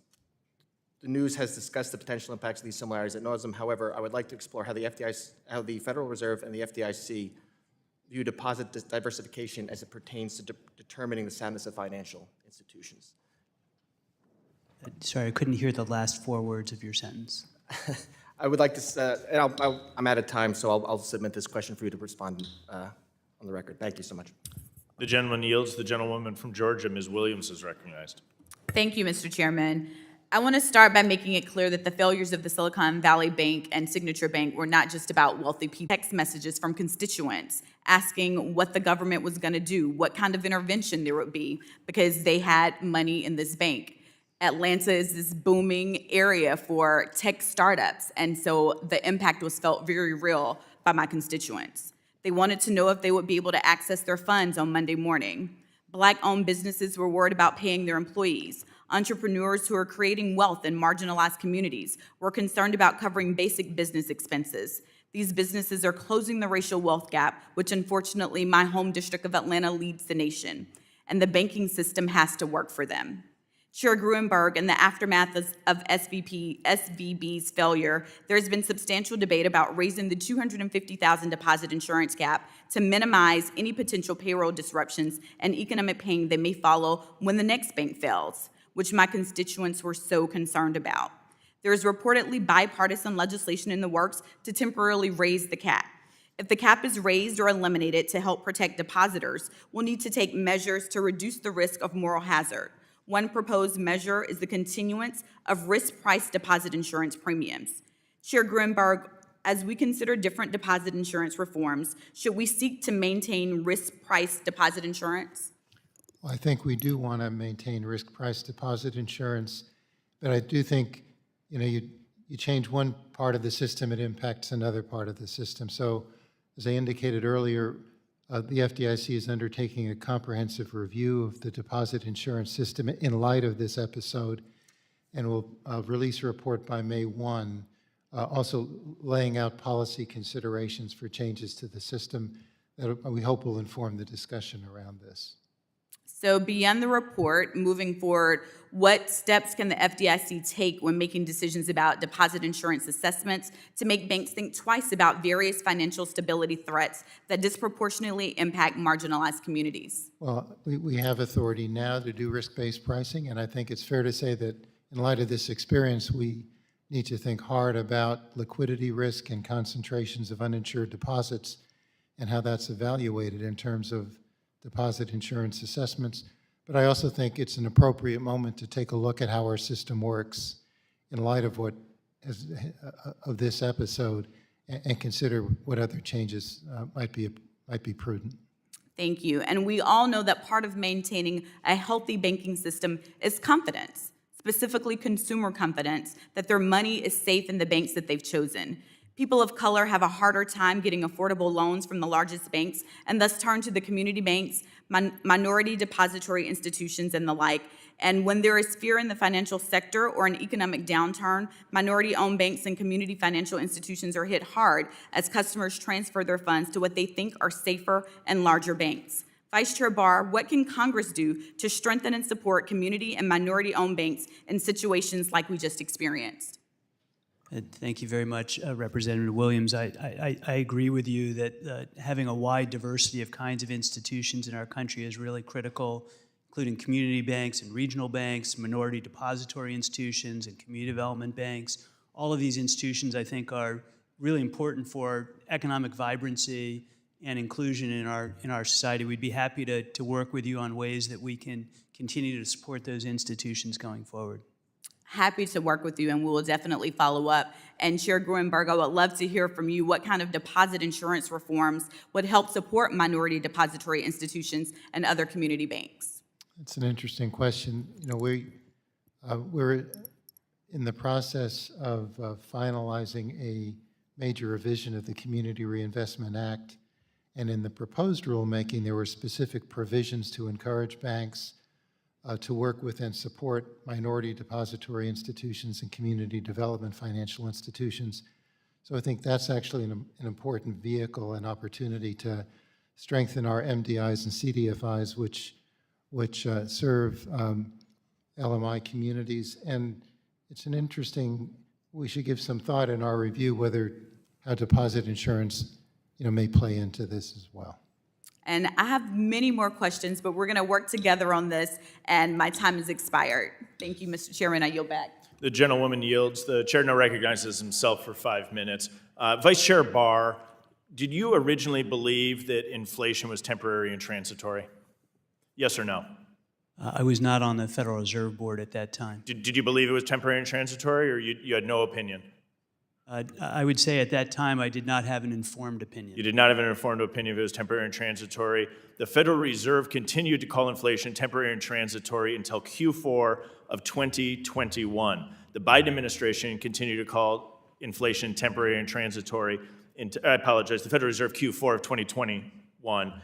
Biden administration Q1 of 2022, following the Russian invasion of Ukraine. That's when they stopped calling it temporary and transitory. Would the challenges that we saw with SVB have taken place if inflation truly was temporary and transitory? Yes or no? The problems that came about from SVB are from classic interest rate risk management. So if inflation was temporary and transitory, then I will make the assumption on your behalf for myself that interest rates would not have gone up. If interest rates didn't go up in the manner and hold in the way that they are, SVB would not have occurred. The breakdown of the bank. Sir, banks have an obligation to manage interest rates, whether they're going up or going down. It's just classic good banking, and it wasn't done here. Okay, so let me dive in then. Yesterday, in response to a question from Senator Rounds following the matter requiring immediate attention, the MRIA, you noted that there was a challenge in the model, that it was, quote, was not at all aligned with reality, end quote. Was that a challenge in modeling in particular interest rates? Or what part of reality was it not connected with? Let me also say, as I mentioned earlier today, I called that an MRIA yesterday, but I meant an MRIA. It was just a staff note Understood. mistake.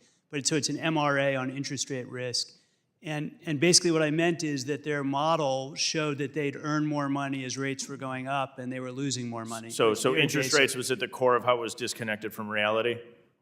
Yes, it was about interest rates. That's fair. So here's my challenge. So as I look at the ability to prevent all of this, the Federal Reserve would have had to admit that they were wrong, that inflation was temporary and transitory. I think that's at the core of our conversation here. And Congress, I think, continues to do an abysmal job with the administration to bring inflation under control. Let me switch gears if I can, pretty substantively here, Vice Chair Barr. I have in front of me the H41 from the Federal Reserve, and in particular looking at the loans that the Federal Reserve has made to depository institutions.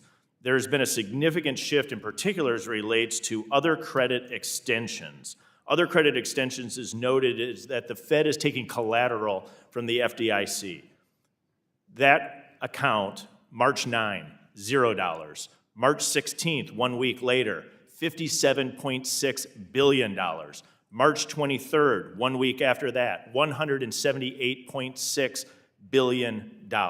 So the Federal Reserve is taking collateral from the FDIC and loaning the FDIC money. Under what statutory authority is the Federal Reserve engaged in that? Sir, the Federal Reserve is lending through the discount window to the bridge institutions that were established by the FDIC. So they're lending to banks. There's a provision in the statute that clearly contemplates that. And so you're noting that when I read footnote 7, that would not have fallen under the line of either primary credit or secondary credit? For the purposes of enhancing transparency to the public, that line was broken out so that everybody could see exactly what it was. Okay, that is helpful. Then if I can shift to you, Chair Grunberg, as we look at this dramatic increase, is there a reason that you used this facility rather than one, selling assets, or two, tapping your line of credit at the Treasury, which I believe is to the tune of $100 billion? We certainly have sold assets to meet our liquidity needs, and these bridge institutions are nationally chartered banks eligible to borrow from the Fed and utilize that in order to manage the liquidity situation as well. But is there a reason that you're not either A, utilizing in a more substantive way the credit line available from the Treasury, or B, selling assets? And the reason I ask this, so maybe I can be more specific, does the FDIC have this same risk that we're seeing in other banks with unrealized gain or unrealized losses? And is that why you're tapping this facility rather than selling assets? No, we are Congressman, we are selling assets to meet the obligations of the failed institution, and we're also managing the liquidity. These bridge banks have the authority and ability to access the Fed resources. So you're both selling assets and borrowing from the Fed to the tune of $178 billion at the same time? For these institutions to meet immediate liquidity demands, which we'll eventually get back. And did the Treasury at any time discourage you from taking a loan from the line of credit from the Treasury for purposes of addressing the debt ceiling limit? I think there were discussions in regard to that, but I think the principal purpose here, frankly, was liquidity management and also to be able to preserve liquidity in our deposit insurance fund. I appreciate your time here today. I yield back. I'll now recognize the gentleman from North Carolina, Mr. Nickel, for 5 minutes. Thank you, Mr. Chairman, and thank you to our witnesses for being here with us today. People in my district are already living paycheck to paycheck, and they're worried about making ends meet. They're already dealing with the rising costs of everyday goods and services, and the last thing they need to worry about right now is their bank or their employer's bank failing. That's why I'm working to provide transparency and accountability to this process. Where were the regulators? I want to know what the bank executives were doing in the months, weeks, and days leading up to this failure. My constituents deserve to know that we're going to hold bank executives accountable and ensure that this doesn't happen again. These bank failures rattled our financial system. Working families in my district need a stable economy they can rely on. They can't afford more uncertainty when it comes to their next paycheck. And right now, the looming debate over the debt ceiling crisis has the ability to rattle our economy even further. So, Vice Chair Barr, in just a few months, the United States Congress needs to raise the debt ceiling. If the U.S. defaulted on the debt, would it be really bad for our economy? Would it be really, really bad for our economy? Or would it be really, really, really bad for our economy? The basic answer to that question is that Congress needs to increase the debt ceiling, that there's not other options around that. In the absence of an increase in the debt ceiling, it could cause enormous dislocation to our economy. So 1 really, 2 reallys, 3 reallys? I wouldn't characterize it. I think that it's the right thing to do. I think Congress needs to do that, and really leave anything else about the debt ceiling up to discussions between the administration and Congress, just to say from an economic perspective, it would be quite unfortunate. Thank you. Vice Chair Barr, the second largest banking failure in the United States history, $42 billion pulled in a day. Who was asleep at the wheel? But I think in the first instance, as I've said, bank management is responsible for running the bank. They failed in basic measures of interest rate risk and liquidity risk. They had very many outstanding matters requiring attention, matter requires immediate attention. They were deficient in governance and controls. They were rated a 3 overall with respect to the firm, which means they were not well managed. And at the end of the day, it's the job of the bank and their board of directors to run themselves the way they should. We, of course, are looking internally at our own supervision and our regulation in looking at ways that we could have forced the firm to do more faster or raise standards so that if the firm got into trouble, they had more capital and liquidity. I certainly hope there's some accountability. Chair Grunberg, moving to you now. First Citizens Bank, which is located in my congressional district, North Carolina's 13th district, was the successful bidder for Silicon Valley Bank. They have a proven track record in this space and are already instilling greater confidence in our banking system. Can you tell us about the evaluation process for the bids that were submitted and what made First Citizens the most attractive bidder? Two reasons, I'd say, Congressman. One, financially, it was the strongest bid for the FDIC. And two, it was a bid for all the deposits of the institution and all of the loans of the institution, so that it provided operational certainty as well. So from both a financial standpoint and an operational standpoint, it was really the strongest bid we received. And it took a while. You know, why wasn't Silicon Valley Bank purchased sooner? I think that certainly would have created more stability in this situation. If we could have sold it that first weekend, that would have been desirable. The fact is, Silicon Valley was a pretty large institution, $200 billion in assets, and pretty complicated in terms of its business activities. So for a potential acquiring institution to do the due diligence over a weekend and reach a conclusion and make what was frankly not practical. And so we set up a bridge institution and for both of the failed banks, and we're able in a pretty orderly way to set up bidding processes for each. In fact, for Silicon Valley, we had considerable interest and got a couple of requests for additional time for interested parties to do due diligence. So we extended the bid date a couple of times to give people time, and we ended up, getting, I think, 27 bids from 18 different sources. So it ended up being a pretty constructive process. Thank you very much. I yield back. The gentlewoman from California, Mrs. Kim, is recognized for 5 minutes. Thank you, Chairman. Let's examine what we're discussing here. At the time of its failure, Silicon Valley Bank was the 16th largest bank in the United States, with its assets more than tripling from $71 billion in 2019 to over $200 billion at the end of 2022. Obviously, we all know banks have its responsibility to manage its operation well. Unfortunately, our economy facing inflation not seen in decades and increasing interest rates, supervisory missteps at the federal and state level failed to correct and mitigate SVB's rapid growth in its balance sheet and management risks.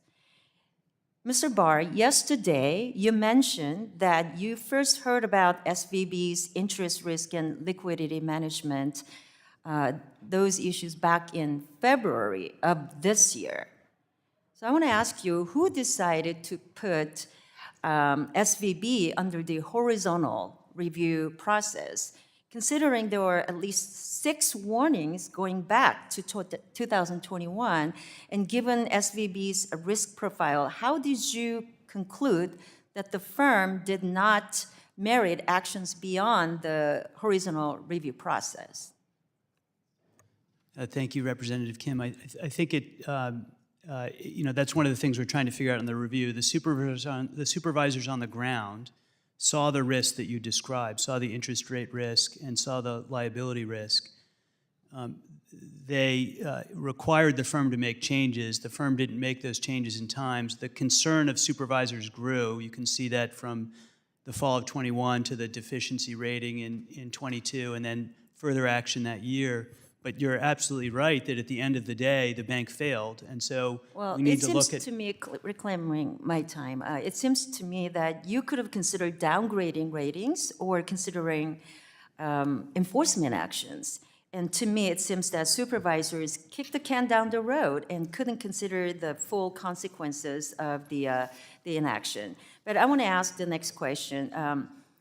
In February, the Fed reported in its January Senior Loan Officers Opinion Survey that it is seeing tighter credit conditions. So it seems to me SVB's failure will only serve to exacerbate the tighter credit conditions. So I'm worried that as entrepreneurs, they will soon find it more difficult to get a loan or a credit to expand their businesses and hire workers due to tighter credit conditions. So Mr. Barr, I want to ask you, how will you consider tighter credit conditions as part of your holistic capital review and Basel III endgame reforms? So we're looking to review our capital requirements not for the current situation, but for the long term. Any capital requirements that we consider would go through notice and comment rulemaking and have a transition period, so they would not apply to the current economic circumstances that we're in. We're thinking about the long-term effects. We are, of course, paying attention to tightening credit conditions as part of our monetary policy decisions. Those factor into our forecast for the economy and therefore into our interest rate decisions. Well, I'm asking you to please pause and keep the current market volatility and uncertainty in mind as you do that. Let me ask you, Mr. Grunberg, a question. Yesterday, you stated that you received 2 private bids to purchase SVB.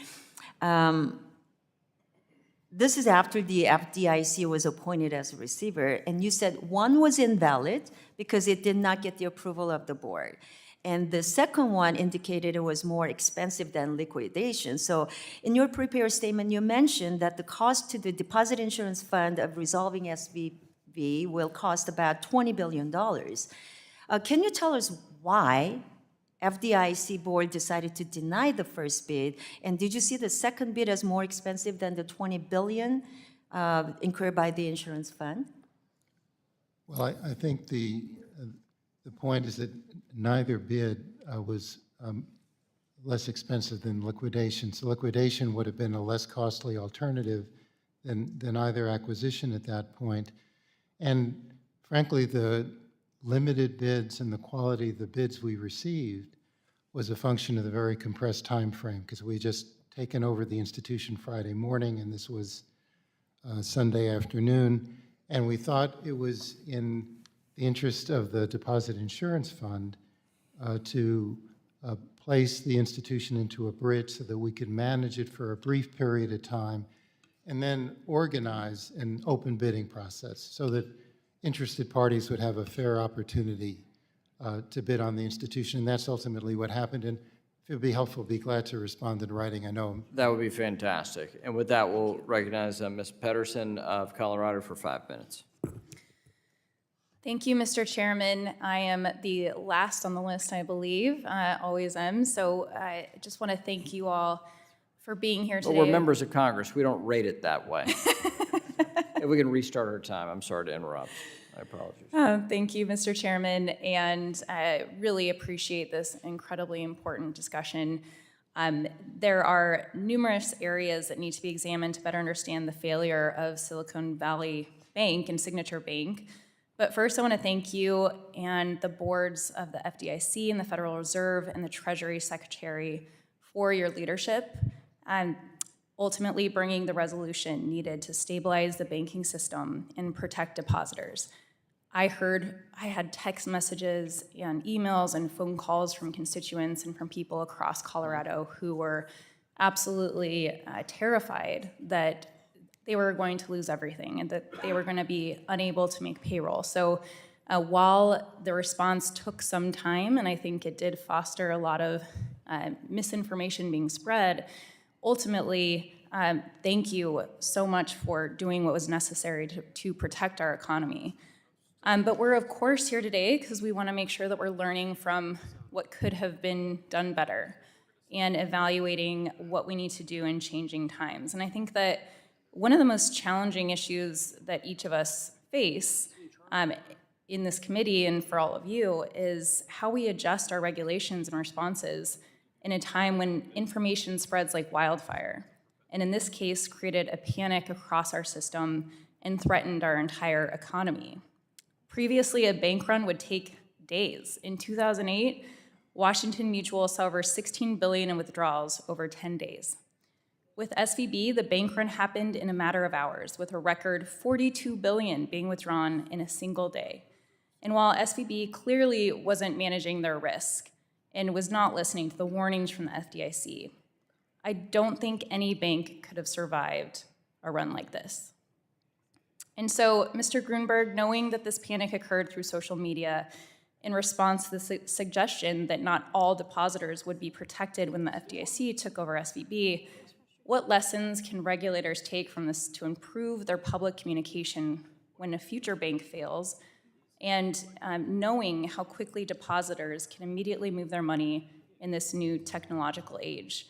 And specifically, I know you're going to take time, and we'll hear a lot more about this in the future, but what do you think is needed to expedite the responses necessary to mitigate something like this from happening again?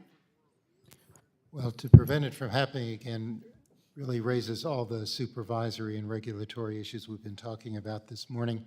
I do think in regard to deposit insurance, we should do more and perhaps a better job of explaining to the public how deposit insurance works, what is covered, what is not covered, what are the options available to people when they open a bank account. And I think that would also be one of the reasons to undertake this overall review of to see what changes might be considered that would be helpful to the public. Great, thank you for that. And last, Vice Chair Barr, in just a couple of weeks, we've seen these two bank failures. We've seen efforts to prop up First Republic Bank, and we've also seen issues with Credit Suisse and the Deutsche Bank in Germany. I'm still getting questions from people in my district who are concerned. And so what message do you have for them, for our constituents and small businesses, to reassure them that our financial system is stable and that their money is secure? Well, I think that's an excellent point. I know when many of you talk to banks, in your own in districts, they're telling you the same thing, which is that banks are sound and resilient. I think if you look at the actions we took a couple and a half weeks ago, those actions demonstrate that we're committed to ensuring that all deposits are safe. We're prepared to use those tools for any size institution as needed, if appropriate, to keep the system safe and sound. So the basic message is that the banking system is sound and resilient. Great, thank you. I really appreciate it. And I yield back, and congratulations, since I'm the last one. Gentlelady yields back. The last one on the Democratic side. So panelists don't get too excited. We'll now have... We have two. Oh, we have two? I'm sorry, Chairman Meeks. I'm very sorry. That's not getting better news for you guys, sorry. We'll now recognize the gentleman from Florida, Mr. Donalds, for 5 minutes. Thank you, Mr. Chairman, panelists. I know it's already been an interesting day. Thanks for being here. Vice Chair Barr, says here you were confirmed July 19th, 2022. So you came in kind of in the middle, according to your own testimony, of when the San Francisco Fed was having examinatory issues at SVB. Is that fair? The examiner report with respect to the whole firm as a whole was done in July 2022, and that's when I arrived. Okay. According to your testimony, you say here at the end of 21, supervisors at the SF Fed found deficiencies with bank liquidity risk, resulting in 6 supervisory findings.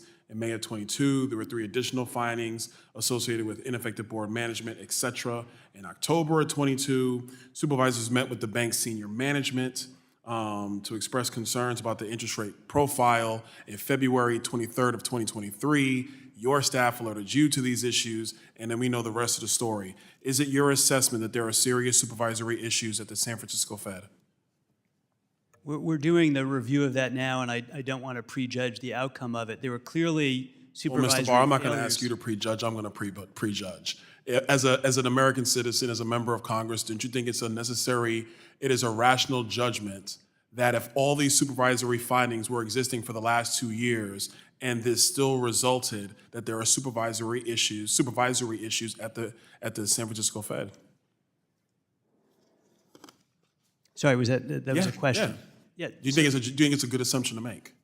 I don't want to assume. I want to go look at the facts. We're going to go look at the facts in this review. I think that overall, at the Federal Reserve, without pointing any fingers in any direction, that there were significant supervisory failings. I said that at the outset of the hearing, that if you have a bank like this that's failing, there are serious management issues, there are supervisory failings, there are regulatory failings, and we're committed to looking at all of those. And that's fair. Let me throw this out to you. Mr. Chairman, for the record, I want to put into the record, Wall Street Journal article dated November 11th, 2022, rising interest rate hikes, hit bank bond holdings. In this article, it is actually a comment in here by Thomas Honig, former president of the Federal Reserve Bank of Kansas City, former vice chairman of the FDIC, and he says if they go high enough, you can actually be losing money on those assets. He was generally speaking about banks, but not specific banks. This is highlighting that his concern, somebody who was in your shoes and Mr. Grunberg's shoes, was concerned about rising interest rates on bank portfolios writ large. Do you agree with that statement? Yes, I think interest rate risk, again, is a core risk. We look at it across the system, and banks are supervised for that. It is absolutely essential they manage that risk. Mr. Barr, let me ask you a question. Do you think that this committee should be talking to SF Fed President Mary Daly? Do you think that she would have some color on these issues that happened at Silicon Valley Bank? I think, the committee's decisions about witnesses is far outside my expertise. Let me ask you this question, because actually we've been talking a lot about concerns from a supervisory perspective. You have a speech dated March 9th, 2023 at the Peterson Institute for International Economics here in DC. March 9th is an interesting day. That's the day that SVB blew up. In your speech, you say, the banks we regulate in contrast to stable coins and crypto markets, are well protected from bank runs through a robust array of supervisory requirements. You still stand by that statement? As I said earlier in the hearing, I think that it demonstrates the need for humility about our ability to understand the causes and consequences of financial difficulties. So, of course, that statement in this context is turned out to be incorrect. Okay, that's fair. Let me ask you this, one last thing. And Mr. Chairman, for the record, I also have another article I want to submit. The U.S. needs a new bank supervisory system, written by Peter Whalison, who is at the American Enterprise Institute. And in part, it talks about some of the shortcomings of the current supervisory system. In short, I will say this in the final 22 seconds of my testimony. It's been for the last 14 years in Congress, we viewed Dodd-Frank as the holy grail for safe and sound banking. And if we're going to be honest with ourselves, what has been the holy grail for quote unquote safe and sound banking is cheap or free money for balance sheets to look good. But when rates rise, not all balance sheets look good. And that's not just banking, that's in a lot of places. So maybe we should take a look at our supervisory system overall. I yield back. Gentleman's time has expired. The gentleman from Nevada, Mr. Horsford, is now recognized for 5 minutes. Thank you to the chairman and ranking member and to the regulators for appearing before the committee.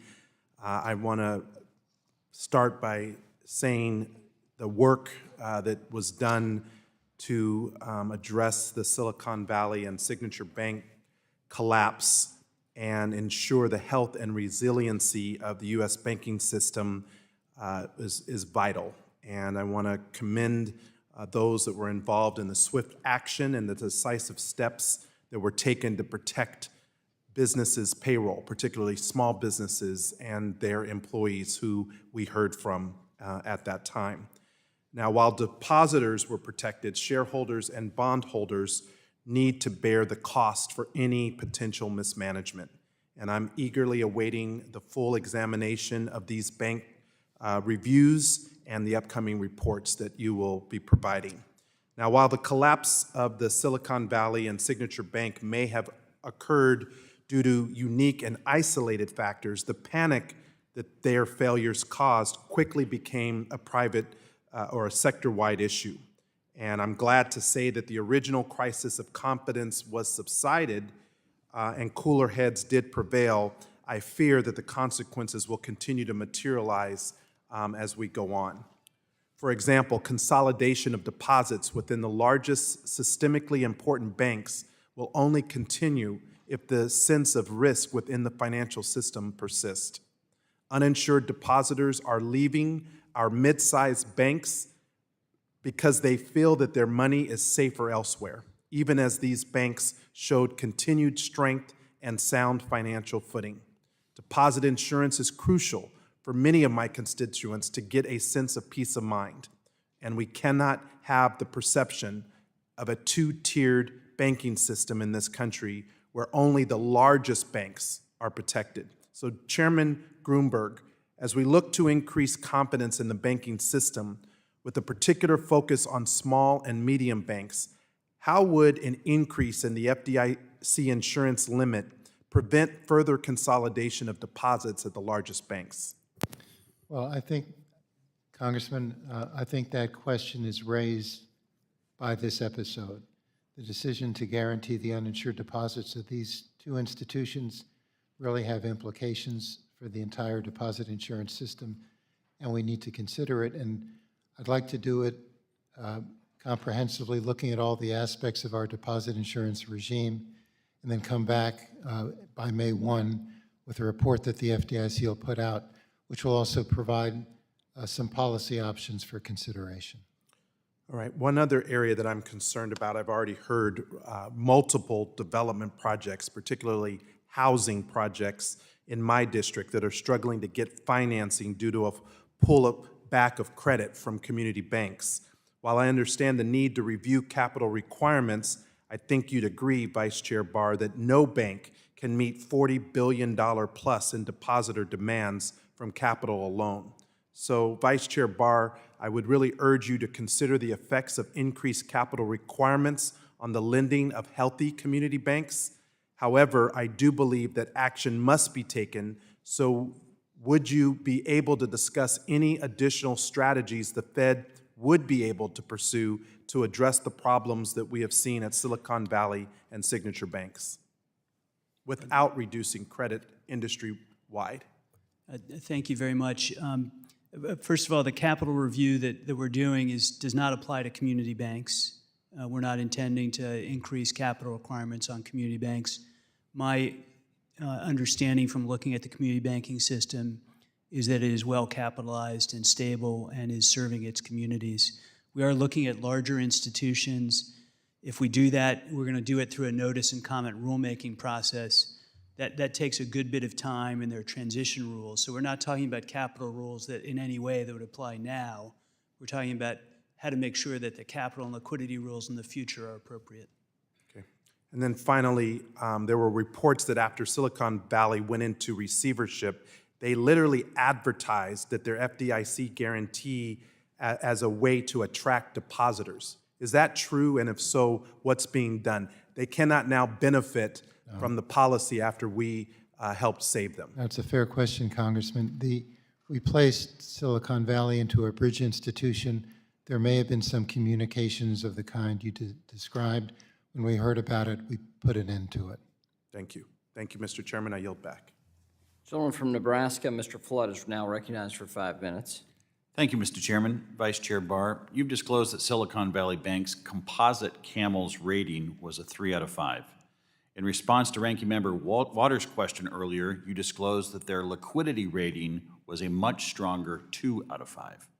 Furthermore, you testified that the Federal Reserve examiners cited Silicon Valley Bank 7 separate times, and you testified that examiners were aware of Silicon Valley Bank's interest rate risk last year. Why wasn't that risk reflected in Silicon Valley Bank's liquidity rating? I think it's an excellent point. One of the things we're looking at the review is, given the extent of difficulties, the problems the firm was having, how did the regulators come up with this particular, the supervisors come up with this particular approach? Its composite rating was not well managed, and its holding company rating was deficient, that is also not well managed. But it has a 2 for liquidity and it conditionally meets expectations for liquidity. And so we're trying to understand how that is consistent with the other material. I mentioned earlier, too, that I'm highlighting the liquidity and governance and interest rate risk findings, but there were many other findings at the firm that had not been addressed at the time they failed. And so the question is, why wasn't that escalated and why wasn't further action taken? I think it's a legitimate and fair question. Was that composite score, that composite CAMELS rating, ever downgraded in 2021 following the examiner's citations? I don't know the answer to what happened in 2021. The 2022 rating was the first time the firm had a composite rating for all of its activities as it entered the large and foreign banking organization group. Vice Chair Barr, was Silicon Valley Bank's liquidity rating ever downgraded following the examiner's citations in 2022, or is that the same issue as you just described with the large bank status, their liquidity rating? The overall rating for the firm, of which this would be a part, was done that summer. There was a process after that of looking at both liquidity risk and interest rate risk. And my understanding is part of the horizontal review that was being conducted at the beginning of 2023, the examiners were looking at, what was the appropriate level. Okay, every quarter the FDIC releases its quarterly banking profile. This profile includes a public disclosure of the total assets of FDIC-insured institutions that are deemed, quote-unquote, problem banks. In December of 2022, the FDIC's problem bank list included total assets of only $47.5 billion. Although the banks on the FDIC's problem list are not public, given the size of Silicon Valley Bank, it's reasonable for me to conclude that Silicon Valley Bank was not on the FDIC's problem bank list, released just 3 months before its collapse. Mr. Chairman, given the several supervisory findings identifying various issues with Silicon Valley Bank's practices since 2021, including the issuance of matters requiring immediate attention from those supervisors, were those findings communicated to the FDIC? I can tell you, Congressman, that the criteria to get on the problem bank list is to be rated a 4 or 5 on the CAMELS rating scale of 1 to 5. And at that time, Silicon Valley was not rated a 4 or 5, so we wouldn't have been in a position to put it on the problem bank list. Vice Chairman Barr, why wasn't this information shared for the purposes of the FDIC's problem bank list? As Chairman Grumman just indicated, the FDIC makes an independent judgment with respect to its list based on the ratings of the firm, and the firm was not rated lower than a 3. Chairman Gruenberg, has Silicon Valley Bank ever previously been on the FDIC's list of problem banks? The reason I hesitate is we put the aggregate assets of the institutions on the problem list. We don't indicate the individual institutions. Here you can do that? No, I take your point. And this is a question from Congress. Yeah, well, I believe I can come back and answer your question if I may. Yeah. Could we follow up for the record? But be glad to do that. I just want to check, but yes, the answers will come back with an answer. The answer is yes? We will come back with an answer for you if that's okay. Okay. Thank you for your testimony. I still think there are lots of questions regarding what happened here, especially with Silicon Valley Bank, and I appreciate your time. I yield back. I'll go to the gentleman from New York, Mr. Meeks, for 5 minutes. Thank you, Mr. Chairman. Let me thank all of you for your responsibilities and the duties and what you've done.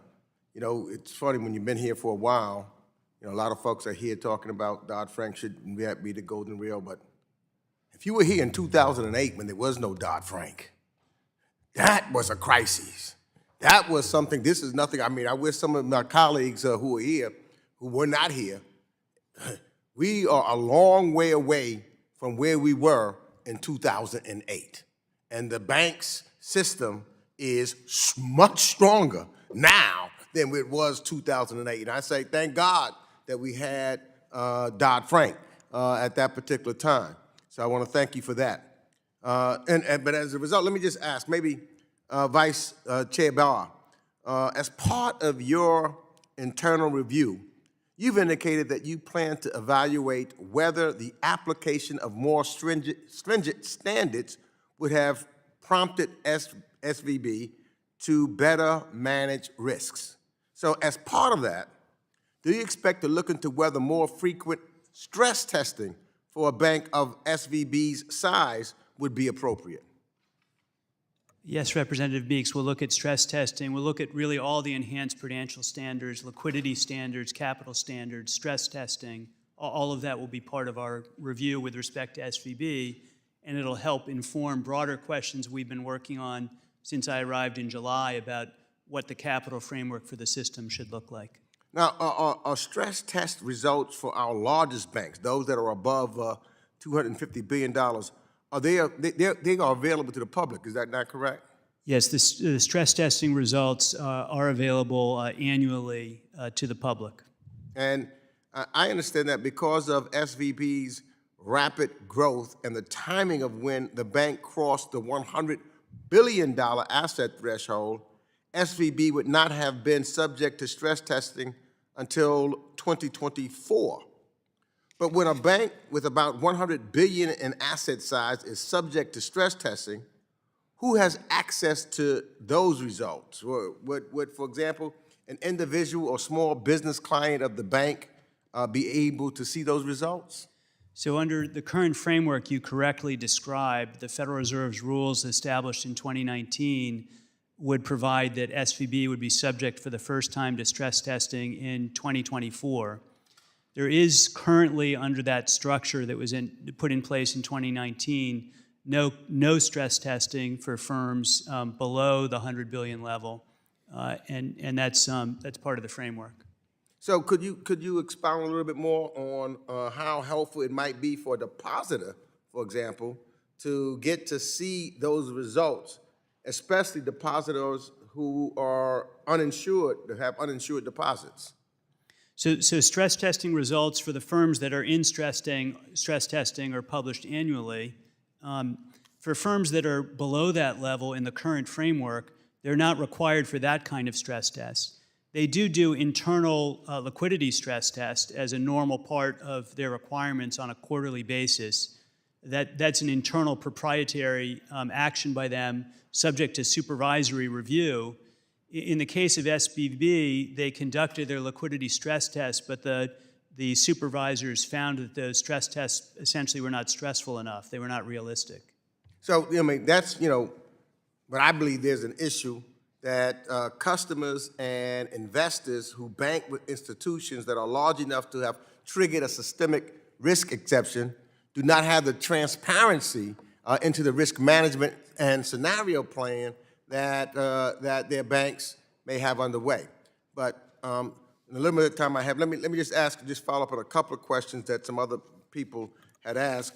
I am thinking about small banks and community banks, which are very important, and talking about depository insurance, and I know someone was talking about that. Now, to me, not a lot of people, especially in the community banks, have $250,000 in the bank.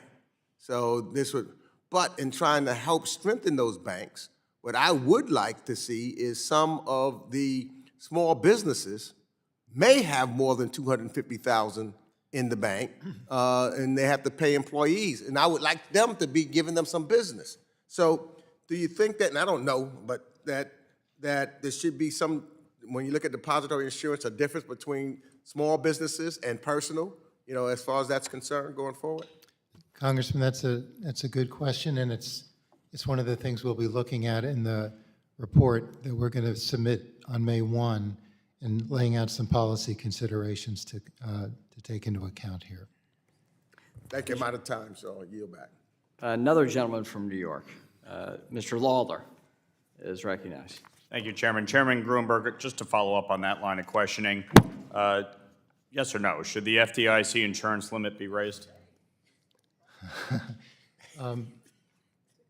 Let us do the work on this, and then come back to you with a report. Well, in the 2008 collapse, we raised it from 100 to 250,000. We made it permanent in 2010. It has not been raised since then. Do you think it should be raised? I don't know the answer to that question right now, Congressman. Okay. Did the Fed, the FDIC, and the Treasury have the tools needed to deal with this crisis when you were made aware of the situation with SVB? Do you all believe, yes or no, that you had the tools needed to deal with this? Yeah, yes, we have the tools we need. Yes? I agree, yes. Yes? I agree, we had the tools to Okay. prevent a Did the Fed, the FDIC, and the Treasury have the tools needed to prevent it? Yes or no? I think that's a very difficult question to answer. I don't have a yes or no answer for it. I think we can do better at supervision and regulation, but whether we could have prevented the collapse in 24 hours of this institution, I don't know the answer to that. I agree with Michael's point, but from a supervisory basis, I think there was an opportunity. I'm sorry, Congressman, can you repeat your question? Yes or no? Do you think the Treasury had the tools needed to prevent this from happening The Treasury had the tools to use the systemic risk exception and used it? and recommendation to prevent a crisis.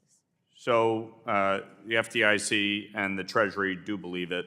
The Fed, not sure yet. But so in that case, do you think the Federal Reserve failed here in its role? I think fundamentally, as I've said, it's the responsibility of bank management to run the bank. The bank managers failed in basic risk management. Right, but you provided, the Federal Reserve and the San Francisco Fed provided guidance, provided notices, and failed to follow up on that, correct? I would say that there was follow-up. The question is whether the follow-up was stringent enough, and that's part of the review we're looking at. But stringent enough really means that the individual people may or may not have done the job that they were supposed to do, correct? Because if you give the notice and you reach out, isn't it incumbent on the individual supervisors to actually follow up and make sure that the bank is doing what it needs to do? It's incumbent on the bank to take the actions that the supervisors are directing them to take, and it's incumbent on the supervisors to check on that. Did the supervisors fail to check on that? No, I didn't say that. What I said is that it's incumbent on the supervisors to do that. I think it's a legitimate... Did they do that? I think it's a legitimate and fair question to ask whether they were stringent enough, whether they used enough tools to force the bank managers to do what was obviously right. With respect, that is semantics. Did they do the job they were supposed to do? Did they follow up? The reason I'm having difficulty answering the question is that I believe they did follow up, but the bank managers did not perform on the job, and that's why we're looking... Were California and New York regulators equipped with the appropriate tools to handle this? Or should these banks, specifically SVB, given their size, been federally chartered instead of state chartered? I think that our country benefits from having a wide diversity of kinds and sizes of institutions and the diversity of chartering authorities that we have, so I'm not recommending that we change that. Okay. When did any of you first speak with Superintendent Harris regarding Signature Bank? Just date, please. I'd want to check the record on that if I may. I will come back to you. I just want to be sure we're accurate. Okay. Do either of you know when you first spoke to Superintendent Harris? I do not. I mean, Signature Bank is an FDIC in New York state-regulated institution, but I don't know when I first had a conversation about it. Okay. Chairman Grunberg, when was the decision made to close Signature Bank, and what criteria were used to determine whether or not Signature Bank met the systemic risk exception? Those are two questions, Congressman. The decision to close the bank is the authority for the state, and the state made that decision on Sunday. And what was the question in regard to the systemic risk exception? What criteria was used to determine that? Oh, I think we had before us the a failure of two institutions, both Silicon Valley and Signature, and we also had before us evidence of significant liquidity stress at other institutions, and we had data in terms of deposit outflows, and I think that was basically the data we relied on in making this judgment. If the chair will submit that data for the record and answer for this, Yes. would you be willing to do that? The data. Yes, of course. Related to systemic risk designation. Yes. Okay. Thank you, Or Mr. systemic risk event. We'll now go to the gentleman from Iowa, Mr. Nunn, for 5 minutes. Thank you, Mr. Chair. Thank you for being here today. If you would just, with a show of hands, do you believe that, as most Americans do, as I've said and as the President said, that taxpayers should not be on the hook for that? Would you agree with that statement? Yes. Further, would you agree with the statement that we should have diversity within our banking system? Yes. Yeah, I agree. Specifically, then, would you be supporting our regional banks, our small local banks, and recognize the undue burden that they potentially are going to be saddled with as a result of a FDI assessment because of these two banks? As you may know, Congressman, I responded to that issue, and the answer is the FDIC has authority under the law to consider who benefits from the assistance provided, and we'll take that into account with particular attention and sensitivity to the impact on community banks. I appreciate that, Mr. Gutenberg. I want to specifically talk to Mr. Barr here. For the diversity in banks, when you do your holistic capital review of banks under $10 billion, what would that look like? We're not anticipating in any way raising capital requirements with respect to community banks. It's not part of my holistic review. Good. I'm glad to hear that. Second, I'll highlight here $22 billion, as we say in Iowa. That's a lot of money. And in fact, it's 20% of the entire FDIC's fund for this. In order to make that up, special assessments will inevitably have to be part of this. Do you see that being passed along to the top banks primarily, or how will you calibrate that? Well, Congressman, it's relevant to my response before. We're required by law to pay for any cost to the deposit insurance fund caused by the coverage of the uninsured deposits through a special assessment. We have to do that by notice and public notice and rulemaking, and we have authority under the law to consider the types of entities that benefit from any action taken or assistance provided. So I understand that, but I just want to highlight the difference here. We had two banks that had 90% of their depositors uninsured at any level, and most banks across America are at 47%. My state of Iowa, in Des Moines alone, it's 70%.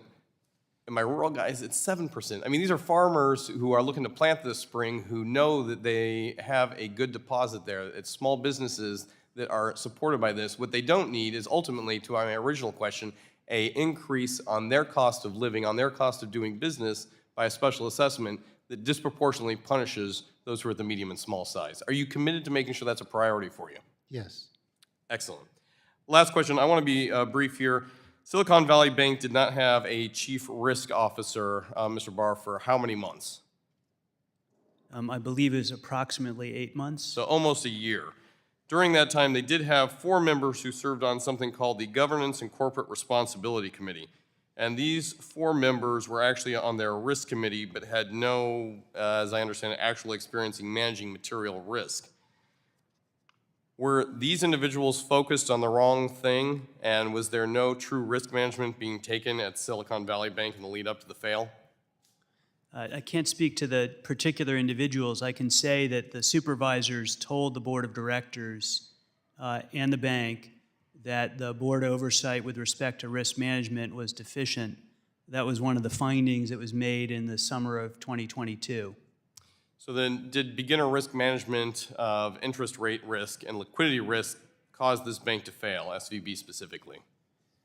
Yes, ultimately, they mismanaged their interest rate and their liquidity risk, and their very large percentage of uninsured depositors had a massive and unexpected run. As I said, $42 billion on a Thursday, and expected another $100 billion on Friday, and that was just a devastating run for the institution. So I'd like to ask this question then, and I hope that Mary Daly has the opportunity, Mr. Chair, to testify in person before this committee.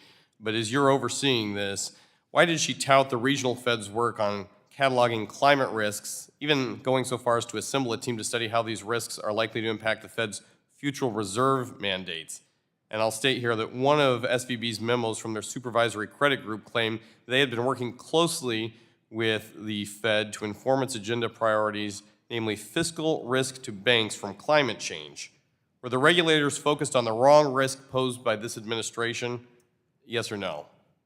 The supervisors were focused overall on the system on interest rate risk, credit risk, cybersecurity risk, traditional risk in the banking system. There are some supervisors who are focused on climate change.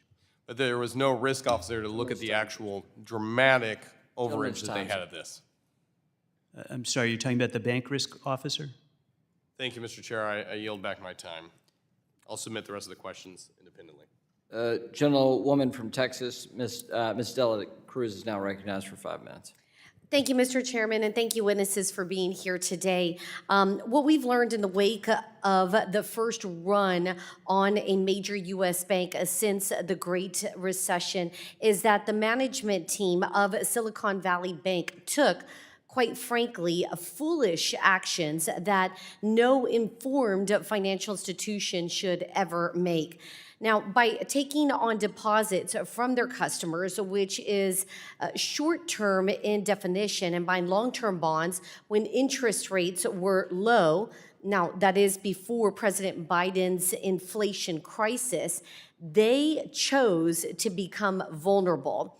When inflation skyrocketed after enacting the Democrats' partisan $2 trillion American Rescue Plan, the Fed was late to determine that inflation wasn't transitory, forcing a decision to spike interest rates, creating risk in the banking system. Now, if we backtrack for a second and look at what the Federal Reserve was focusing on when they were hiking interest rate, it wasn't the risks associated with those actions.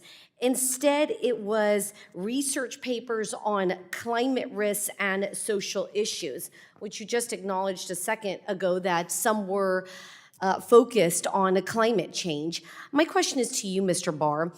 I realize you didn't come into your role until July 2022, but isn't it correct that when you did, you quickly announced your holistic view of Fed regulations and your own Fed special scenario analysis for weather and climate risks? Those are a few different items. I announced that I was doing a holistic capital review, which was looking at capital in the system, whether it was at appropriate levels. We've been conducting that really since July. There's a separate thing, which is that in the beginning of this year, we piloted for the globally systemically important banks, GSIBs, a pilot of climate scenario analysis to evaluate how they were addressing climate risk in the system.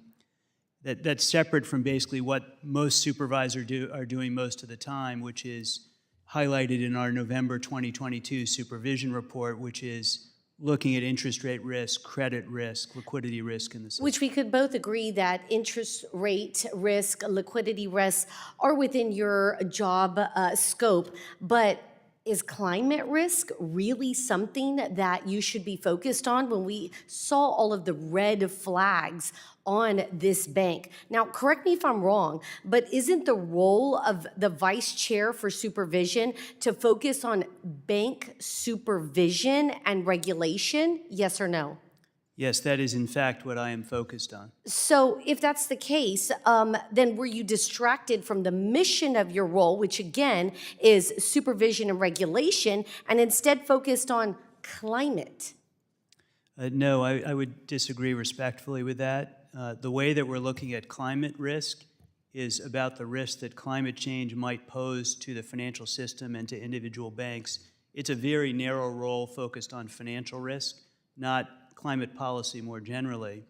And I think, as I was saying before, we need to be humble about regulators' ability or banks' ability to understand all the risks in front of us. It's prudent to look at long-term risks as well as really obvious and central risks right in front of us, like interest rate risk and liquidity risk. Well, I would say that what we saw with Silicon Valley was obvious risk. It looks like the mismanagement, it was flagged. There were fair warning signs. And while I appreciate that you were able to focus some attention on the actual supervision part of the bank regulation, we see a gap here. And I think that we would like you to focus on your job as the Vice Chair of Supervision in the wake of SVB's collapse. And I feel like this was a little too late when you all finally stepped in to look at it. So thank you. With that, Mr. Chair, I yield back. We'll now recognize the gentlewoman from Indiana, Mrs. Houchin. Thank you, Mr. Chairman. We are here today to really determine who knew what when, who did what when. Is this a failure of Silicon Valley Bank? Is it a factor of lack of adequate oversight or lack of regulation? I'm happy to hear many of you testify today in admission it was largely a factor of lack of oversight. We've heard discussions today about FSOC, the Federal Stability Oversight Council. Vice Chair Barr, what's the purpose of FSOC? I'm sorry, the question is, what is the purpose of FSOC? What is the purpose? What is the mission of FSOC? The FSOC is an entity that brings together regulators from around the financial system, market regulators and bank regulators, to look at risks in the system and to try and coordinate across those agencies. Right. So it was created by Dodd-Frank in 2010 to provide, according to FSOC's website, comprehensive monitoring of the stability of our nation's financial system. It's chaired by the Secretary of the Treasury. It includes the Fed, the OCC, CFPB, FDIC, CFTC. In fact, all of our witnesses today take part in those meetings. Do you not? Yes or no? Yes, each of the three of us participate in FSOC as member agencies. And the function of FSOC, is it also to identify risk to the financial stability of the United States? Mr. Barr, yes or no? Yes, that is among its functions. Following an executive order by President Biden in May of 2021, entitled Climate-Related Financial Risk, FSOC now also evaluates climate-related financial risk. Is that right, Mr. Barr? That predates my time, and we're not in charge of running the FSOC, so I don't know the sequence of events, but it is the case. But I assume that it is now part of FSOC's charge to monitor and evaluate for systemic risk also? I'm sorry, I couldn't hear the last sentence. I assume it's also part of FSOC's charge to monitor and evaluate for systemic risk. Yes, that, as I indicated previously, is a core function of FSOC, is to look at risks across the financial system. In a quick review of the FSOC meeting minutes dated December 16th, 2022, 5 pages were devoted to, quote, climate-related financial risk. Mr. Barr, many of those comments came from you. I couldn't find any pages devoted to market and news reports of the apparent looming problem with Signature Valley Bank and Signature Bank. In fact, in December of 2022, Signature Valley Bank was listed on the S&P Global Marketplace as the top U.S. bank by proportion of uninsured deposits at nearly 94%. Only 4 other banks were estimated to be above 80%, including Signature Bank, but none of that was mentioned in your December 16th meeting. Are those factors not important to comprehensive monitoring of the stability of our nation's financial system, Mr. Barr? I was asked at the meeting you were describing to discuss one risk to the financial system, and that was with respect to climate risk. Let me just ask that question one more time. Are those factors not important to the comprehensive monitoring of the stability of our nation's financial system? The debt ratio, the uninsured ratio, is that not important? The standard factors we think about in banking, among those factors are interest rate risk and liquidity risk. Those are core issues that we do in the bread and butter supervision every day. So do you not consider the uninsured ratio as part of a factor of systemic risk? We look, with respect to microprudential supervision of individual firms, we're looking at their liquidity risk.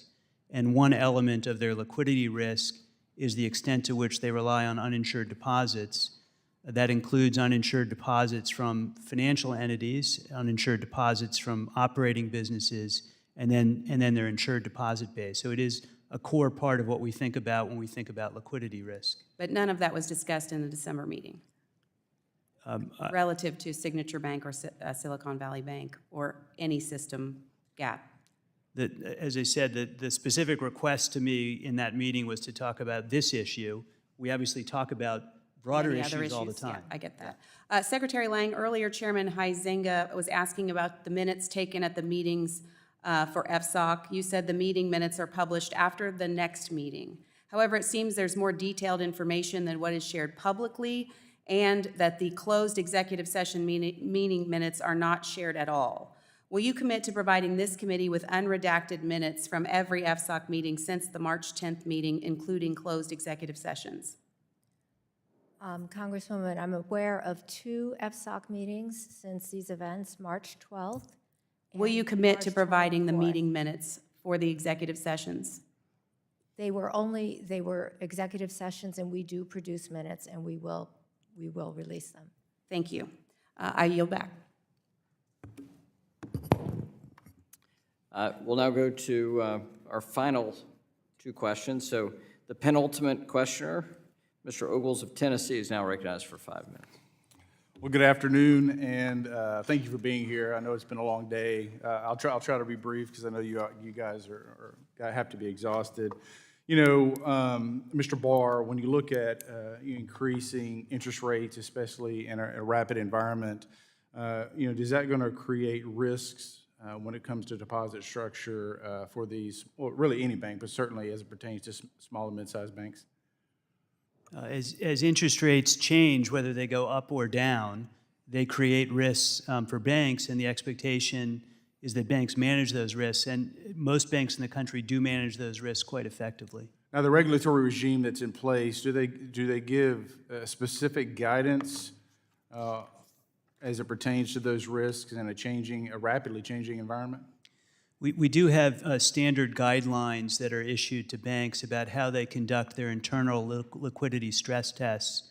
Those tests are supposed to be designed to stress stressful environments with significant increases and decreases in interest rates. So they're not directionally guided. They're supposed to test up and down. Well, as far as some of the guidance that was given specifically to SVB, and I think my colleague from across the aisle said they blew you guys off, what types of guidance or alerts were given to SVB? So Silicon Valley Bank was required to conduct internal liquidity stress tests on a quarterly basis once it reached a certain size.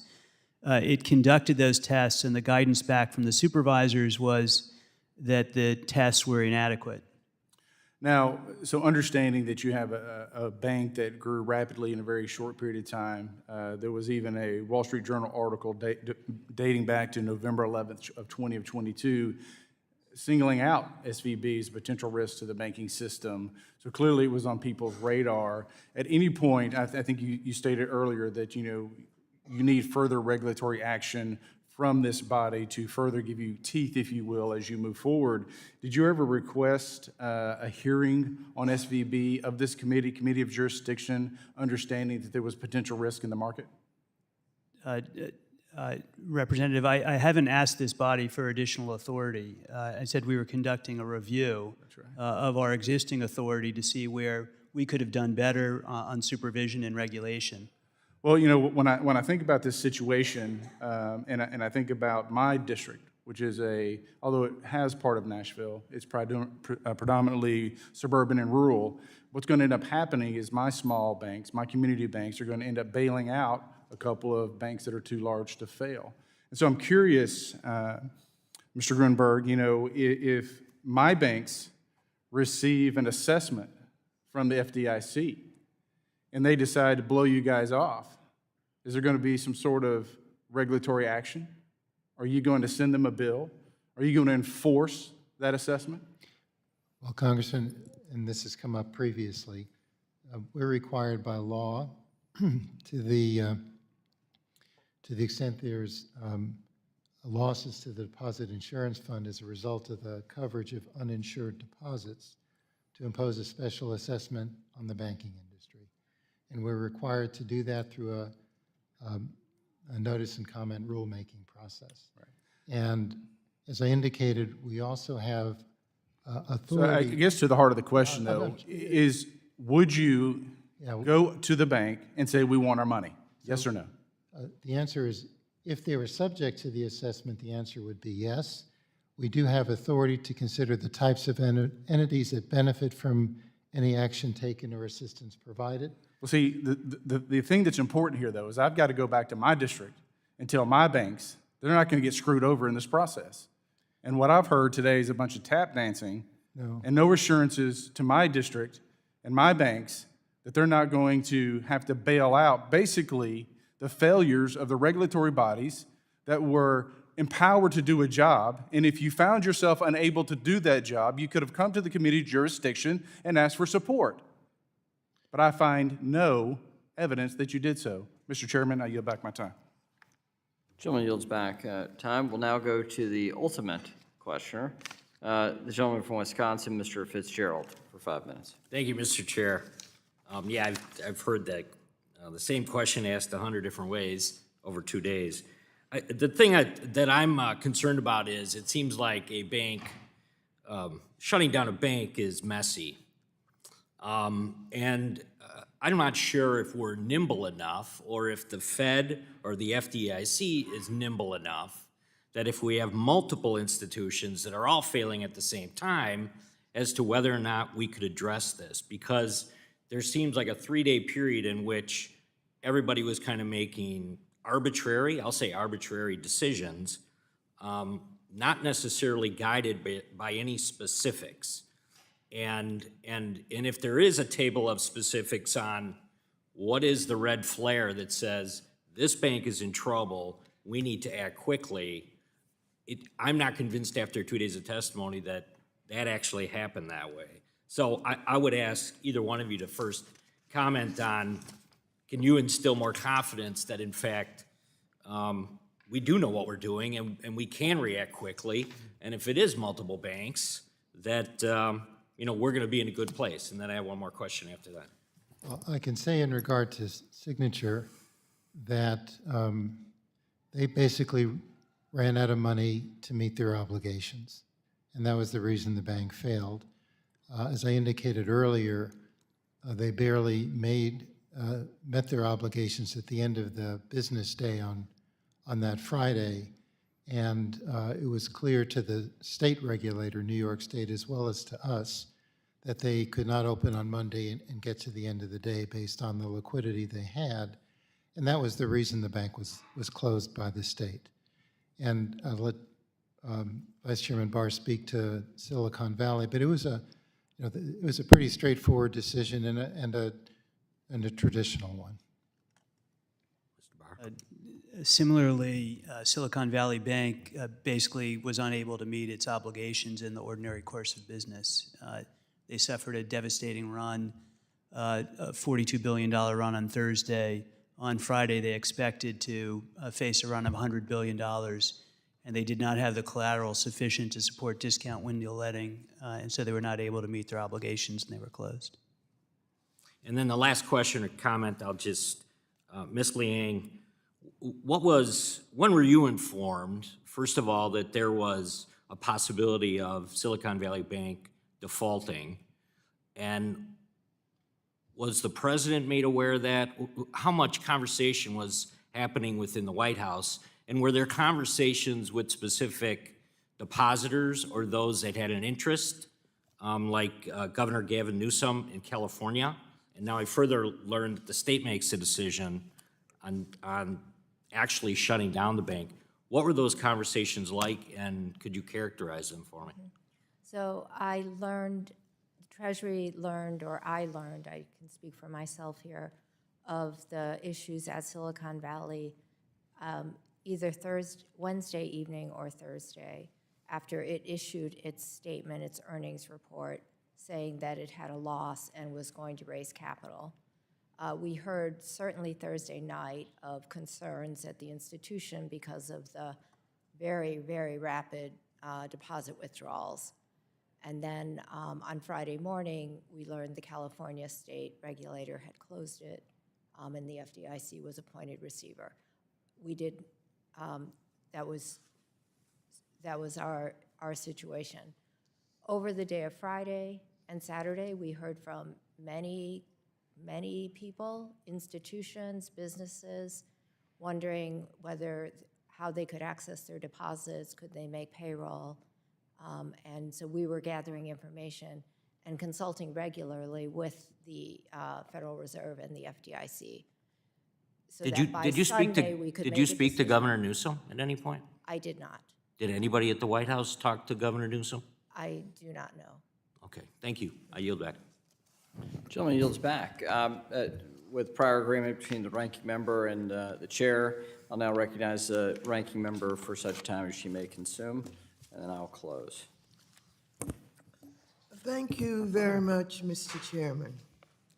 Chairman McHenry, I thank you for working with me on holding this bipartisan hearing, and I look forward to additional hearings on these bank failures. Importantly, we need to hear directly from the CEOs of SVB and Signature Bank.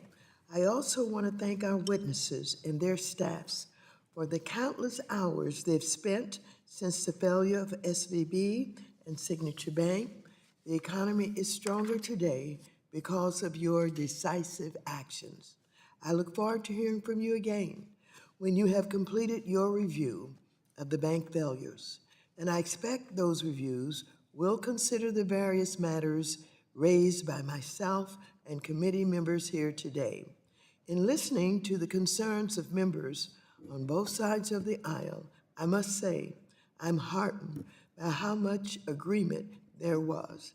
I heard Republicans argue for our bank regulators to be more aggressive in their bank supervision, to do more on-site exams, escalate penalties more quickly, apply enhanced prudential regulations for all banks over $100 billion, expand deposit insurance, and protect community banks from bearing the burden of these bank failures.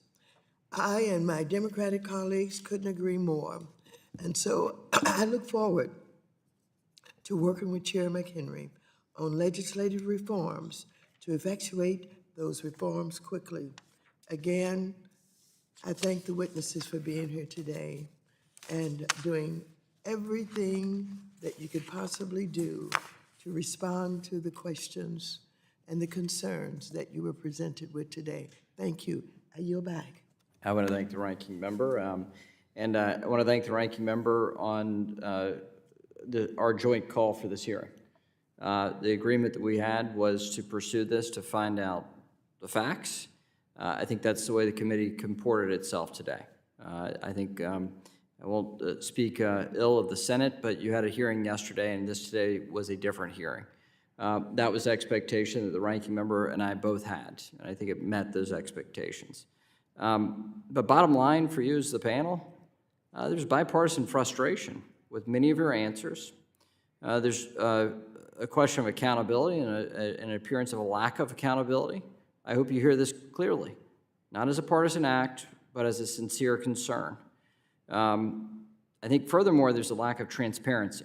Transparency in the decision-making by you sitting on this panel to answer for your decisions in that week and that first weekend.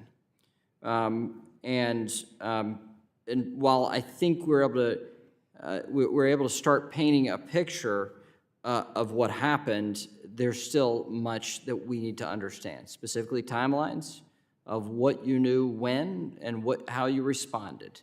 I think those are very important things for you three on this panel to answer fully for in the name of transparency, but frankly in the name of building confidence.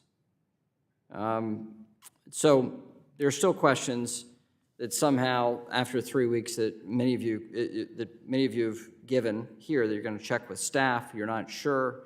This was not a gotcha hearing. This was not a surprise thing. We expect a little more detail than what you provided in many of your answers, specifically the timeline, the data used, and the evidence for your decision-making. And we need leadership. Leadership in that key moment of that week, we want to understand that, the decisions, the decision-making. And we've put you in these positions, all Senate confirmed, in very powerful positions in our government. We want you to be capable of achieving good outcomes for the American people and the American economy. We want you to be competent in carrying that out, and that's why we have oversight. And over 5 hours in, you've certainly submitted yourselves to oversight. We will have written questions. For the record, we ask that you respond in a timely manner. But the final note I'll say is understand, in a time where there may be a bit of a political divide in America, I don't think you heard that, by and large, in this hearing, both sides of the aisle. There's sincere concern. And so we ask you to submit in writing these questions. And we know here on Capitol Hill that our work's not done. And we will have oversight of this, independent of your actions and your coordinated effort on oversight with these reports. So I'd like to thank Vice Chair Barr, Chairman Grunberg, Undersecretary Lang. Thank you for being here today. Without objection, all members will have 5 legislative days within which to submit additional written questions for the witnesses to the chair. The questions will be forwarded to them for a response. I would ask the witnesses and their team behind them to respond no later than April 28th, 2023, as you certainly work to your self-imposed deadline of May 1st. We are also working to conduct our review together with a Government Accountability Office. We ask for your full participation in data and evidence in particular to support that investigation and oversight. The hearing is adjourned.